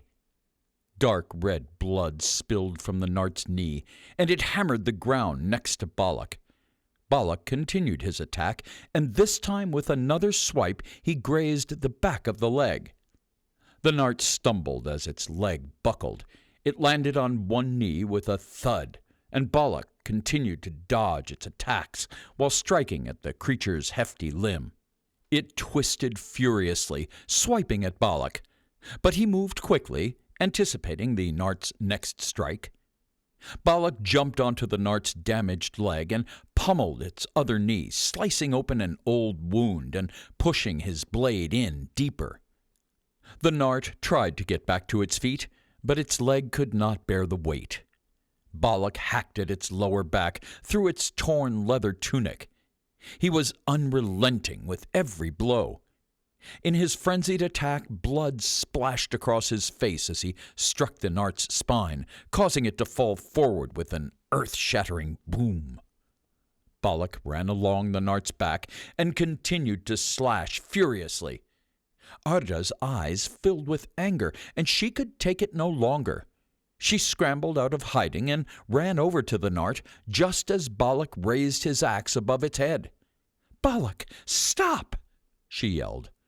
The Nart groaned, and she looked into its eyes, but she was too late. Balak delivered his fatal blow to the back of the skull. The Nart wailed and coughed out blood. Large droplets sprayed Arda as its eyes became lifeless. Balak jumped down from the Nart. Did it hurt you? He asked as he looked Arda up and down. "It's not my blood," she snapped. "There was no reason to kill this Nart." No reason to... Is this how you're thanking me? Maybe I should have let it step on your thin skull so you learn some gratitude. "It was not looking for a fight." Arda turned her back to him and started walking away. It didn't look that way. "It was trying to say something. They are far more intelligent than you think. Who knows what those other men did to anger it?" Be quiet. He listened cautiously as the faint sound of a longsword brushing against the earth closed in on them. "Has it ever occurred to you that they might even have their own language? Their tongue and culture predates our own." Balak shook his head. Arda, quiet. More are coming. "How many?" Just one. "Oh, no, not him," she quietly whimpered. Balak's attention was pulled away from Arda and toward a hooded figure just ahead of them. Arda spotted him and stopped abruptly. I hope I'm not interrupting, a deep voice croaked. Who's that? Balak whispered to Arda, but she didn't answer. What do you want? Balak asked the man. The man was wearing black breeches and leather boots. He swung open his cloak and flashed a large, heavy longsword that was tucked into his belt, along with an array of silver daggers and knives. He slowly pulled down his hood. He was short and cleanly shaven, with long, thick, slovenly brown hair. He was broad across the shoulders, and his voice sounded older than his years. I've been searching for you for some time. Arda took a step back and hid behind Balak. "He is here for us," she gasped. This is one man. There's nothing to fear. Balak pushed her farther back with his arm. Is he a man from the camp, too? You can explain later. You've hidden yourself well, the man said. Balak held his axe over his shoulder and stood in a fighting stance. The man pointed his sword toward Balak and advanced toward him.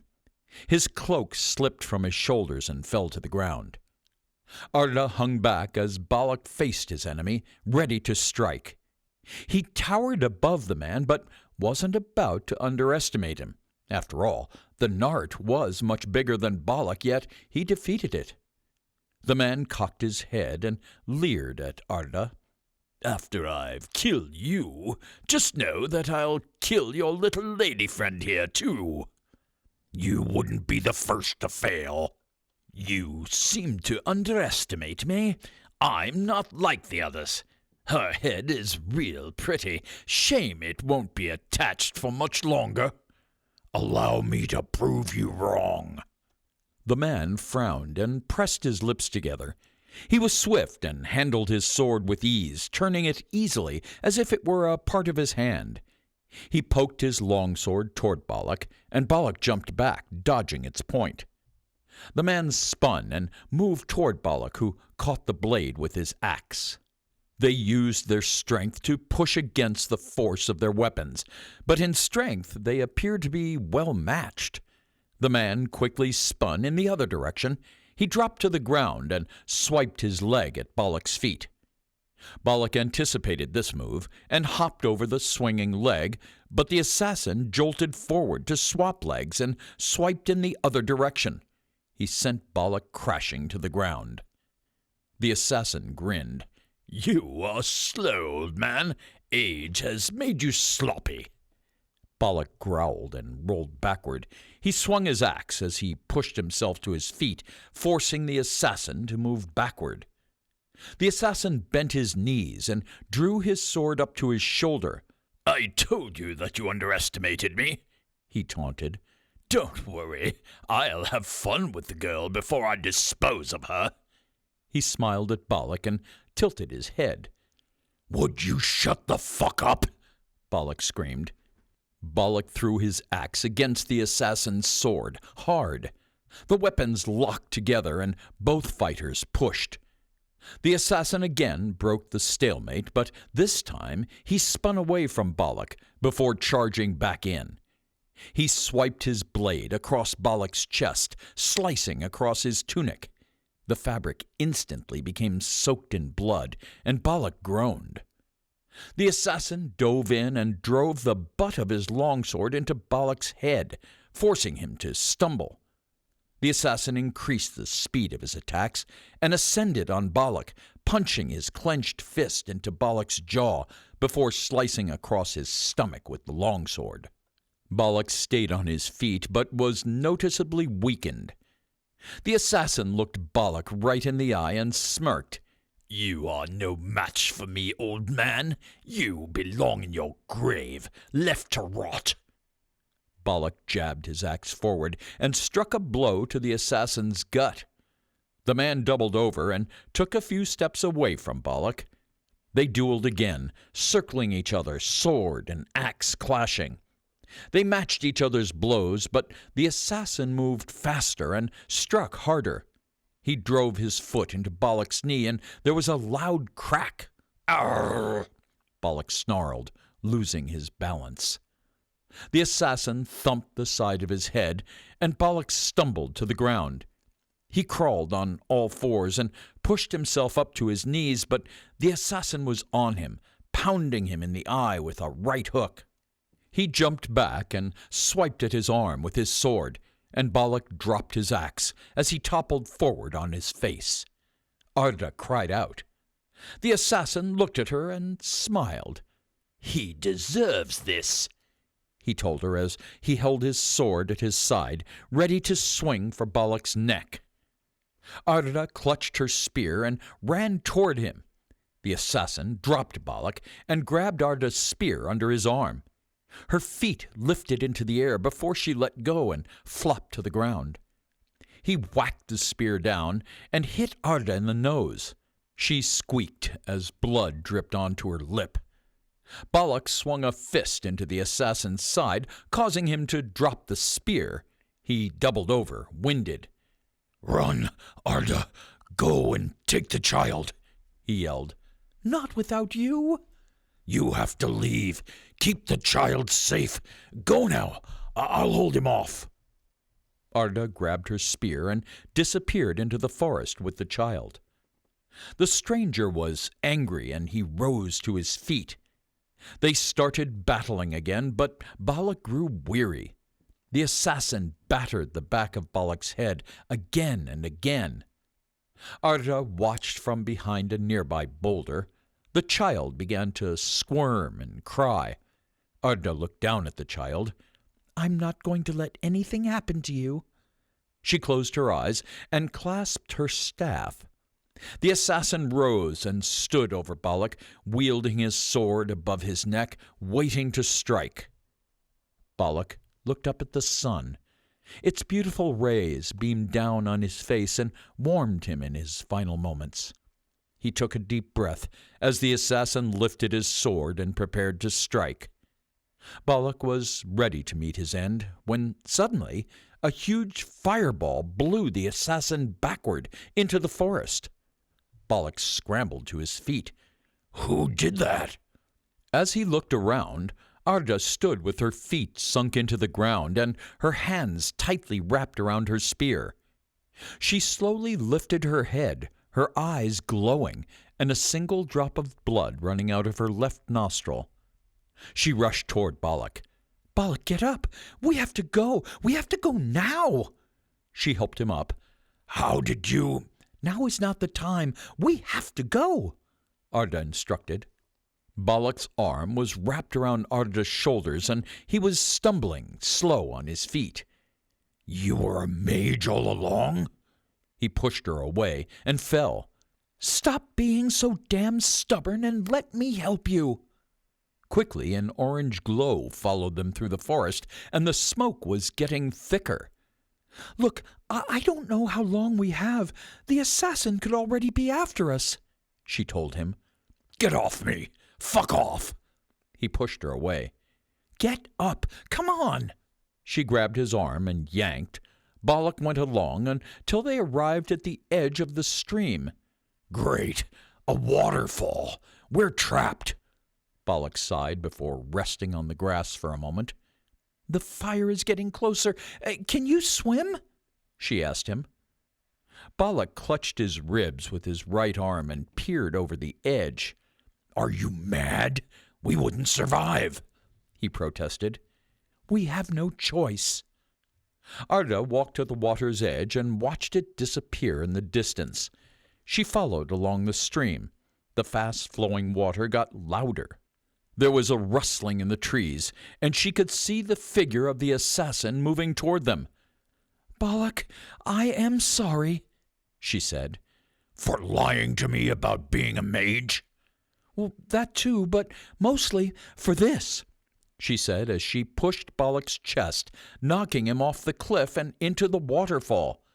Arda wrapped an arm around the child and followed him. Chapter 13. The Mystic Forest. The water was still rushing around her when Arda grasped to draw in some air.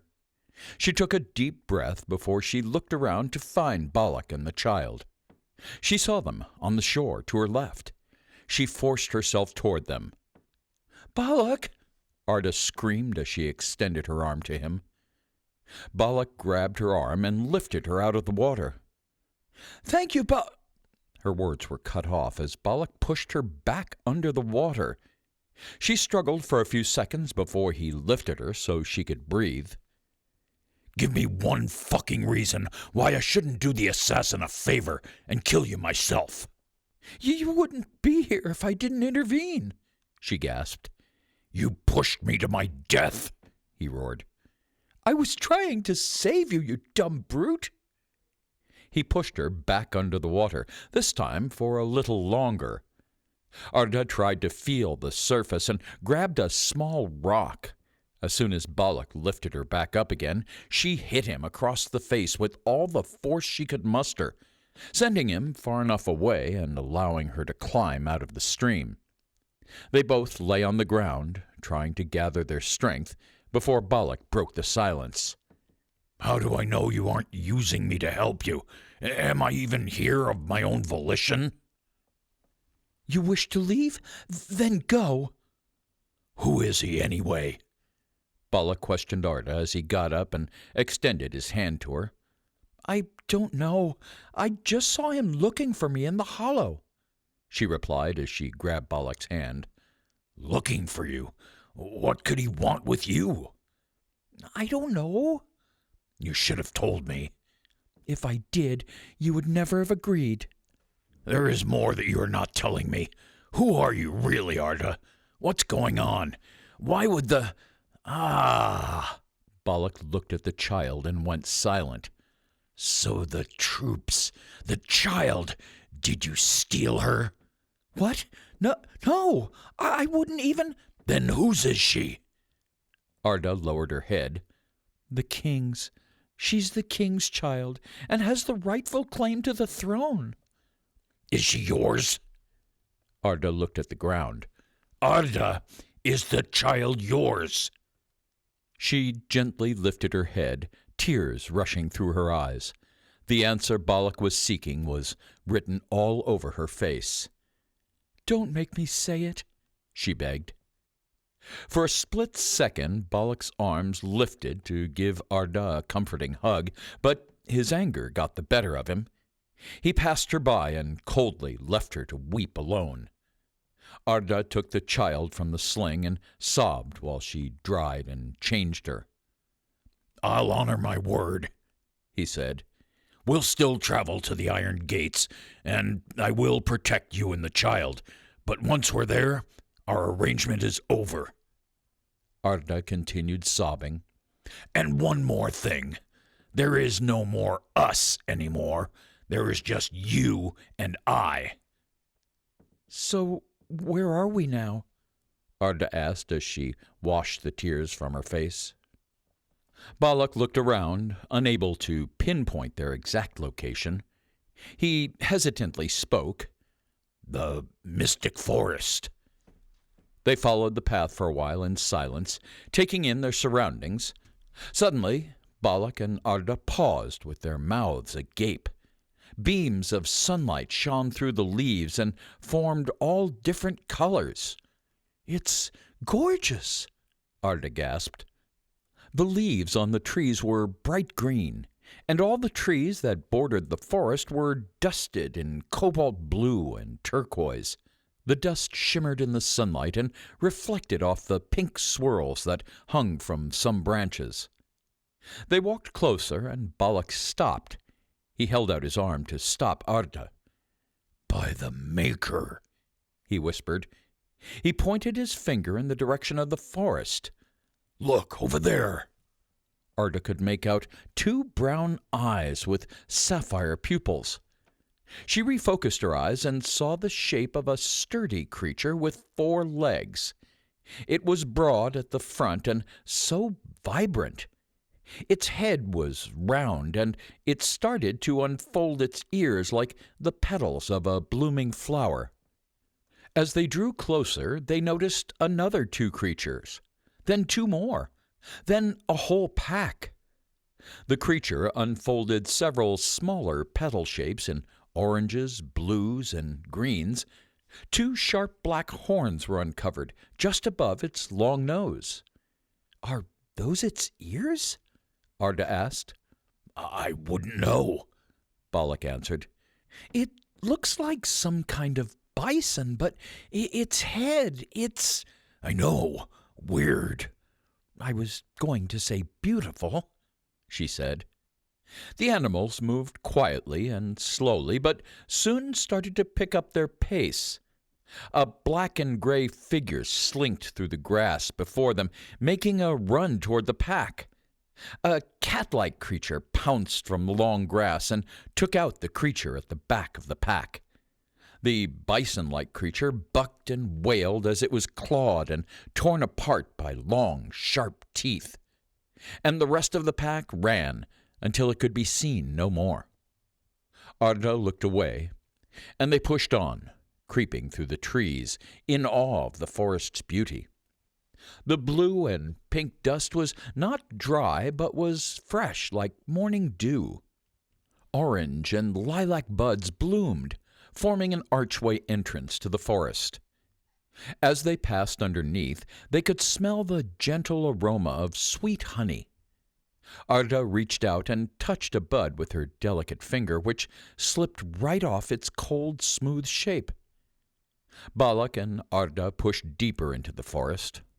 They could no longer see the outside world. They could hear the twittering of birds and the chattering of animals all around them. The shrubs and bushes grew taller along their path as they headed farther into the thicket. They passed leaves that were almost as big as Arda. The path narrowed, and Balak pulled up his tunic to prevent the overwhelming scent of the overgrown yellow orchids from catching in his throat. Their fragrance was sickly sweet with a hint of spice. Arda started to slow as the child grew heavy. They had been walking for several hours, but the beauty of the forest ignited their curiosity.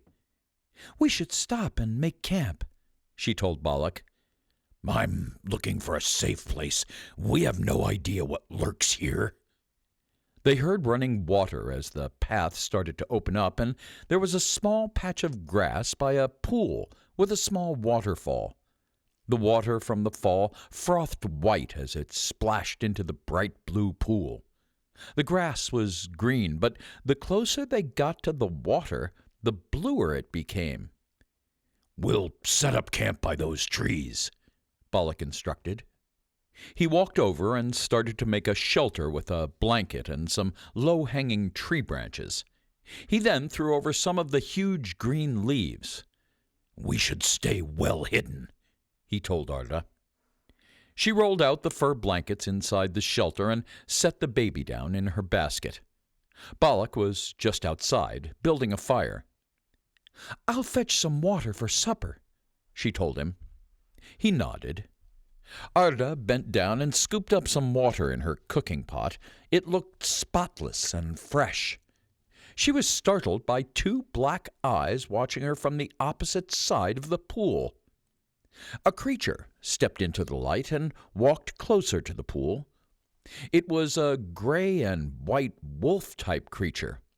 It was as big as a horse, with rainbow-colored feathers forming its wings.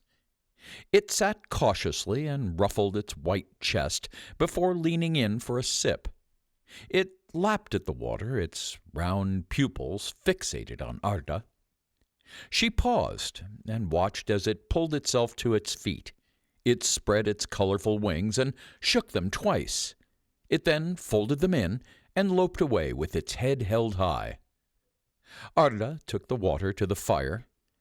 "I've just seen a wolf with wings." "Wolf? We need to take shifts on watch." "I don't think it was a threat." "Wolves only bring trouble, or did you forget what happened before?" "This one was different. Just think, we could be the first people to see these creatures since the heroic age." "People who come here are said to never return. Let's make sure we are not like them." "Look, there it is again." It flew overhead. It didn't even acknowledge the pair below.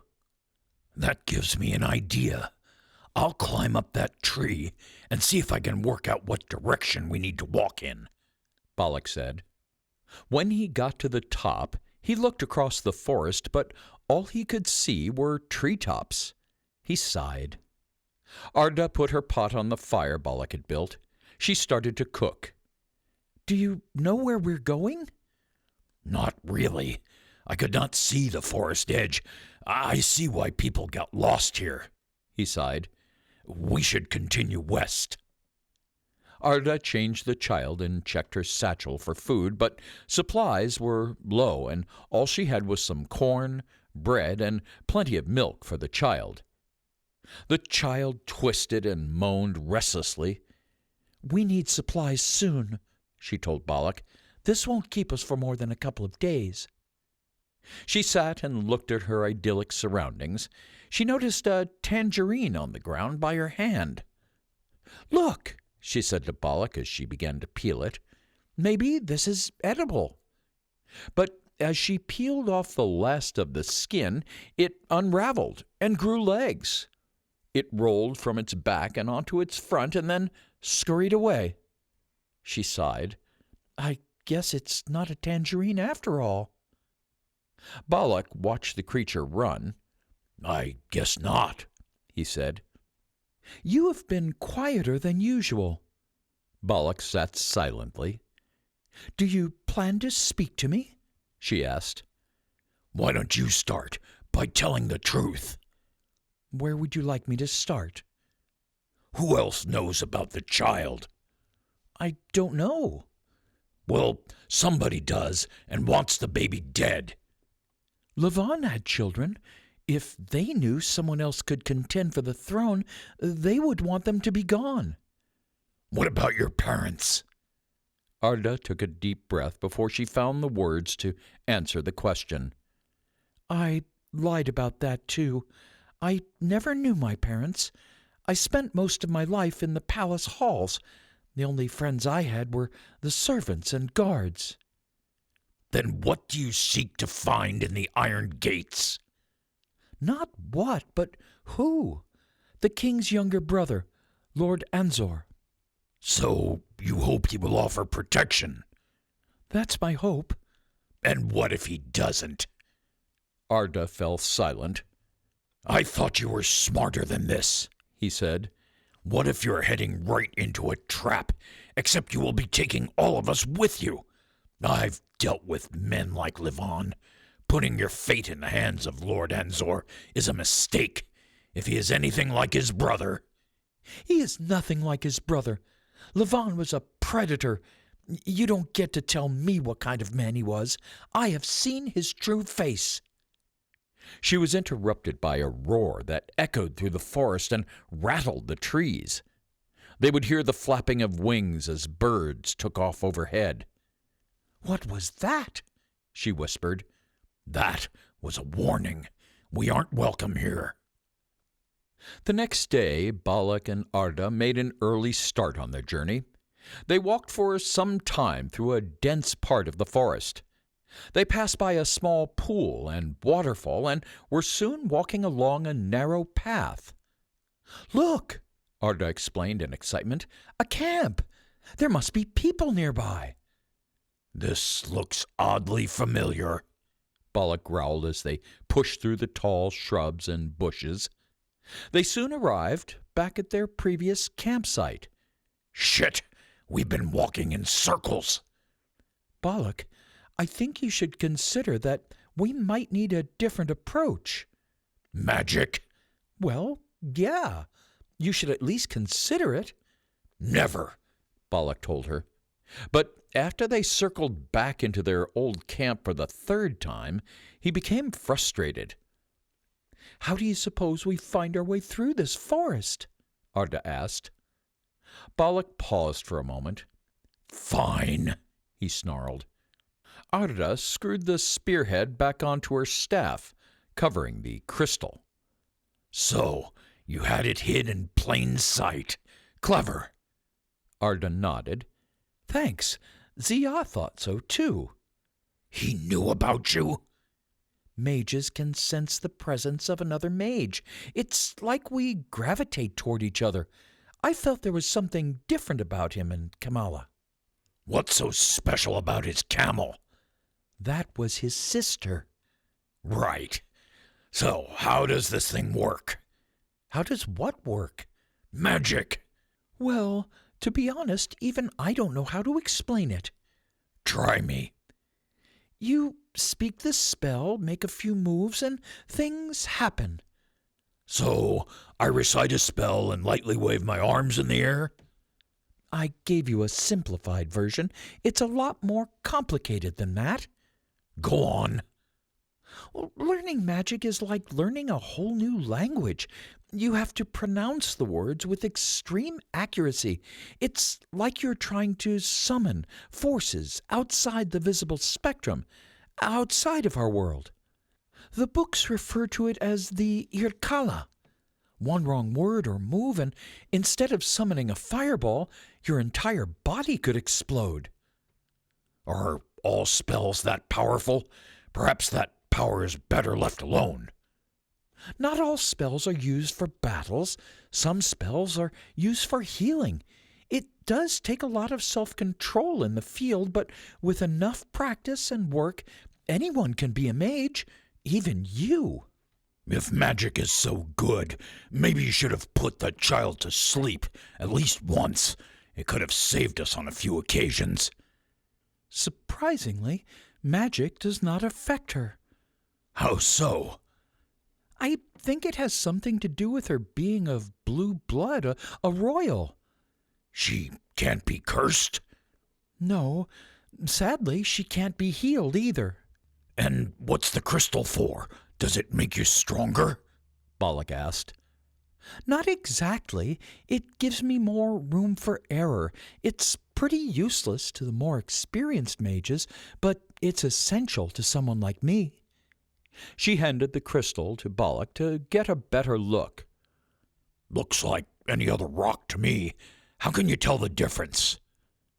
Same way a blacksmith can tell the difference between iron and zinc. They look the same to the naked eye. You just need to know where to look to see the difference. I sense it, too, like an attraction. I'm drawn to it as much as it is drawn to me. I can also sense other magical items around me and other mages. Who taught you all of this? Nobody. I did it all by myself. That requires an explanation. The library, back in Elbrus, had a few dozen books written about magic. I used to sneak my way to the library and read about it. A few women taught me to read stories for the children of noblemen. Eventually, I wanted to read more books about history and the world. One thing led to another, and I wanted to read more about magic. Books about magic wouldn't have just been lying in the library, Balak said with obvious skepticism. They weren't. I had to read them in secret. They were hidden behind locked doors and long hallways deep below the surface. Those books are better off keeping their secrets. I would have burned every one of them if I could. Those books possess knowledge left to us by our ancestors. Burning them would be a sacrilege. Their hard work would have gone to waste. Some things are hidden for a reason, Arda. I'm sorry, Balak, but you don't exactly strike me as an expert on the subject, unless you wish to tell me something. Balak remained silent. An animal's howl broke the pause. We should hurry up. The sooner we leave this place, the safer we are, Balak said. The crystal began to glow like a beacon. This way, Arda said. Balak narrowed his eyes, shrugged, and walked ahead. They set off again. They head down a path, and the forest thickened. Balak noticed a pool of red. This blood is fresh, he told Arda. They followed the path farther, but red streaks on the ground led to an animal carcass. Balak bent down. Its entrails were strewn over a tree branch, and much meat was left behind. What is it? Arda gasped. It's some kind of deer by the looks of it, but I can't be sure. It's what killed it I'm worried about. It must have large teeth to do this kind of damage. They heard a loud noise in the distance, and suddenly the trees started to shake. We should go now, before it finds us. They pressed on, but as the darkness started to fall upon them, they set up camp with just a small, low shelter beneath some shrubs, and it was only suitable for sleeping. Outside, he built a fire. Arda set the child down to sleep and joined Balak by the fire. This is the last piece of bread we have, she said as she passed it to him. Balak didn't reply, but broke the piece in half and shared it with her. What are we going to eat tomorrow? She asked. We're going to die of thirst a lot sooner than hunger, he replied. I'm afraid our flasks are mostly empty. You wouldn't know any spells that could help us. I wouldn't even know how to conjure something like that. And what about the milk? No, absolutely not. That's for the child. That's all she will eat. We can't take that away from her. I understand, but what good are we to her dead? Balak sat at the campfire, but he was deep in thought. Arda asked him, I can sense there's more to it. Is there something else on your mind? There is. The dead deer we saw earlier. Whatever killed it left much of the meat untouched. I don't think I'm getting it. Most predators kill to feed. The only time they don't eat the meat is if they're protecting their turf and offspring, or... Or what? Or if they're hunting for the thrill. I've never seen an animal killed just because it wants to. That's what worries me. Balak noticed two vertical beaded yellow pupils tracking them from the brush. Arda, we're not alone, Balak whispered as he swung his axe above his head. A horned creature appeared. It had two long, sharp teeth that pushed over its huge jaw. It was long and cat-like and almost as tall as Arda. It was snarling as it moved toward them, crouching low on its front paws. Get ready, Balak said. Arda readied her spear. The creature pounced. Its huge paw knocked Balak into a tree. Arda thrust forward with her staff, but the creature jumped back, then pounced again. Balak swung his axe and chopped at its side, just as Arda ran in with the tip of her spear. Blood exploded everywhere and splattered all over Balak's upper body and Arda's shawl. The creature wailed its last breath. "Glad this is over." "Do you think—" Balak began. Arda frowned as the sudden rush of a rotten smell entered her nose. "Do you smell that? Are there more?" Arda got her spear ready again. "Yes, we are being watched." Balak drew his axe. The flickering fire provided just enough light for them to see a shadowy figure coming toward them. It looked like a man with a large hat. "Who are you? Reveal yourself," Balak snarled, but the figure kept on coming. Arda put her hand on Balak's arm to keep him from swinging his axe. The figure moved into view, but it wasn't clear. "I don't think that's a hat. I think it's its head," Arda told Balak. The strange creature stood atop two legs. Its body was long, but its head was shaped like a mushroom top. "This thing must have killed the deer," Balak claimed as he wriggled his arm free from Arda's grasp. "Balak," Arda said as she gripped his arm again, "I suggest you take another look at it." The figure took a step toward her. It had two large brown eyes, and the whole of its head and body was a very light shade of brown. It wore no clothes, but clutched a spear with its long, thin hand. Its eyes and even its arms and legs resembled those of a human, but they were thin, like tree branches. Its head and body were shaped differently than that of Balak and Arda. Even in its naked form there were no distinguishable features other than some gills tucked up inside the hat shape on its head. There were no sexual organs, and it did not have a nose. "Look, more of them," Arda said. They started to push out of the shrubbery and circle Balak and Arda. A couple of them had shields. Another was wearing a breastplate. "Stay back," Balak snarled.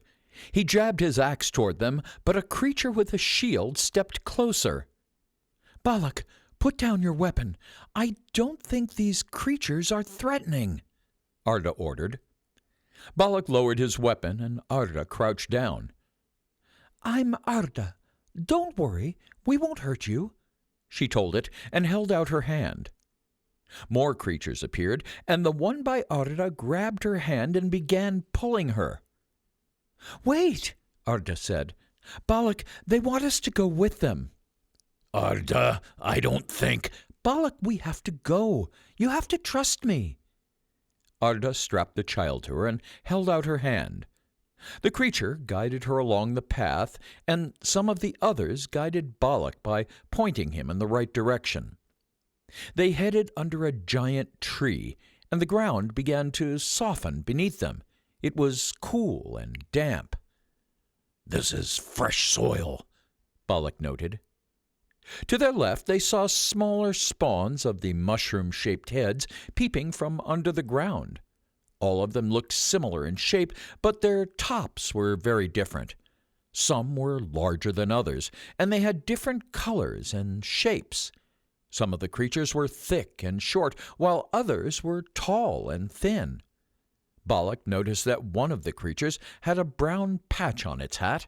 Another had 3 spots. They were led to sit by a hole in the ground. One of the creatures lowered Arda's feet into the hole and then indicated that Balak should do the same. Then they covered their feet with earth and chucked water on their heads. "Hey!" Balak yelled. Arda laughed. "No, we can't eat this way. We eat using our mouths." She opened her mouth and pointed inside it. The creatures narrowed their eyes. One of the creatures put its feet in the hole and covered them, while another poured water on it. "This must be how they eat," she told Balak. "They must absorb their food." Well, at least they can't absorb us then. Do they have any real food? Balak asked Arda. I'm not sure. I think, if my memory serves me correctly, these creatures are called gobelisks, the forest men. I don't think there is any way to communicate with them through words. A smell of sweet, damp grass filled the air as the creature pulled its legs from the soil. Several creatures approached and led them to a small cave. They pulled at Balak and Arda, encouraging them to enter. One of the creatures carried a torch and pointed to the pictures. There were various inscriptions, symbols, and images on the cave wall. Pictures of a dragon blocking the sun, a figure covered in flames, and a bleeding tree stood out the most. Balak leaned toward Arda and asked, Does any of it look familiar to you? Not really. This might be their history. Look, Balak, Arda said. Her mouth was agape as she saw the story of a horned creature terrorizing the gobelisks. They knew we were coming. These images are not of the past. These are prophecies. Don't tell me you believe in this nonsense, Balak croaked. Then how do you explain this? At the end of the row were two human-like figures, one holding a spear and the other an axe, as they stood over the huge dead beast. Balak couldn't help but admit that the whole thing was strange. Do you think they drew it? Balak asked. Your guess is as good as mine. I wonder what the rest of them mean. I don't think it's for us to know. They turned to walk out of the cave. The whole tribe had gathered and was staring at them. She laughed. They think we're heroes. We killed their beast. Enough heroics for one day. The gobelisk held out its hand, and Arda placed hers in it. It closed its eyes for a moment. It then scurried off and returned with some berries for Arda and Balak. I think those are edible, she said to Balak. Balak took one, examined it, and ate it cautiously. They taste the same as the other edible berries, so they should be safe. Thank you, Arda said, accepting the berries. She ate a few, and Balak also ate some. She wrapped some in a cloth for the child who was still snoring. Balak and Arda settled by a large tree, and Arda soon fell asleep. Balak watched the little creatures as they walked back and forth in small groups, dipping their feet into the hole, covering them, and then disappearing with their weapons so others could take their turn. Some had swords, others had spears. Balak managed to get some sleep, but woke Arda at first light. We need to get started on our journey again. This place makes me feel uneasy. Balak started to dress in silence. Balak, is everything all right? Something just doesn't sit right with me about that image in the cave. I'm going to go take another look. Great. I'll go collect food for our journey, Arda said. He headed back inside and followed the pictures. He looked at the image of the creature. It appeared twice as tall as Balak. Shit! Balak exclaimed and rushed out of the cave to find Arda. Arda, give me your shawl. What? Balak grabbed it from Arda and threw it in the fire she had built. What has gotten into you? Arda protested. Remember the image in the cave? That creature looked twice as big as me, and the one we killed barely matched your size. Then it must have been exaggerated. Arda was growing agitated. What if the images in the cave are right? The dead deer, it was a warning. The beast was defending its turf and offspring. We didn't kill the beast, we killed its child, Balak said. There was a painful howl close by, and Arda looked up. You are right, she told him. Her eyes widened and her skin turned pale. Even Balak felt shivers all over his body. He tossed his tunic in the cold fire, leaving him naked from the waist up.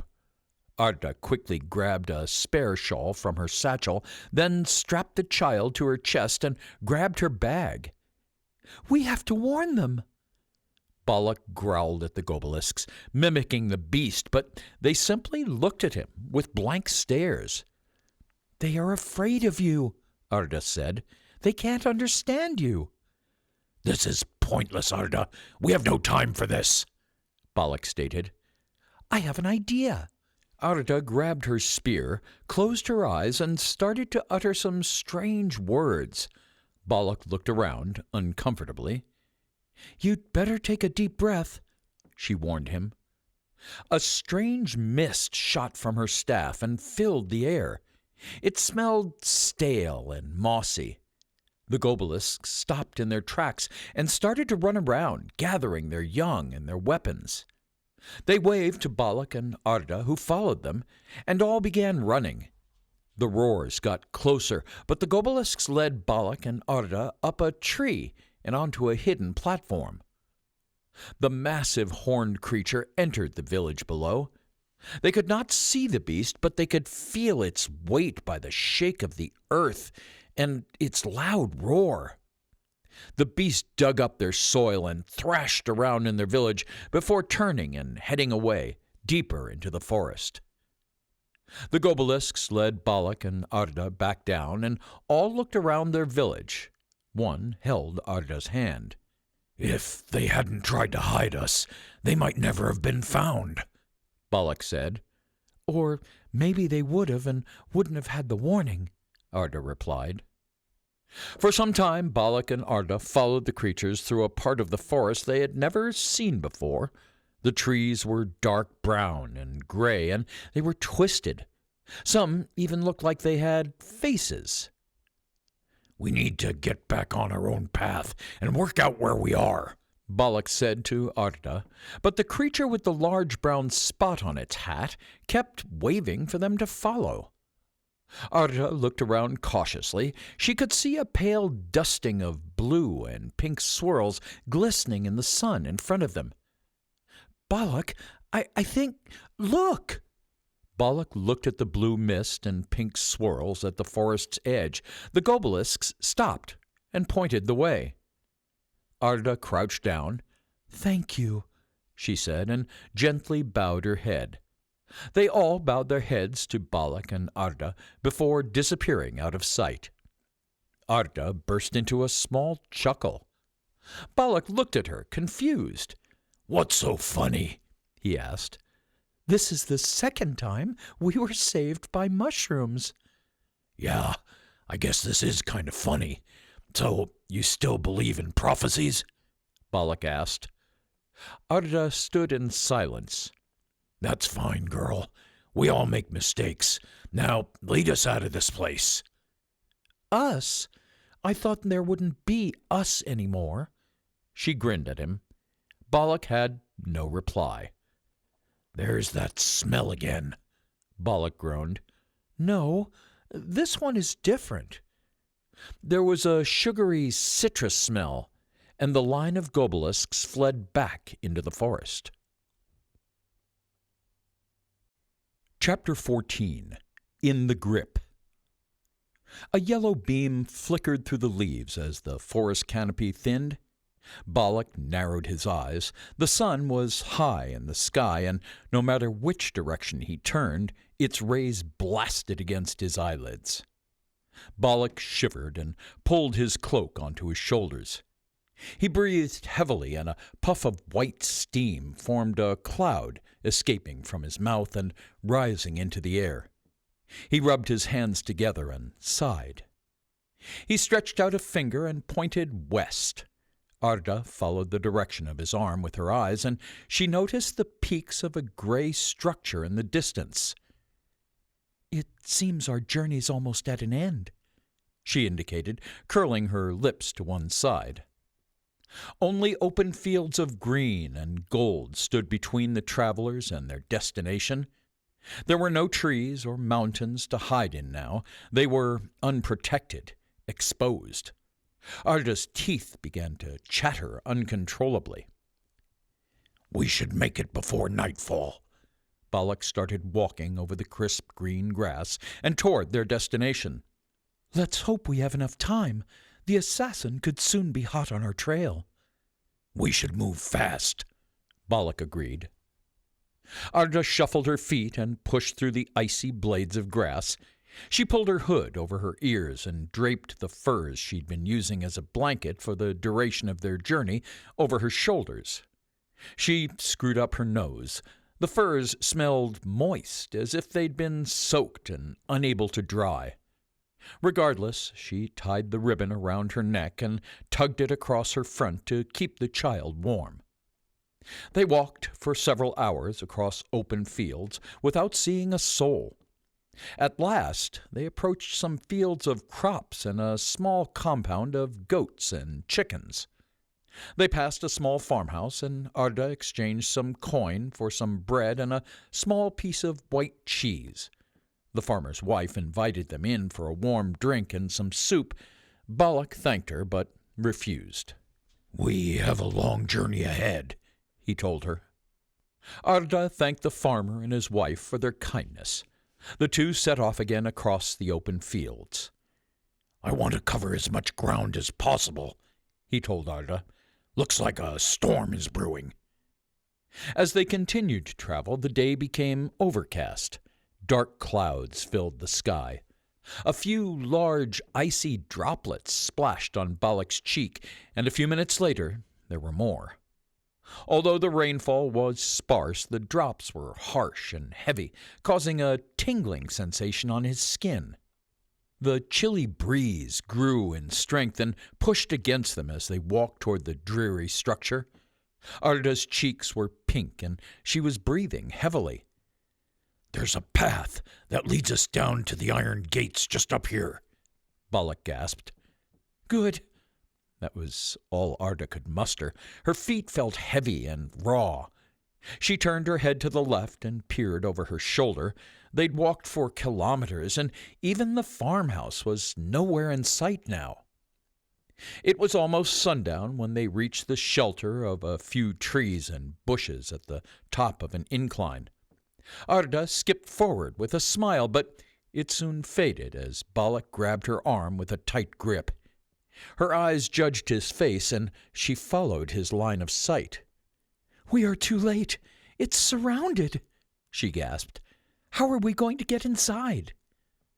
At the foot of the incline surrounding the whitewashed castle, a large army of men was building fires and setting up camp. Late. It looks like they've just gotten here. The fun's yet to begin, Balak whispered. Fun is not really the word I would use. That was a joke. I don't think you understand my sense of humor. Try to be honest. I don't think you have a sense of humor. What should we do? We should wait it out, Balak said. Out here? We'll be much safer inside. Besides, who knows who's prowling around here?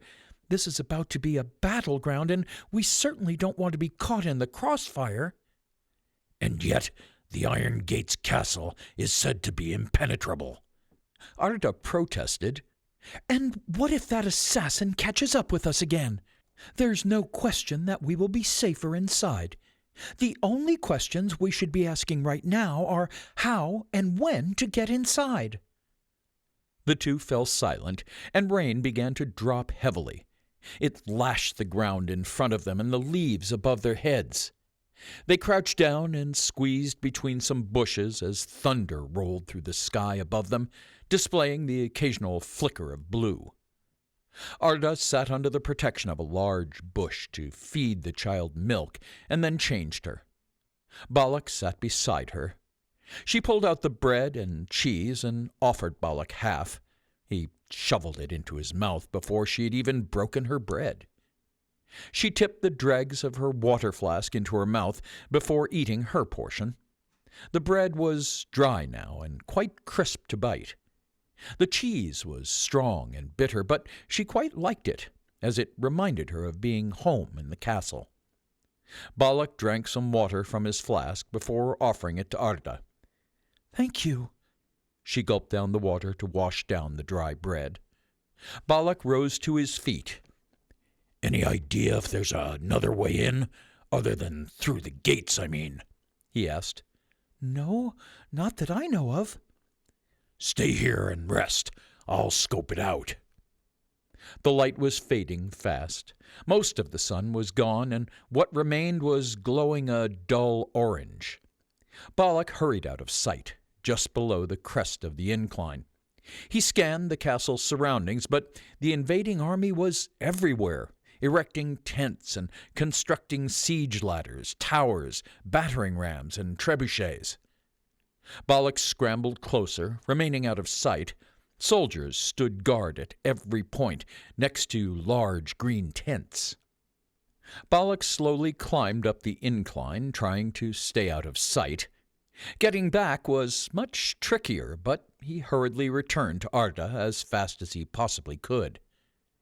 "It's impossible. They're constructing their war equipment.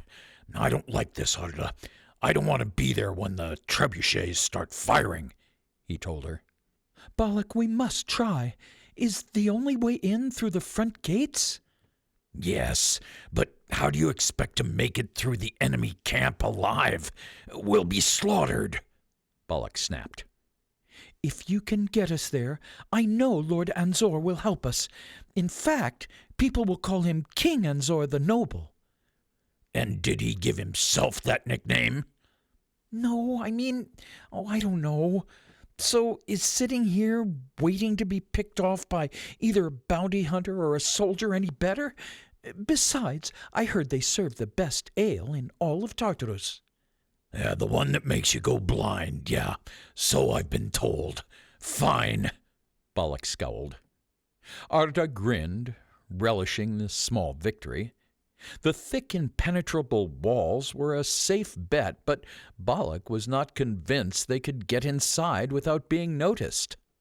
"We'll move under the black of night, when most of them are sleeping. Then we'll only have the night guard to deal with," Balak said.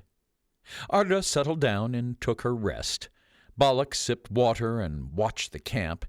The camp was loud for the first part of the night, but then it quieted. The night guards stayed focused and manned their posts. Balak waited until there were just a few watchmen remaining and one man tending the fire before he woke Arda. "Arda, we need to move. Follow me." He led her down through the bushes and into the enemy camp. The stench of stale ale and smoke filled the air. Arda made certain the child's face was covered as they slowly headed between tents and the loud snores of men. They crept from one tent to the next in silence. They took each step slowly and cautiously as they weaved their way through the camp. Balak halted suddenly and looked from side to side. Are we lost? Arda whispered. "Just give me a moment." He looked around. "The gates are over there, but we need to make it to the wall unnoticed, then move along to the entrance. This way." He pointed. He stepped backward, but as he turned, his foot struck a stockpile of long sticks that were leaning against one of the tents, causing them to fall. "Shit!" "Over there!" he heard a guard shout as several footsteps padded toward them. "Guard the general!" "Stay low." He grabbed Arda's arm and ran alongside a tent. The quick footsteps got closer. Balak listened. 1, 2, 4, 7. "There are 8 men coming." He looked inside an empty tent. It was filled only with logs for the fire. "In here." They headed to the back and crouched down, trying to hide behind the firewood.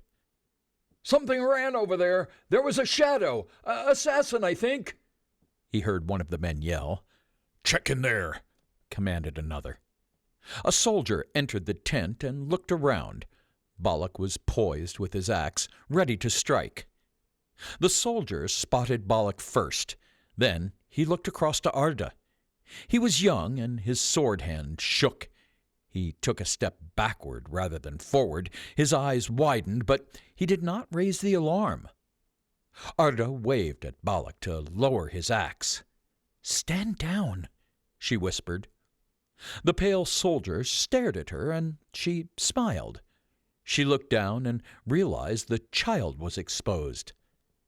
"Please," she whispered, "just leave, and we will too." He nodded once and started to take steps back toward the curtain. His eyes remained fixated in Balak's direction. Another soldier opened the curtain. Well? "Nothing in here but firewood." He closed the curtain slowly. "Maybe it was just an animal," he suggested to the others. They waited for a while until the footsteps disappeared in the distance. Arda sighed and blew a wisp of hair that had been tickling her nose. Balak crept to the door and peered out before summoning Arda. Let's get out of here. That was too close.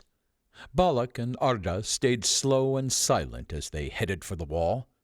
They gently shuffled their feet along and moved carefully. They kept low as both edged along, unnoticed. The child began to squirm and cough. Arda bounced and shushed her. "She's getting hungry," she warned. Keep her quiet. We're almost there. They edged along the walls, with watchmen only several meters away. They were just a few meters from the entrance when the child began to cry. At first, they stood still as the watchmen started to look around for the source of the sound. Calm her down, Balak muttered through gritted teeth. "I can't," Arda said, looking panicked. They're looking in our direction. Can't you use magic? Arda narrowed her eyes and stared at Balak. "I already told you that magic doesn't work on blue bloods. We'll have to run." Arda managed to calm the child with some milk, but the hunt was on. "She's still thirsty, Balak. Think fast. What do we do?" Guards had started gathering outside. Some were saying the noise was coming from inside the castle, while others were searching outside the walls. The disturbance caught the attention of the soldiers inside the castle, too, and they started to look down from the walls. Balak noticed some rocks on the ground, and he picked them up. As soon as I throw these, we run for the gates. "What if they don't let us in?" Let's just hope they do. One of the guards above in the castle had spotted them and readied the archers. Balak and Arda could see them pulling arrows from their quivers and loading their bows, ready to strike. Balak had to make a move. It was only a matter of time before the enemy soldiers noticed them too. He stretched his arm out behind him and swung his hand over his shoulder, launching the rocks as far as he could. The rocks flew through the air and went crashing down just behind one of the tents. "Over there!" one of the soldiers shouted, and they all ran in twos toward the sound. Balak and Arda made their move and ran toward the entrance to the iron gates. It didn't take long for one of the remaining soldiers in the camp to notice the shadowy figures running toward the gate. He blew a horn that echoed through the camp. Soldiers started to rise out of their beds, and they lit their torches. As the lights grew brighter, Arda and Balak were exposed by their orange glow. "This way! Don't let 'em get away!" the soldier yelled. The soldiers started closing in. Those from the camp moved closer to the wall, and the others changed direction and started to charge in Balak and Arda's direction. "Help us!" Arda yelled to the soldiers in the Iron Gates castle. "We seek refuge!" The soldiers were gaining on them as they arrived at the gates. They're going to kill us, Balak yelled. Let us in. The soldiers spoke among themselves. Their archers stepped forward and pulled arrows from their belt quivers. They fired around toward their enemy and then stepped back. "How do we know you're not spies?" yelled one of the soldiers. Do your enemies kill their own spies? They're coming for us. Look! Balak gestured toward the soldiers that now surrounded them in every direction. There was no escape. "Please, hurry!" Arda opened her cloak and showed the child. "They will murder us!" Let us in! Balak yelled. "We have a child with us. Will you let them kill the child along with us?" Arda pleaded. The archers stepped forward and fired another round at the gaining soldiers. Their arrows struck several men who fell to the ground instantaneously. When they stepped back again, the other soldiers threw down a ladder made of rope and wood. "About time. Climb, Arda," Balak instructed as 3 soldiers approached. He fought them off with his fists as Arda scrambled up the ladder. The ladder twisted and swung from side to side. She pushed up the ladder, the child and her satchel across her body, and she carried her staff. Her feet dangled and she almost slipped, but she gripped tightly and pushed on. Balak, come on! Balak pulled out his axe and swung it fiercely. Arda was up the ladder now, so he jumped onto it and clambered up as fast as he could, taking 2 rungs at a time. At the bottom, the enemy soldiers shook the ladder. Arda was almost at the top, and Balak was not far behind. More men approached, and they started up the ladder at speed behind Arda and Balak. The men on the castle wall helped her over the top, and as soon as Balak was over, Arda yelled, "Cut the rope!" Balak swung his axe, and with one swoop the ladder was free. The loose ropes fell, along with several enemy soldiers. Arda covered her ears as several soldiers plummeted to their deaths. Balak slumped to the ground beside Arda and exhaled. He laid down his axe and rubbed his head with his large hand. Feet moved toward him as the archers shot one last round at the camp. Arda nudged him with her elbow, and as he looked up his gaze was met with several shining swords. They were surrounded. Again. He sighed. "Not exactly the welcome we were looking for." Chapter 15. The Journey's End. The only sound Balak had heard for some time now was dripping, followed by the scurrying of rats running by as they hunted for crumbs. He'd lost track of time and couldn't tell how many days and hours had passed. He didn't know how long he was going to be in the cell, but he was used to solitude. The dark and dank cell reminded him of his home in the hollow. Balak didn't even know for certain if Arda and the child were still alive, but he knew they likely were. If they weren't, he would already be dead, as the soldiers would have no reason to keep him alive. He had allowed the soldiers to place him in the cell without a fight. He surrendered his axe. This was a time of war, so he understood that the castle guard and its king had to be cautious. The job was completed. Arda and the child were brought here safely, and now it was time for her to do her part. He wasn't about to leave this place without his coin. They fed him, but nobody had interrogated him, and he was enjoying the quiet. He asked no questions and stayed silent. This was no worse than the hollow, except he was offered no ale. There was a clink of chains and keys. Then his cell door creaked open. "Balak, are you all right? Sorry it's taken so long. I was being questioned." "Sure, you know me." He looked up at Arda. She chuckled. "King Anzor rewarded and thanked me for saving his niece, and he reassures us that we are safe behind the gates. He's had some quarters arranged for you." "The cell was kind of growing on me." "Come on," Arda said excitedly. "I'll show you." Balak climbed out of the dungeon. A guard was waiting by the door with his axe, and Balak accepted its return. As they headed into the open, Balak inhaled the fresh air. The sun warmed his face, and he looked around. Inside the castle walls bore little resemblance to the outside. Flowers in pinks and purples hung from the windows, and their sweet smell lightly scented the air. Arda led Balak across a small white courtyard and into the side entrance of a large tower. On their way up, they passed several long halls decorated by murals depicting various historical events, even if they were exaggerated. The windows were decorated in a stunning stained glass, depicting the maker as a butcher cutting his own flesh to give life. Every floor was covered with Amida's finest carpets. Those carpets had handcrafted ornaments that excited the viewers. The walls were decorated with paintings of what Balak could only assume were the extensive and distant family of the king. The vivid colors jumped off the canvas. Every item and every corner of the wall was fighting for attention. One painting showed a male figure in an open field. It looked newer than the others.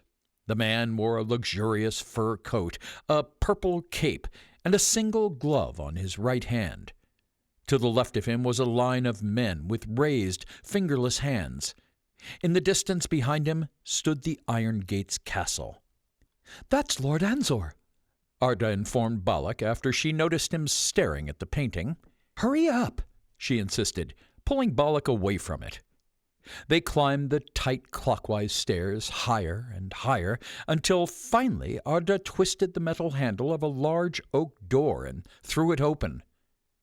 "This is yours for the duration of your stay," she told him. The room smelled fresh, like flowers and rainwater. There was a large bed in the center of the room, a fireplace, and a table with pewter utensils. By the window were two large chairs. "Do you want me to get your fire going so you can bathe?" Arda pointed to a large fireplace, and in the corner beside it stood a large tin bath. There were 3 large buckets filled with water, ready to be warmed. "I can manage," Balak assured her. Arda smiled and shook her head. She leaned over the chair by the window and laid out some fresh clothes and a towel on the bed. "I'll leave you in peace to rest," Arda said. "We have much to talk about, but it can wait until the morning. I must get back to the child." Balak sat on the bed. He was alone. It was so soft he sunk into it. He took off his boots and stretched out his feet, wriggling his toes. Balak rubbed his knee, his hip, and his axe-swinging shoulder. They felt stiff. He rolled his shoulder in a backward motion and yawned. It ached. In fact, all of him ached. Slowly he started to undress. He examined the scars across his stomach and side. They were fully healed now, leaving a white, wrinkly line.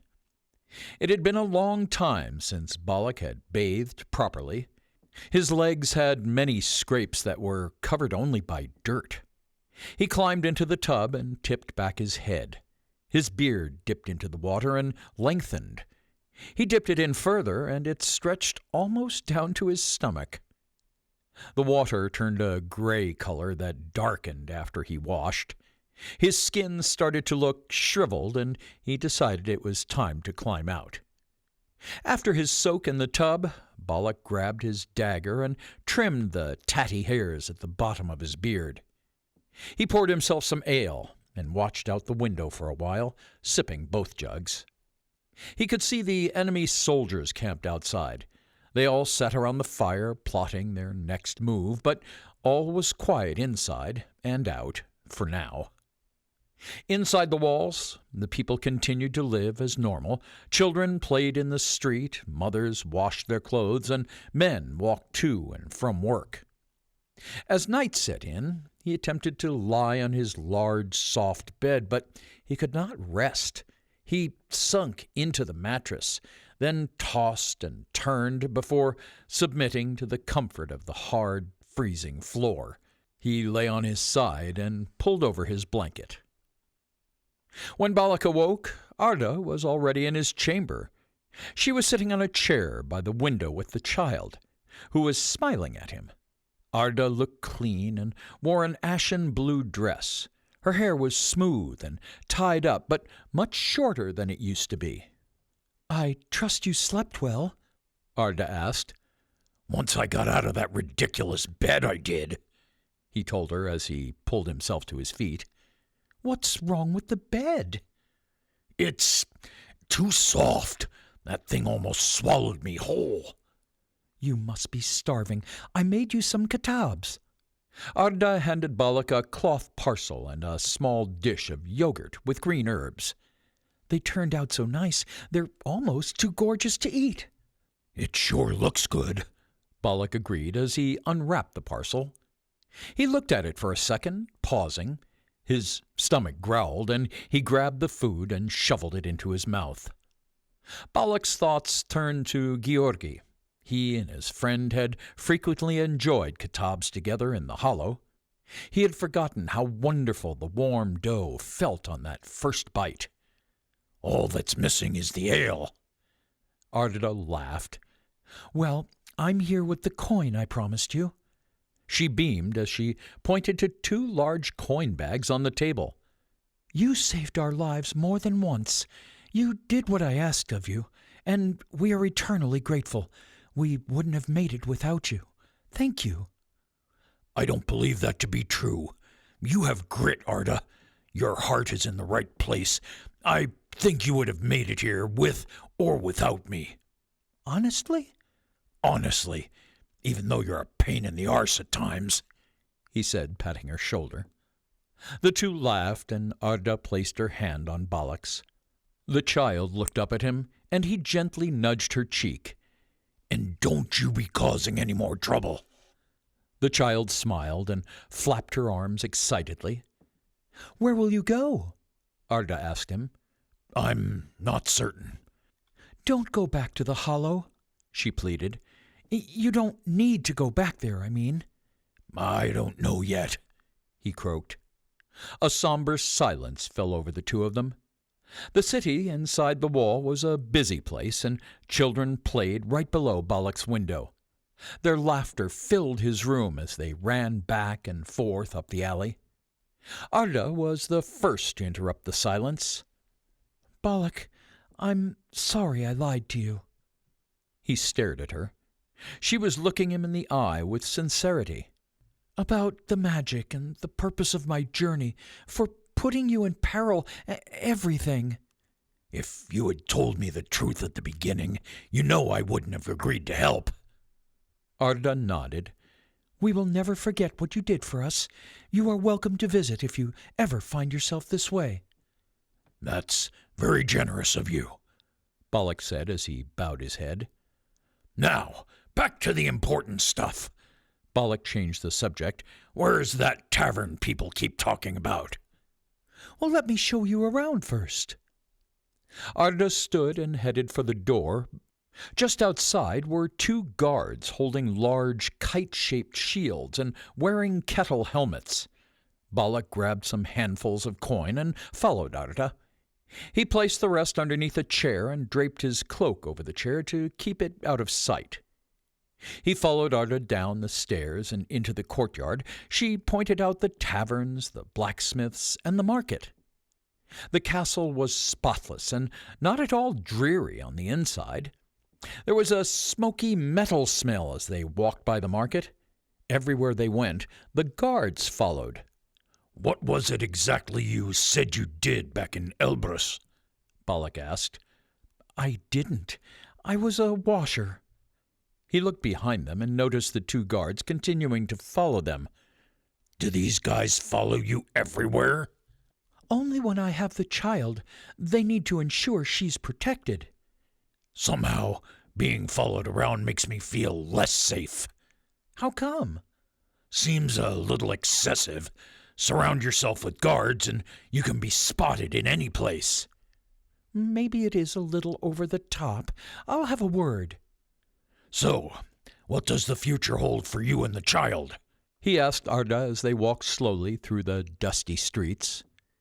Well, I'm the child's caretaker while she grows up, so wherever she goes, I go. She grinned. Anzor wants her to play a pinnacle role in his efforts to regain control of the lands. Together, they will take on the other members of the royal family and challenge them, as they have failed to restore peace and order since the king's death. And you will both be protected? Of course, and she will be able to live out her destiny here. Is this really the life you imagined for her?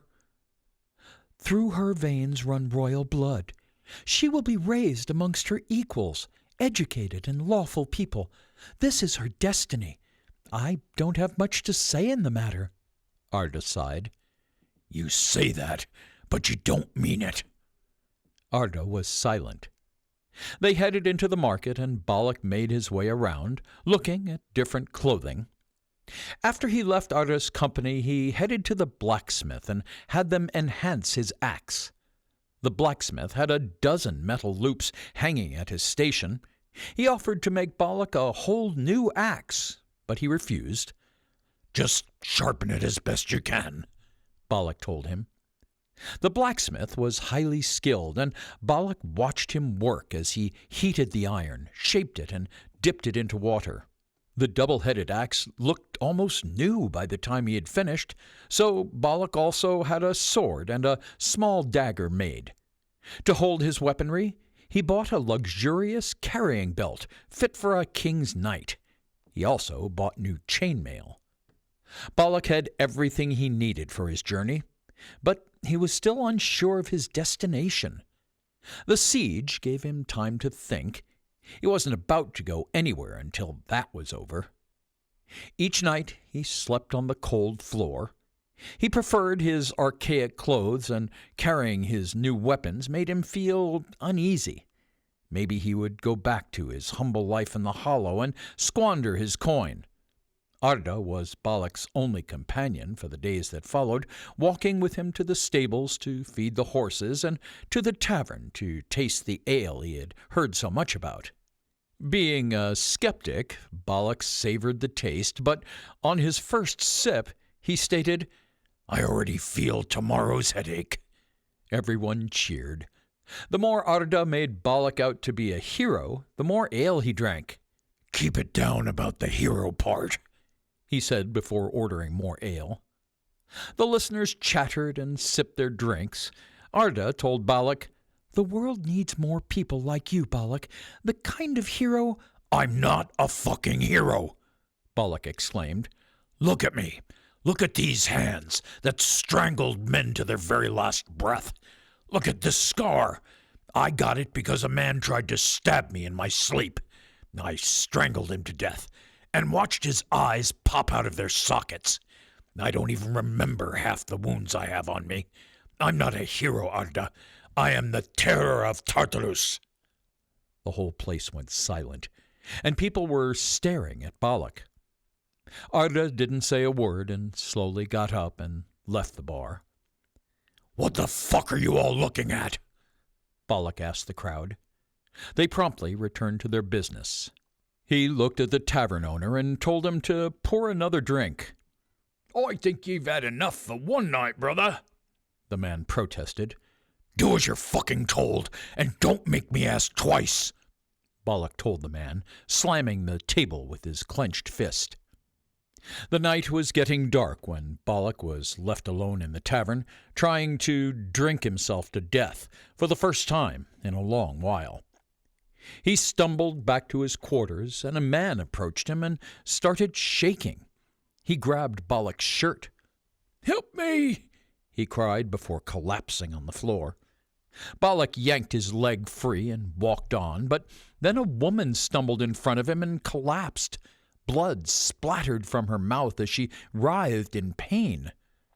Balak snapped out of his drunken stupor when another 3 people in the alley dropped to the ground. He started running back to the keep and screamed Arda's name in hopes that she would hear his voice amongst the chaos. "Balak, what's going on?" she asked him when they finally met. "I don't know." They were startled suddenly as the alarm bell started ringing loudly. "That's the warning bell," Arda told Balak. "This can't be good." People began panicking, running through the streets. Balak scanned the area. He armed himself with his trusty double-headed axe, and they both rushed on top of the city walls to get a better look. "This doesn't look right." "What is it?" "Over there. What do you see?" Balak asked Arda as he pointed at the enemy camp. "Nothing." "Exactly. It's not an attack." "So what are the people running from?" "I guess we're about to find out," Balak stated. They made their way outside and headed toward the castle's keep. On their way, the man in front of them dropped to his knees. "Hey, let me help you up." Arda offered her hand, but the man couldn't get back onto his feet. He was holding his hand toward her, but he was making choking sounds and leaning forward. He grabbed Arda's dress before falling to the ground. His breathing faded. Balak yanked her free. Is he dead? We need to get to the child, Balak commanded. They ran toward the keep and passed several people with the same symptoms. People either had bulging eyes, were making choking sounds, or had already slumped to the ground. Arda kept stopping to help the sick people. She tried to lift them to their feet, but the people of the city were falling one by one. Balak pulled Arda away. Try not to touch them. We don't know what's causing it, he told her. As they got closer to the keep, they could see guards preventing people from entering, but Arda and Balak were granted access. They approached the throne room, and Lord Anzor was inside. He tilted his head slightly to the left, listening to the whispers of his adviser, when he noticed Arda. The lord sat high up on a royal throne, with his velvet cloak ruffled open in the wind, showing smart black breeches, a white silk tunic underneath, and a single bright purple glove on his right hand. He looked older than Balak, with every hair turned white on his head, but he seemed healthy nonetheless. Lord Anzor started to speak in his native tongue, and Balak listened cautiously. He didn't understand the language fully, but he picked up the words poison and water. Arda's concerned look confirmed his suspicion. Chapter 16. The Iron Trap. The streets quieted down, and there was a solemn feeling in the city. People who once chatted now passed one another in silence. Noise could be heard outside the walls as soldiers built siege weapons and sharpened their swords, a constant reminder of the inevitable. Children sat in the streets outside the keep, looking tired and frail, while their mothers and fathers waited for news. They settled down and conserved their energy, hoping that their lord had a plan. Mothers pulled their children closer and tried to comfort them. A young girl with a baby paced back and forth to comfort her screaming infant. A thin, short man surrounded by guards was headed towards the local inn. He was carrying a piece of paper in one hand and a wooden flute, a shvi, in the other. He stood on a wooden stoop and posted the document for everyone to see. He grabbed his shvi and released a loud whistling noise, drawing everyone's attention. Until you hear otherwise, we cannot drink the water from the well. We will ration what supplies we have left, but you should spread it thin and make it last as long as possible. Although we have a few difficult days ahead, I have news that help is on its way, so we must stay calm. Amidan cavalry will reach the city within a few days. He then proceeded to repeat the same in Amidan. The mood lifted a little as the people returned to their daily routines. Arda and Balak stood next to each other and watched for a while before heading to the comfort of Balak's quarters. As they looked out from the window, the gates spread open, and the Laverian herald entered the city and headed to the keep. People are growing increasingly hungry. Good thing the cavalry is on their way. I wish they could arrive sooner.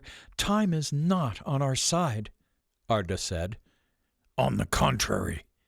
You think? I don't think. I know. They won't attack until they complete the siege weapons. At least we don't have to do the same here. But most importantly, the nights are getting colder with each passing day. It'll snow soon. Maybe then they will retreat. I hope you're right. The thin man entered Balak's quarters without knocking. Lord Anzor has negotiated a deal for all citizens and visitors of the Iron Gates to safely leave the city. Gather your belongings. You will be provided safe passage early tomorrow morning. That means you too, Balak. Arda turned toward him. It appears so. Where will you be heading? I don't know yet.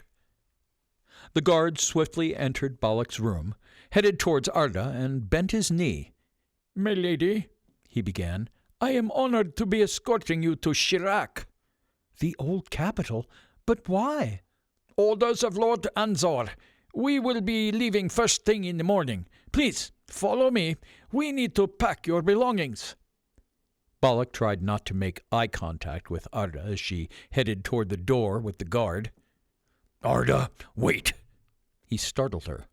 Yes, Balak? Nothing. Well, wherever you decide to go, I wish you a safe journey, Arda said, and they went their separate ways. Balak rose early the next day. The streets outside were still. Soldiers patrolled them, and Balak listened as they marched by. He put on his clothes and packed his belongings. He still didn't have much, but he had plenty of coin, which he concealed beneath his armor. Once he passed the gates, he would be a free and wealthy man. He took the last sip of his ale and headed onto the street and into the hustle and bustle. He bore witness to families running back and forth, gathering their belongings, men and teens armored up to defend the castle. Some of the older men opted to stay as well. He passed a woman with her children. The children cried as they held their grandparents for the last time. Out of the corner of his eye, he saw one family that didn't have much to carry. It was an old lady with her young boy who was covered in mud and dirt. Balak approached them slowly and offered them his coin. The old lady thanked Balak when suddenly 2 more beggars appeared in front of him, asking for money. Some beggars were kind, asking if Balak could spare a few coins so they could buy some medicine and food. Others were hostile, nearly grabbing the silver straight out of Balak's hands. Soon he was surrounded by beggars, and his patience was tested until he snapped, caught one beggar grabbing his coins, and lifted the man by his throat. Everyone looked at Balak in shock and quickly dispersed. Having a little breathing room, Balak relaxed and put the man down, then let him go with the coins he had taken. He then climbed up on the curtain wall and watched civilians leaving the castle. The crowd of people passed through the enemy camp, seemingly without being bothered. Balak heard someone approach on his left and turned his head to witness Lord Anzor heading directly toward him. Your Majesty, Balak said as he lowered his head. "So, you are the man who assured the safety of my niece?" He spoke in the common tongue. Yes, you could say that. "You must be proud of your accomplishments. Your name will be fixed on the mountains." Only they will be wrong. I did it for coin. "You mean the coin you gave away? I saw what you did earlier today." I don't know what you mean. "You don't have to hide behind lies. I didn't expect such generosity from a—" Barbarian? I was going to say Carbadian. People frequently confuse generosity for weakness. My father kept dogs around when my brother and I were just kids. I always liked animals, so I quickly grew attached to my newfound friend. Roland, I called him. What a nice companion he was. We used to play from sunrise till sundown. I don't recall how, but I remember he got lost somewhere in the forest one time. When we finally found him, he was dirty, feral, and hungry. I was just a naive little boy and rushed to give Roland some food. He took a bite of the meat, and my hand along with it. Lord Anzor pulled off his glove and exposed a large beaten chunk of his hand to Balak. It healed over the years, but the scar remained. I learned a valuable lesson that day. Being in charge means making harsh decisions. Food in one hand and a whip in the other. This is the line we have to balance every day, be it a king or a peasant. He finished and began heading back to the armory. Lord Anzor, what did you do to the dog? Asked Balak while Anzor was still in his sights. The Lord turned around. I kept him, he answered. Wouldn't it have been easier to replace it? It would, but you can't replace the people. You have to learn to work with what you are given. Later that day, Balak was in the armory, where the only source of light came through the arrow slits. He watched old and young men dressing up in armor of varying quality and extent. "You drop this," said a voice to a nearby boy. The boy lifted his head and saw Lord Anzor in all his royal glory. He accepted the sword and bowed his head. "Thank you, my lord." "What is your name, child?" asked Anzor. Garin Ozanian," mumbled the child. "Are you afraid, Garin?" "No, my lord," the child responded with uncertainty and lowered his head. Lord Anzor knelt and put an arm on the child's left shoulder. "It is natural to be afraid. Bravery is not defined by the lack of fear. Bravery is when you are afraid and still push forward." Just then, Arda was passing through the armory and was shocked to see Balak. "Balak, I didn't know you were staying." I didn't know either. "Well, I'm glad to see you standing up to protect all these people." I'm not doing it for all of them, only for 2. Arda smiled and hugged Balak. "I will be right beside you," she told him. Is that right? "I am ready to fight," she said as she picked up a bow and struggled to pull the string. Easy now. Be careful with that thing. Balak gestured toward the bow. I know you mean well, but being with the child is the best place you can be, he added. "You mean the safest. I can do a lot more than that. You know that." Yes, which is why you should stay near her. You will be her last line of defense. "Do you hear that?" Arda asked. Must be coming from the outside. Balak rushed toward the top of the curtain wall. "Is it happening? Is the battle starting?" Arda questioned. They both looked into the distance, watching the enemy camp. The citizens were getting killed now as they tried to pass through. Balak and Arda stood on the curtain wall as they heard people getting slaughtered in the distance. The survivors started running back toward the castle. Some had already made it through and headed directly toward the mountains, vanishing in the distance. Chapter 17. The Battle at the Iron Gates. At dawn, Balak was on the wall when the siege started. He could see the entire battlefield. Lord Anzor stood with his back straight and a thin belt around his waist, armed with a lavish chestplate decorated with the shapes of poppy flowers. Bright and clean gambeson peeked through his armor. His sword handle was engraved with shiny jewels. The strong flat of the sword was engraved with an Amidan phrase, but Balak couldn't read it. It looked expensive, yet it was still a sword like any other, ready to spill blood. The men stood on top of the curtain wall, anticipating the Laverian army. They first saw the tops of the siege towers. They slid along a roadway made of flat wooden planks. The 4 siege towers moved slowly and clunkily on the uneven terrain. They were pulled by massive oxen in the front and pushed by a dozen strong men from behind. The towers looked heavy, and it was a miracle they didn't collapse under their own weight. Then came the trebuchets, followed by a battering ram. The soldiers lined up before their commander, who gave them a rousing speech. The cheering of men was heard all the way to the castle. They were chanting something in Laverian before the trebuchets fired. The men on the walls covered their heads with shields to avoid being hit. Decapitated limbs and the heads of the fallen rained down on the castle. Lesser experienced men appeared worried and scared. Some looked to Lord Anzor, who stood unshaken. He stared into the distance when the Laverian army rushed toward the castle walls. The battle had begun. As soon as the enemy was close enough, the High Commander gave the signal for the trebuchet behind the defensive walls to open fire on the enemy. The Laverian army was met with a slew of arrows and was further surprised with several large boulders. The Laverian men were crushed under the rocks. The first to reach the wall were the men with ladders. Balak and the soldiers to his right and left threw rocks at them. The ladders reached the curtain walls, and enemies began to climb them in hopes of overwhelming the defenders.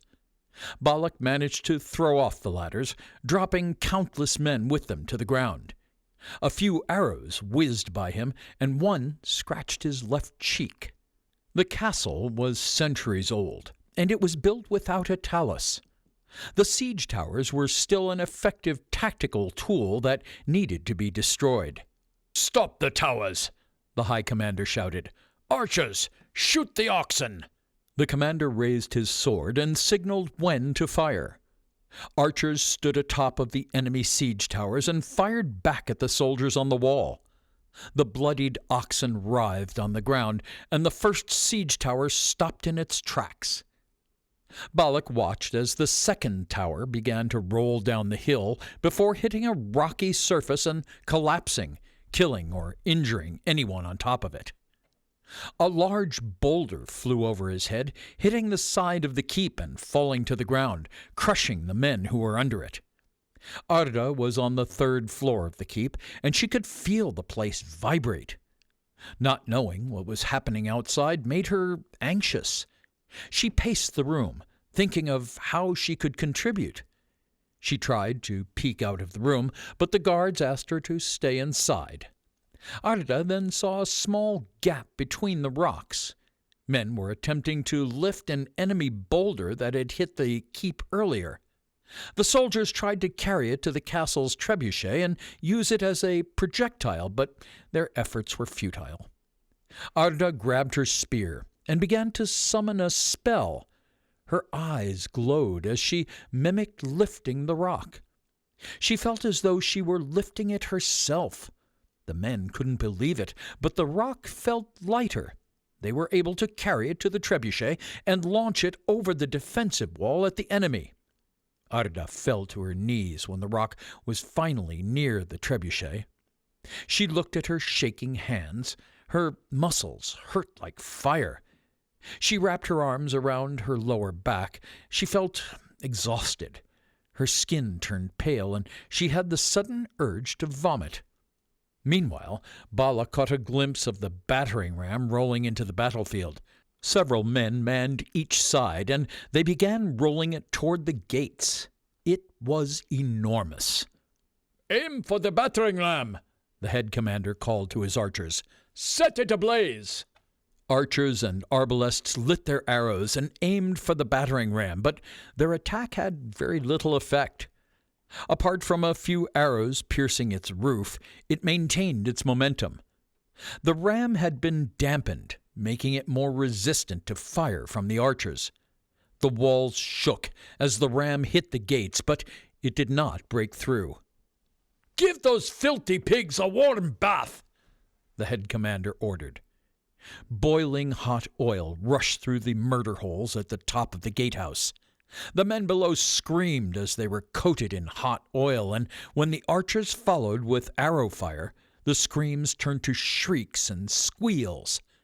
Balak watched as burnt men dropped to the ground, and others rushed up to take their place without hesitation. When the oil was gone, soldiers started to boil water and sand to burn their enemies below. Trebuchets bombarded the right and left towers of the castle. Boulder after boulder was fired at the weakest points in hope that it would collapse. The commander dashed along the walls. "Ballistae, take down the trebuchets," he ordered. The ballistae fired hard toward the trebuchets, but more arrows missed than hit. The trebuchets continued to pound the towers with extreme accuracy. The siege towers kept creeping in, and unlike the battering ram, they were not damp. The arrows reached the third tower, and the soldiers quickly tried to put out the fire. They did a fine job, but they could only do so much. After a few fiery arrows plunged into the top, middle, and bottom, the third siege tower finally started to burn. Balak witnessed several men jumping off the tower, breaking their legs as they landed. "We need more arrows!" shouted the head commander. His order was repeated down the chain of command, all the way to the squires in the bailey. They rushed to the curtain's wall, stumbling and falling, supplying archers and the rest with arrows. "Faster, you worthless pieces of shit!" shouted the head commander. The fourth and final tower wasn't slowing down. Its gangplank was already in reach. It dropped, and several men rushed out. Mostly volunteers. Those men were sure to die. But if they survived, they would be handsomely rewarded with loot and promotions. Balak engaged in hand-to-hand combat, making sure none of them achieved their glory. The High Commander ordered the left towers to grapple the siege tower and push it on its side. They needed to do it fast, before the enemy could overwhelm the defenses. But the Laverian archers provided cover to their brothers in arms. Balak and the men on both of his sides held shields and pushed against the invading force, trying to buy as much time as they could. He could feel his feet sliding back as the enemy force kept coming. Gritting his teeth, he grabbed a nearby morning star and began hitting enemies on the head over his shield. Finally, the allied archers managed to grapple the siege tower and pushed it to its side. The remaining Laverians jumped off the wall to their deaths.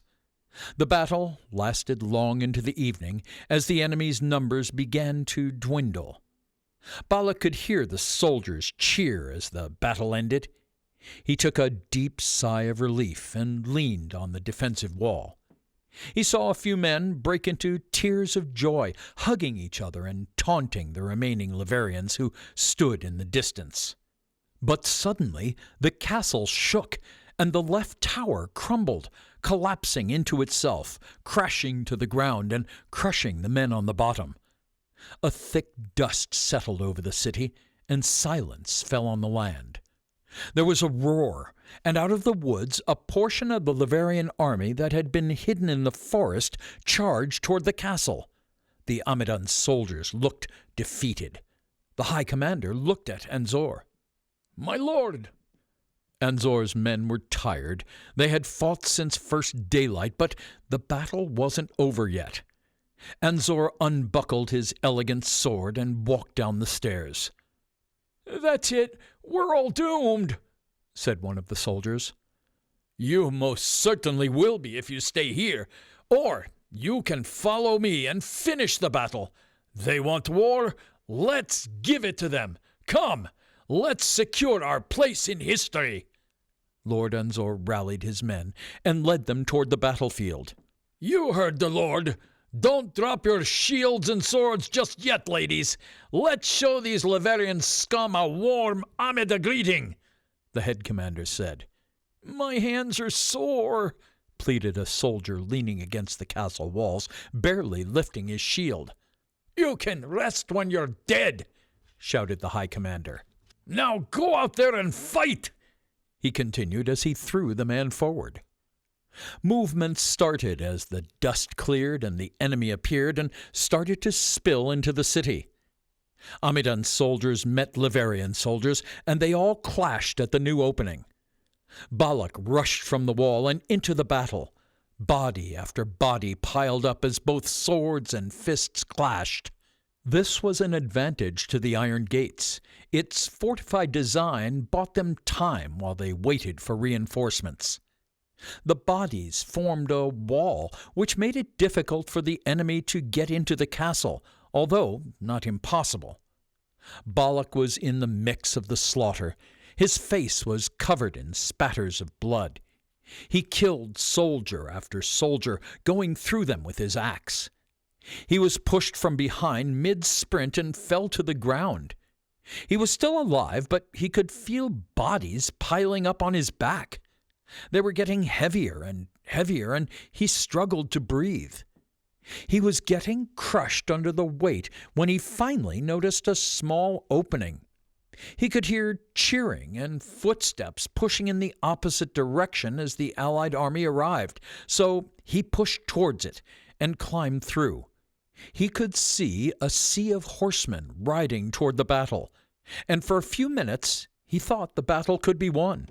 The Laverian army changed formation, aiming their billhooks and war scythes at the incoming horsemen. What looked like 2,000 Amadan soldiers clashed in the middle of the open field. The numbers were closer to equal now, but not as many as he had been expecting.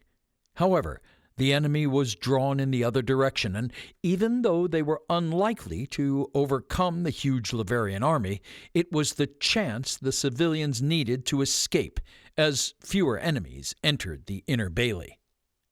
Balak saw some civilians breaking out through gaps and heading toward the mountain path, dropping their luxury items. The soldiers helped them leave, but not everyone was leaving. In the distance, Balak watched as the assassin who was searching for Arda entered the inner bailey. Balak knew he had to find her before the assassin did. He rushed to Arda's room, passing the royal guards before entering in a hurry. He saw Arda standing still and rushing toward her. "Arda, we must go. The assassin is back." But Arda stood without moving. Balak reached her and turned her around, but she was faceless. It caught Balak by surprise, and he fell onto his arse. A faceless figure of Arda stood motionless before him, joined by a figure resembling himself. "Balak!" Arda explained. "What the fuck is that thing?" "Husks. I thought you were the assassin." "Why don't they have a face?" "This is only my third time." "We should leave. The assassin is on his way," Balak said, opening the door. As he did, he saw the assassin approaching across the long hallway. He swiftly went back in and locked the door. "Fuck! He's already here. We must leave, now." "How? This is the only exit." Balak looked through the window and tried to determine if they could jump. "Wait, I have an idea," Arda proclaimed, turning as she looked at the two husks. Balak nodded in response. He heard metal clashing and said, "Make it quick."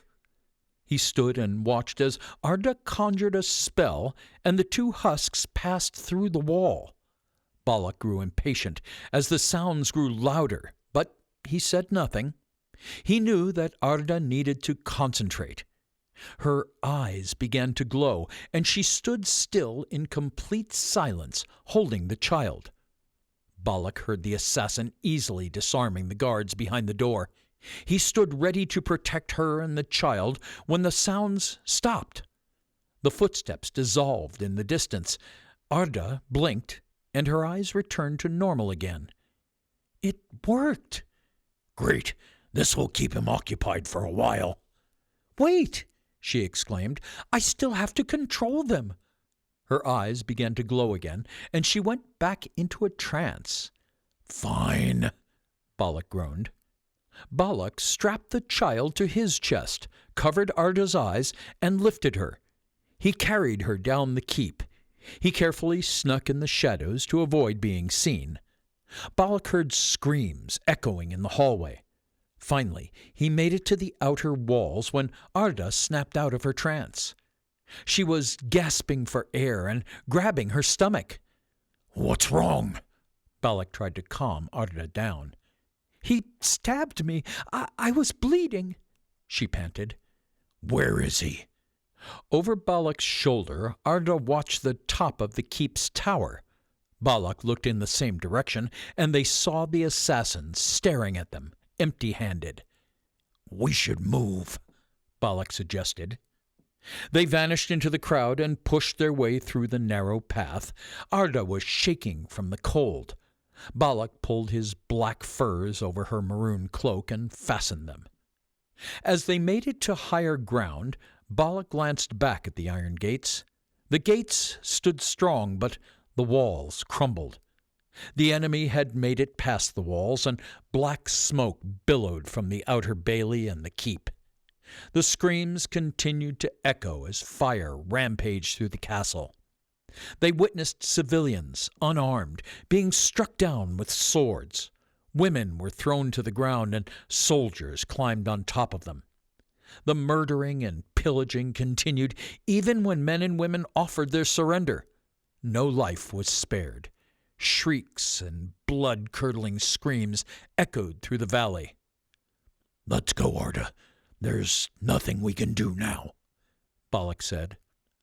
Arda clutched her staff tightly. There was a rumble as the northern wall of the iron gates collapsed. By dusk, when the cloud of dust and smoke had settled, all that was left of a once impenetrable castle were its iron gates. Chapter 18. Ice and Fire. The smell of fire lingered in the air when morning broke. It was thick and pungent. A light breeze blew a dusting of ash overhead. It was a gray day. The smell and the ash weren't coming from the fire that Balak and Arda had built. They had hidden in a small forest overnight. Arda had brought milk and bread in her satchel, and Balak had found an egg that looked like it had been pushed from its nest. He had kept their fire going all through the night, and had made a kind of shelter to protect them from the chill cutting the air. Since he left the hollow, it had never been this cold, and although the sun was quite high, the sky was hidden by gray and white clouds. Arda cooked breakfast in silence. Balak knew she hadn't slept well. "Eat," he said. "Your food is getting cold." "It's cold already." She poked at her breakfast, then rubbed her hands together vigorously. The two had not rejoined the other survivors. Balak thought that being in a large crowd made it easier for the assassin to locate them. They wanted a quiet place to think, so Balak found them somewhere well hidden, secluded, and peaceful. They set off reasonably early and walked through the forest in silence until they reached a small mountain range. They climbed the lowest one.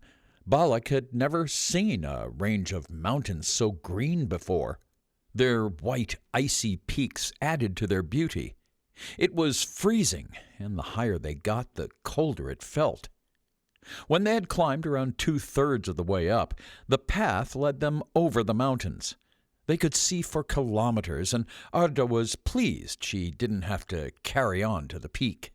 "That's the Hand of the Fallen, isn't it?" Arda gasped. It was the first time she'd spoken since breakfast. "Yeah." Balak crouched down and unrolled the map, positioning it so that it lined up with the Hand of the Fallen.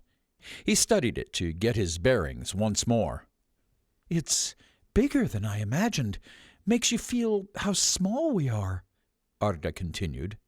Balak pushed himself to his feet and shielded his eyes with his palm as he scanned the area. "Makes you believe in the stories of old." Arda offered a half-smile. A strange sound caught their attention. A huge shadow sailed across the ground seamlessly, and for only a moment the place where they stood turned black. The shape swooped in circles and caused a light breeze as its wings powered up and down. Balak and Arda stood in awe, staring at the beautiful mountain dragon. It opened its wings proudly and glided above their heads, swirling around just once more before flying in another direction. "Is that a—" Arda asked Balak. "Dragon," Balak finished. "There are said to only be a handful of dragons left. I think that one is called Kaya. I've read about her in my books," Arda admitted. "It must have stayed hidden here all these years, away from all the unwanted attention, waiting to outlive us all," Balak concluded. There was a brief silence. Balak and Arda looked again at Kaya before tilting their heads toward the ground. The creature was bold. It was close to extinction, yet it appeared to them. It did not shy away and hide. Giants had suffered a similar fate. The conflicts of men stemmed from the arguments of one power-crazed family warring for overall dominance. Before heading back, they watched as the dragon disappeared through the clouds. Arda slowed her pace and stood still. Balak looked back, curious, and watched. "He won't stop, will he? The assassin, that is?" Arda questioned. No, I've seen the look on his face. That is the face of a man unwilling to stop," Balak stated. "We are not going to Chirac. We are heading west." "What about the child's destiny?" "She might have royal blood in her, but she is my child too, and until she is old enough, that's up to me to decide." Balak nodded. Arda left the hollow as a girl and was starting to grow into a wise woman. "What's west?" Balak asked. "Away from all of this. We are heading to Zagros. Are you with me?" "Wherever you go, I follow." "We'll be there in a week's time." "Lead us then." As they continued over the mountains, the sky turned a bright white. A chilly wind blew gently and hit at their cheeks and fingers. The path led them up a final incline, and the wind started to pick up speed. Gentle flakes of snow fluttered down from the sky, but they soon turned into a thick snow that beat at their faces and bodies. Balak and Arda shivered.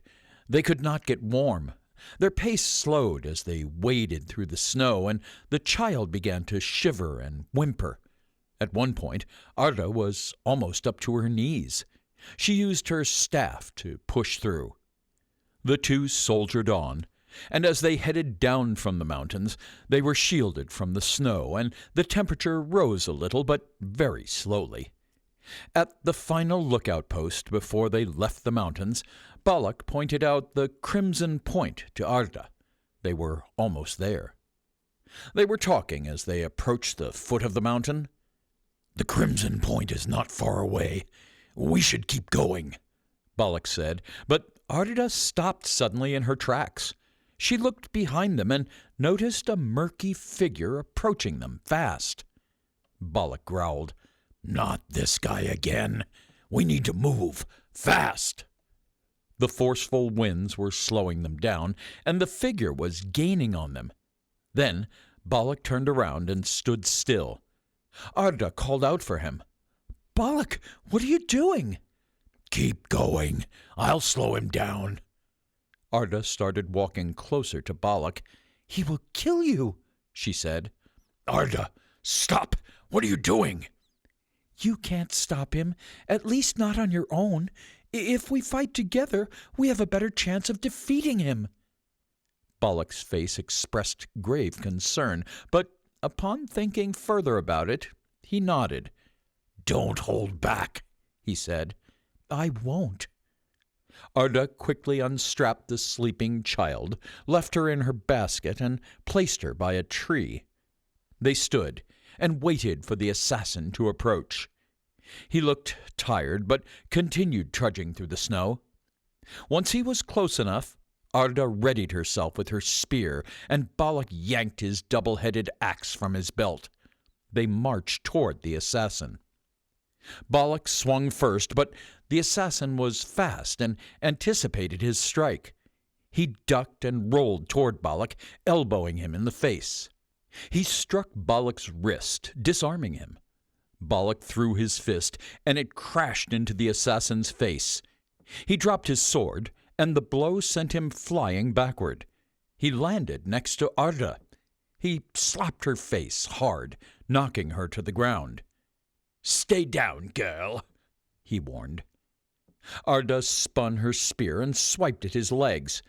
The assassin fell to the ground, but sprung back to his feet. She rolled away from him and got back up. He walked toward her, and she thrust her spear seamlessly, but the assassin ducked and dodged every strike. He raised his leg to kick her away, but she spun and lunged onward, scraping his cheek. As she did, he thrust his fist forward and knocked her to the ground once more. A speck of blood ran down his cheek. The assassin wiped his face and looked at his hand. "All of this for a flesh wound," he scowled. His attention turned back to Balak. The assassin charged toward Balak before he had a chance to pick up his axe. He threw himself at Balak's middle and took him down by the waist. Arda's eyes widened as she watched the assassin pummel Balak's face and ribs. He pushed Balak over and pounded him. He jumped to his feet and headed for his sword, which lay on the ground. He walked again toward Balak and raised his sword above him, waiting to strike. Balak barely moved. "Not as tall when you're on your knees," the assassin blurted out. Arda clambered to her feet and banged her stick on the ground. As soon as the assassin heard it, he spun around and moved out of the way of her fire blast. He smiled. "Not this time." "I wasn't aiming at you," she assured him. A noise rumbled behind the assassin as a wave of snow dropped from the mountaintops and flooded in their direction. It towered in height as it rolled toward them, and snow covered everything. It was quiet as the snow settled. Everyone had disappeared beneath the white, thick frosting. There were no signs of life. Chapter 19. Trailblazer. A blinding white light warmed Balak's face and shone through his closed eyes. He blinked and tried to force his eyes open, but he couldn't bear it. He pulled the blanket over his head and adjusted his eyes. "Where am I?" Balak yelled angrily. Muffled voices approached, but he couldn't hear what they were saying. He flung off the cover and called out for Arda. He was in a small wooden bedroom. The voices got louder, and the door to the tiny room creaked open. Balak pointed his eyes in the direction of the door. "Ah, you're awake. You're up," a small old man told him. The old man didn't have a single brown hair on his body. All of them had turned gray. He smiled as he approached Balak and patted his forearm. He grabbed the man by his shoulders and looked into his eyes. "Who are you?" Balak winced in pain. "Do you always attack people who take care of you? You should rest. You've had quite an ordeal." The man walked over to the bed and leaned over Balak. "I'll fix you something to eat. You need your strength." The old man spoke calmly. "Is everything all right, dear?" mumbled a shaky voice. "It's fine. I'm just talking to our friend, the one I was telling you about. You rest now, and I'll fix us something soon." Balak narrowed his eyes and did as the man instructed. "Did you see the girl?" Balak asked. "Girl? Oh, what girl? There was only you." Balak nodded. The old man sat comfortably on the chair next to the bed and gently turned his head to Balak. "I was on my way back from the Crimson Point. There was a huge avalanche, and I struggled to get my cart over the snow. I found you. I thought you were dead. You were lying on your front, but then I noticed that your shoulders were rising. You were semi-conscious, and I managed to help you to your feet. You collapsed in the back of the wagon. You were freezing. I was hoping you were dead. There's enough meat on you for a whole week." Balak looked at the man with growing suspicion. "That was a joke," the old man chuckled. "How long ago was that?" "Around 3 nights. Balak tried to get up. I need to find the girl." "You're no good to anyone like that," the old man told him. "Let me make you something to eat. The soup should be cooked now. Then I'll help you get back on your feet." He left the room, but kept the door ajar. Balak didn't have the strength to get up anyway. He propped himself up a little and looked around the room. His clothes, armor, bag, and axe were all leaning against the chair. The man returned with soup, bread, and a warm drink, too. "My wife is sleeping," he told Balak. Balak sipped the soup. It felt good as it slipped down and warmed his insides. It was the first time he'd felt warm since the iron gates. "My name is Azer," the man continued. "I am Balak. Azer, is that a Parthian name?" "Indeed it is." "What's a Parthian doing so far away from home?" "Well, I am home. This is my home. My mother is from Amida, but my father was Parthian. My dad used to tell me home is where your heart is. That is why I call Partha a heartland." Balak nodded. "Were you born here?" "No, my wife and I made the journey. Now, the matter of you leaving. You suffered severe injuries. I stitched up some of your wounds. Rest is the best thing." "You don't understand. I must find Arda. She could be in danger." "And what good will you do your friend if you can't stand on your own 2 feet? Get well first. Then we can talk about the future." Balak shuffled, but he ached everywhere. He knew that Azer was right. Arda was smart, and she'd caused the avalanche. She must have had an escape plan. He could get well first, then track her. "Deal. But as soon as I'm on my feet, I'm gone." "It's not as if I could really stop you," Azer professed. Balak allowed Azer to care for him for another few days. Azer was a good man. He often took care of 2 people at once despite his old age. Azer told Balak that his wife had very little time left to live, and he didn't think he could go on for much longer if he'd lost her. He told Balak that he was thankful to tell his story one last time. Balak watched and listened as Azer took care of his wife, and Balak admired him for that. His thoughts returned to Arda.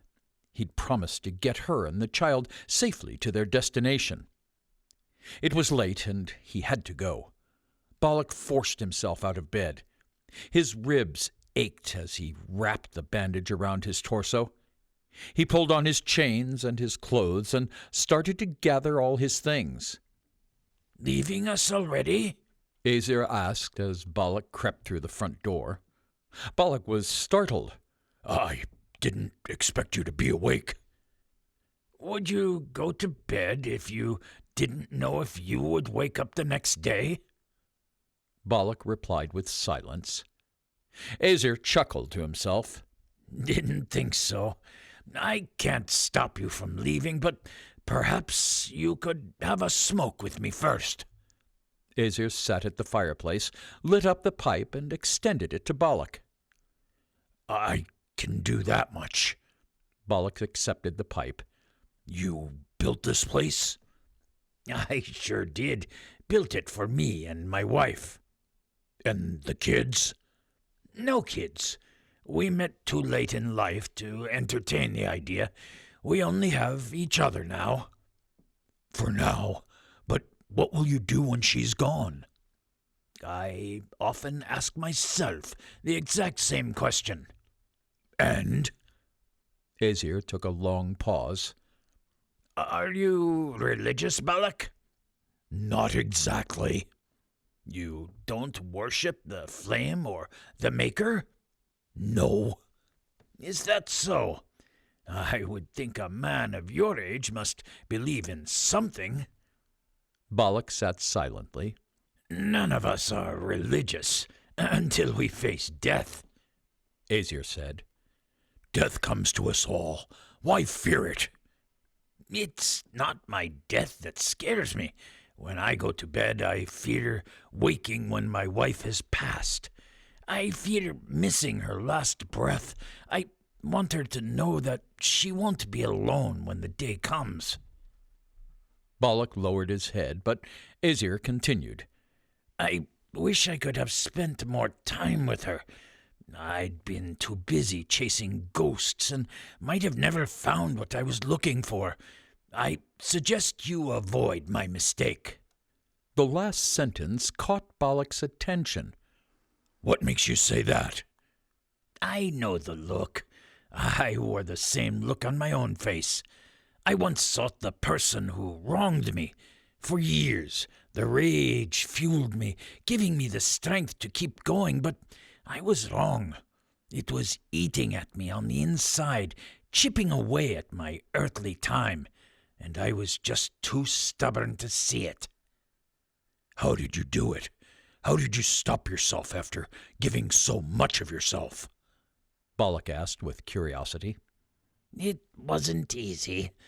I often thought of myself as a failure. I blamed myself for letting down the people I sought to avenge. And you might even think I did, but I grew to look at it differently. Those same people probably wouldn't have wanted me to spend the rest of my life searching for someone just to kill them. I think they would have preferred me to live the life they could no longer have. And I never forgot them. I honor their memory by living the best life I can. And then I met this woman, the light of my life. Being with her has been the best part of it. Balak thanked Azir. I would have offered you coin if I could, Balak said, as if he were apologizing. I must have lost what remained of mine in the avalanche. Even better. I wouldn't have use for coin. Azir walked him toward the foot of the mountains and pointed him in the right direction. Do me a favor, and think about what I've said. I value your advice, but it's a little too late for me, old man. Azir chuckled. I remember thinking the exact same thing about myself, Azir said to Balak before leaving him on his own. Pools of water on the ground had hardened into ice. Balak slid along, although it was difficult to see. He found some small tracks in the snow. He followed them through a field and into a wooded area. He walked for several hours. The sun was now high in the sky, but it was cool. The mud became thick and wet, but the heavy downpour on the eve before had left swampy pools of mud. Arda's footprints, if there had been any, would have been washed away in the rain. His feet sunk into the mud with each step. Balak looked around for more tracks, but there was no sign of Arda. He tried calling out, but he was met with silence. He heard a loud crunching sound, and 3 narts revealed themselves in the trees. Balak drew his axe and readied himself for the battle. The narts were quiet, but as he drew his axe, they started speaking amongst themselves. Their demeanor changed. They looked fierce. Balak remembered something that Arda had said to him about narts being peaceful and also smart. With his ribs right now, there was no way he could fight 3. He slowly lowered his axe as the 3 charged him. Balak squinted, ready to be struck, whispering to himself, I hope you were right, Arda. The earth shook and then stopped as the 3 narts surrounded Balak. They looked at him and slowly backed away. Hey, you! I'm looking for my friend, Balak exclaimed. He mimed out the actions as best he could. A girl and a baby. Have you seen them? The narts looked at each other and then turned away from him and continued walking away. Balak was growing anxious. He tried again. Hey, come back, you fucking narts. I'm looking for my friend. If you... The tallest one interrupted Balak with, Bunech! And pointed Balak south. The nart tried to speak quietly, but even its whisper was extremely loud to the human ear. His voice sounded like thunder. South? Balak questioned. It didn't make sense. Why would Arda head south? Perhaps the narts had confused Arda for another girl, or maybe Arda was in much greater danger. Balak went south for a long time, not finding any footprints. He began to question if he were getting anywhere closer to her. He frequently stopped and looked back, debating if he should head back and go west instead. He didn't trust narts, but in the back of his mind he knew this was his only clue. At last, Balak saw a fresh trail. Arda, he mumbled. He quickened his pace and began jogging. He gained more and more speed until he stopped. There was another trail now, of a man with huge, heavy footprints. The darkness was setting in, and Balak picked up his pace and started following the trail. The light was fading, and he felt he was running out of time. When it was pitch black, Balak had still not found her. He would have to stop soon and rest. In the distance, he saw the orange glow of a fire. He could see a small, hooded figure sitting on a log alongside the fire. Arda? He asked. As he drew closer, the person turned her head into the light, revealing a bloody eye socket. She'd bandaged it up, but the bandages sunk inward over the eye. A brown scab ran from her eyebrow and down over her cheek. Balak hurried toward her and sat down. He looked around, but Arda was alone. What happened? Where's the child? Chapter 20. Arda, Alone. Arda shivered. She clung to the crying child. She had tried to run from the avalanche, but when the snow caught her, she muttered a spell and, using her staff, deflected the snow, which formed around her. It was dark, and the snow was compacted together. She used her staff to poke at the mounds of ice, but they were solid. Using her staff, she managed to dig herself out of the icy prison. They were alone, and Arda strapped the child close to her. She could feel the child shivering. "Balak!" She trekked through the snow, looking for any sign of Balak, but there was no reply, only the whistle of the cold wind. Every sound made her jump, and she constantly looked over her shoulder. She tried using her magic to find him, but the shivering cold made it nearly impossible to cast a spell properly, and the child was getting cold. "I am sorry, Balak," she whispered. She filled her cooking pot with snow and headed into the forest. Daylight was fading. She checked the ground for traps and tracks. She found some mushrooms on the ground beside one of the trees. She recognized them and collected as many as she could. She filled a cloth full of berries from a bush, and her thoughts turned to Balak. She squeezed into a tiny gap between some trees and hid in the shrubbery. She was close to the edge of a steep drop, and there she set up camp using all the furs and blankets she had to stay warm. "It's all right," she told the child as she unstrapped her and laid her in her basket. Arda wrapped her tightly in the thick furs and then popped outside to gather some sticks and branches for the fire. Arda found a long stick with a pointed edge. She tucked it under her arm. The child was crying, and Arda couldn't console her. She was freezing, starving, and soaked from the snow. Arda built the fire and used some old leaves and grass as kindling. She struggled at first, as she couldn't spark a flame. She took a deep breath to calm herself and tried again. First there was smoke and eventually a flame. Arda cradled it and carefully fed the firewood. It took patience. It wasn't easy to build a fire in such frosty, damp conditions. The snow in the cooking pot had now melted into water, so she poured it into her flask.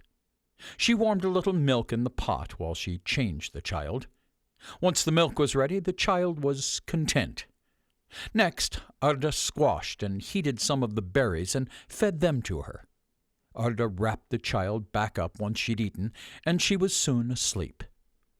Arda sharpened the stick with a dagger. She was crippled with hunger pains in her stomach. Her arms and legs felt weak and exhausted, but she pulled herself up and left her camp. Just a short distance away, she spotted a bird carcass with just a few pickings of meat left on it. There were small yellow maggots attacking the flesh, but Arda tied a ribbon to it and sat quietly by the tree. It was dark now, and there was a lot of scurrying from night creatures. She waited. A slow pitter-patter of steps caught her attention. A rodent slowly approached the bird. Arda moved it gently, startling the rat, but eventually it grew brave once more and approached. Arda repeated the process patiently until the animal was close enough for her to strike. She used all of her strength to drive the pointed stick and her dagger through the rat. "Ah!" Arda screamed. She held up its fresh carcass and lowered her head. It was a quick death, but she was still sad. She stumbled back to the camp. Her fire was almost out, so she spent some time rebuilding it. She added the mushrooms to the clean pot. She used her dagger to skin the rodent. She pulled back its fur from its flesh and sliced off rough cuts of meat. She chucked them into the pot and collapsed onto the furs while her meat cooked. After she'd eaten, Arda felt a little stronger, but she lay down and slept until morning broke. There was still no sign of Balak, so she decided to head for the Crimson Point. She needed to get out of the forest and to higher ground, as she had no idea where she was. She trekked through the forest cautiously. In the distance she could see smoke from a fire. "Balak?" she whispered. Arda's heart raced. She had to check it out. Arda moved slowly and peeked through the trees. 3 narts sat around the campfire, talking to each other. Arda smiled. Arda approached the narts, and they looked at her curiously. "Brek Ridadara?" she said to them. The narts pointed east, but did not say anything. Arda looked to the east, but decided to go south, covering her tracks, a trick she'd learned from the bandits before they covered her eyes. It was meant to slow down any followers. She grabbed a branch with leaves off the ground and began using it as a broom to wipe away her footprints. She dropped her guard a little as she moved deeper into the forest. Arda stopped to rest. She laid the baby in her basket and sat out on a log, taking a sip of her water next to a fire. She noticed another berry bush. Its juicy berries looked delicious, so she headed over and collected some. She turned to head back to the log, and a dark figure stood by the child. Arda dropped the berries. "What do you want?" she asked in a stern voice. "Calm down," he said as he got comfortable and warmed himself up next to the fire. "I am not here to hurt you, girl." "Why do I find that hard to believe?" "We have not even been properly introduced," said the assassin. "I am Karnak. Where is your friend?" Arda screwed up her face. "My friend?" "Yes, your friend, your companion, your guide, or whatever you call him now." "He's dead." "I think we both know that's not true." "You make a lot of assumptions for a man who doesn't know me." "But I do. I've followed you long enough to know a thing or two about you, Arda. About the powers you possess, and most importantly, the child." "That's enough. You should leave, or I will make you leave." "You're beginning to sound just like him." "Thank you." "That was not a compliment." Arda pointed her spear and ran toward Karnak. He charged her. She spun and jabbed her staff into his ribs, but he was strong and struck a blow across her cheek with the back of his hand. Arda uttered a spell and fired a blue and orange flash in his direction, but Karnak jumped over it and rushed toward her, slicing her arm with his sword. Arda cried out in pain, and Karnak kicked her knee, forcing her to fall to the ground. He tried to strike down with his sword, but she caught the blow with her staff. The child began to cry, and Arda ran toward her. "Save the child and tell me where Balak is." "He is dead," Arda shrieked angrily. She rose to her feet, but Karnak struck her with his foot, sending her backward. He stepped on her throat and pressed slightly. "This is your last chance. Now tell me, where is he?" I don't know. I looked for him. He would be here if he were alive. Karnak's eyes widened. He was livid. He pressed harder onto Arda's throat. "Liar! He's out there somewhere, looking for you." Arda grabbed the dagger from her boot and stabbed Karnak in his leg. He lifted his sword above the child, and Arda ran toward him. She dove over the child and struck his sword away with her spear. Karnak was not disarmed, and his anger turned on Arda. He sliced down over her face, and Arda screamed in pain. Karnak stood on her chest and admired the deep slit he'd put in her face. In a diagonal shape, it stretched from her eyebrow to her nostrils. Blood poured from inside her eye. "It's a shame to ruin such a beautiful face," he told her. Karnak got to his feet, and Arda writhed on the floor, holding her eye. "If you want to see the child again, tell Balak I'll be waiting for him on the hill by the Crimson Point." I don't even know where Balak is, she cried. She is mine. Give her back. Come back. Karnak scooped up the child in her basket and disappeared without saying another word or looking back. Chapter 21.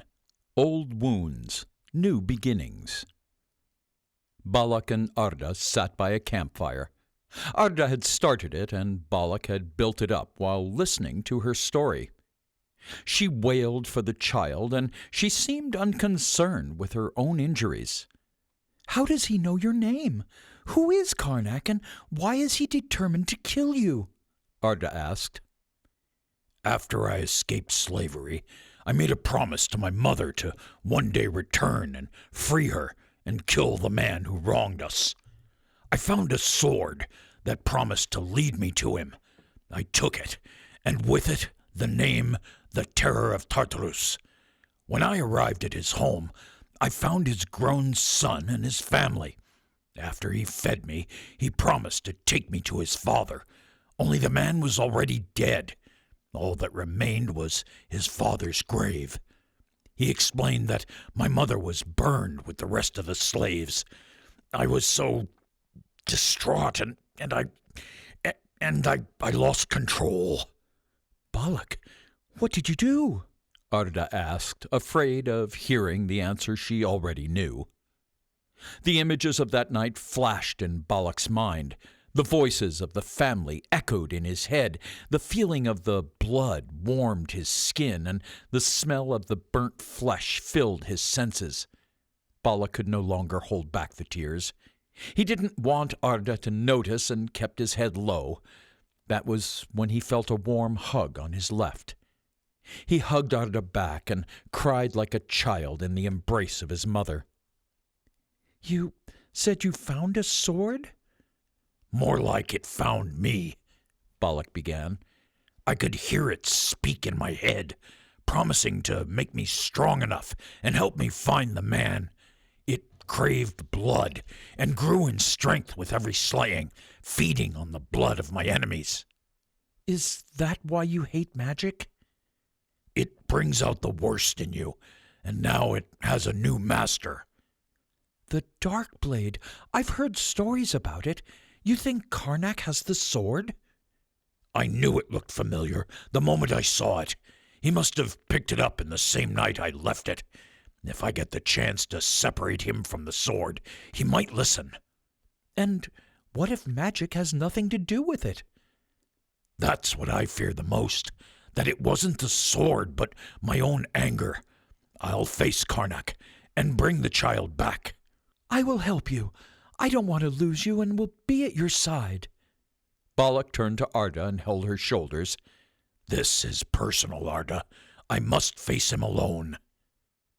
At first light, the two set off to the hill by the Crimson Point.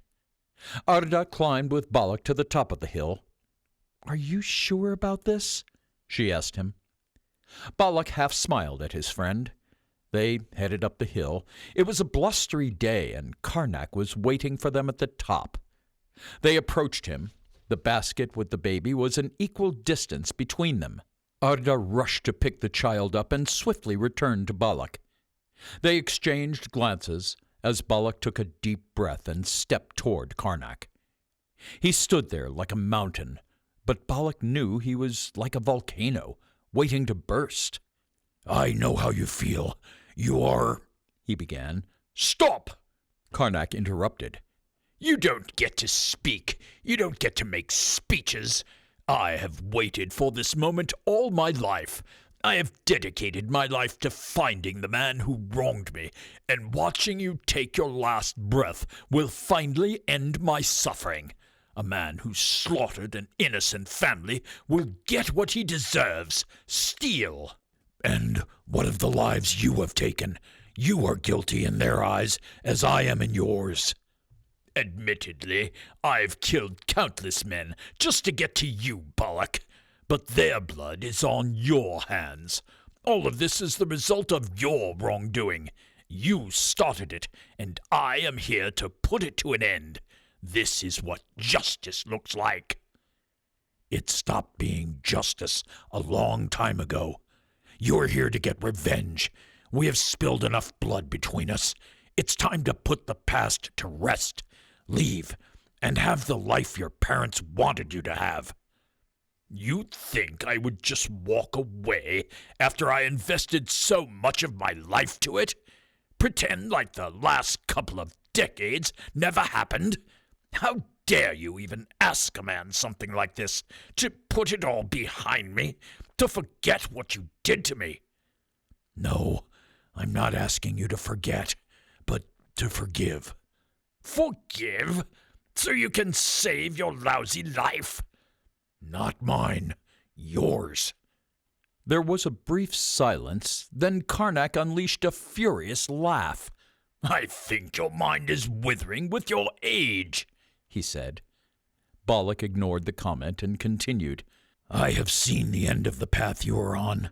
I don't wish you to suffer the same fate. I really wish things were different." "Me too. I wish you were fucking dead." Karnak took a moment to compose himself before continuing. "And I am here to make sure of that." He charged at Balak with all his speed. He struck with his sword, but Balak blocked with his axe. "Vengeance is not the answer. Take it from someone who knows." "I do not need your counsel, just your head." He swung at Balak again.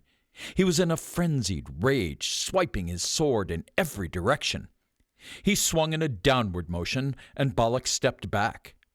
He probably could have taken his head, but instead he sliced at Karnak's hand and tried to disarm him. Karnak stepped forward and punched Balak hard in the face.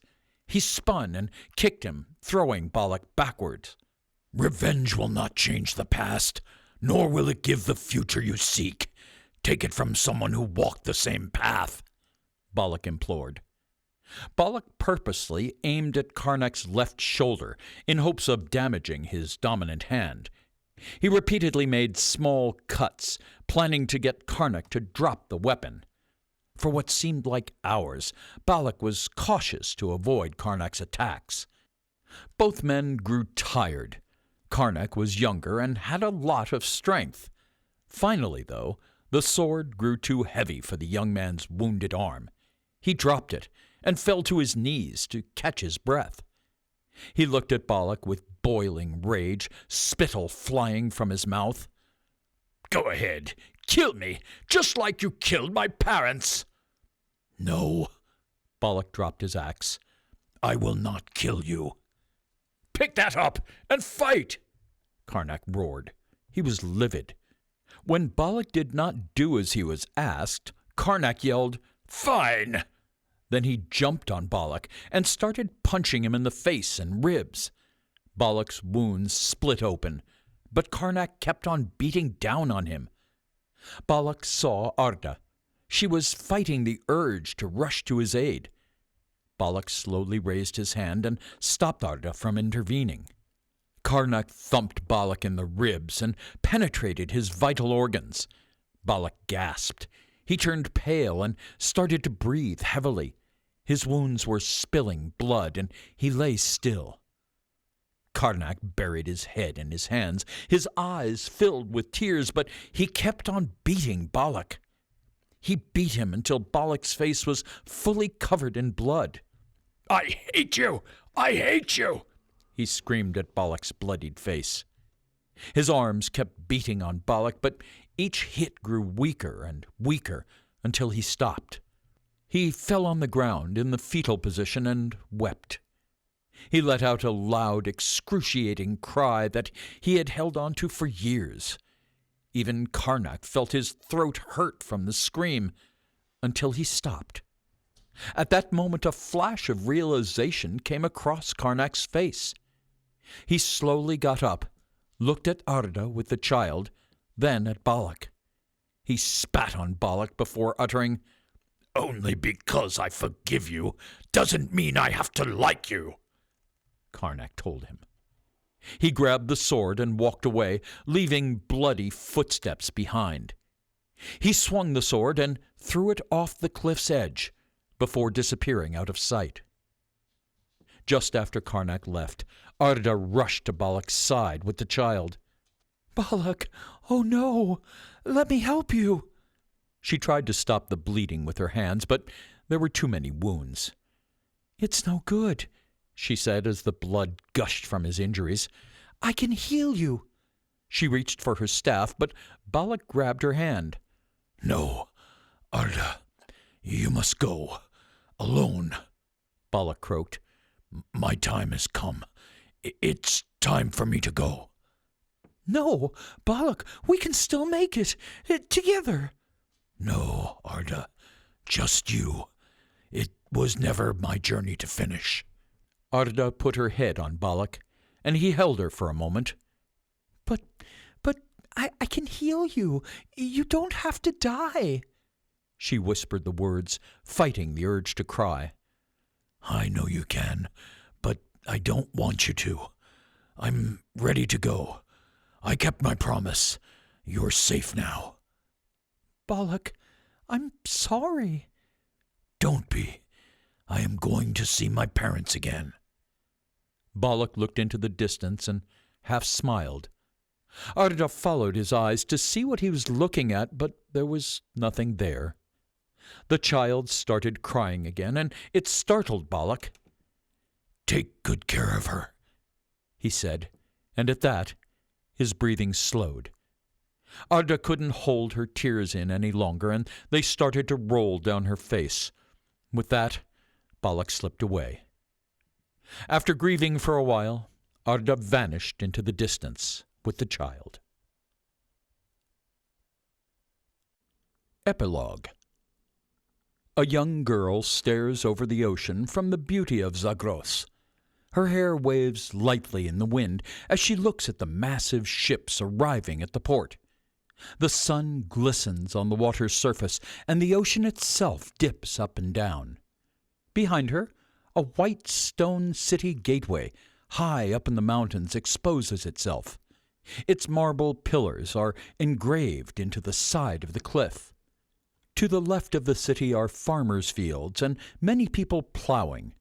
In a smaller field, children are laughing, and one little girl is playing happily. She smiles as the wind blows through her hair, but it's getting dark now. "Malika," her mother calls. The girl runs to her mother through the golden field, and she's still laughing as she enters their small cottage. Her mother lights a fire, and it exposes a young, pretty face with an eye patch made of thick leather. "Supper is almost ready." Malika and Arda start preparing the table when there is a loud, burly knock at the door. Arda's eye widens. She holds a finger to her lips, shushing Malika. The door booms open, and there stands a man. He's tall, with dark hair, and he quickly scoops up Malika. "There you are." Arda's eye softens as he puts down Malika and walks towards Arda. He plants a kiss on her forehead. "You smell of fish," she whispers. The man chuckles, walks to the table, and sits. "I hope you've been resting," he says, rubbing her swollen belly. "The baby could come at any time now." "Don't worry, love. I am well rested." They sat together, smiling and eating.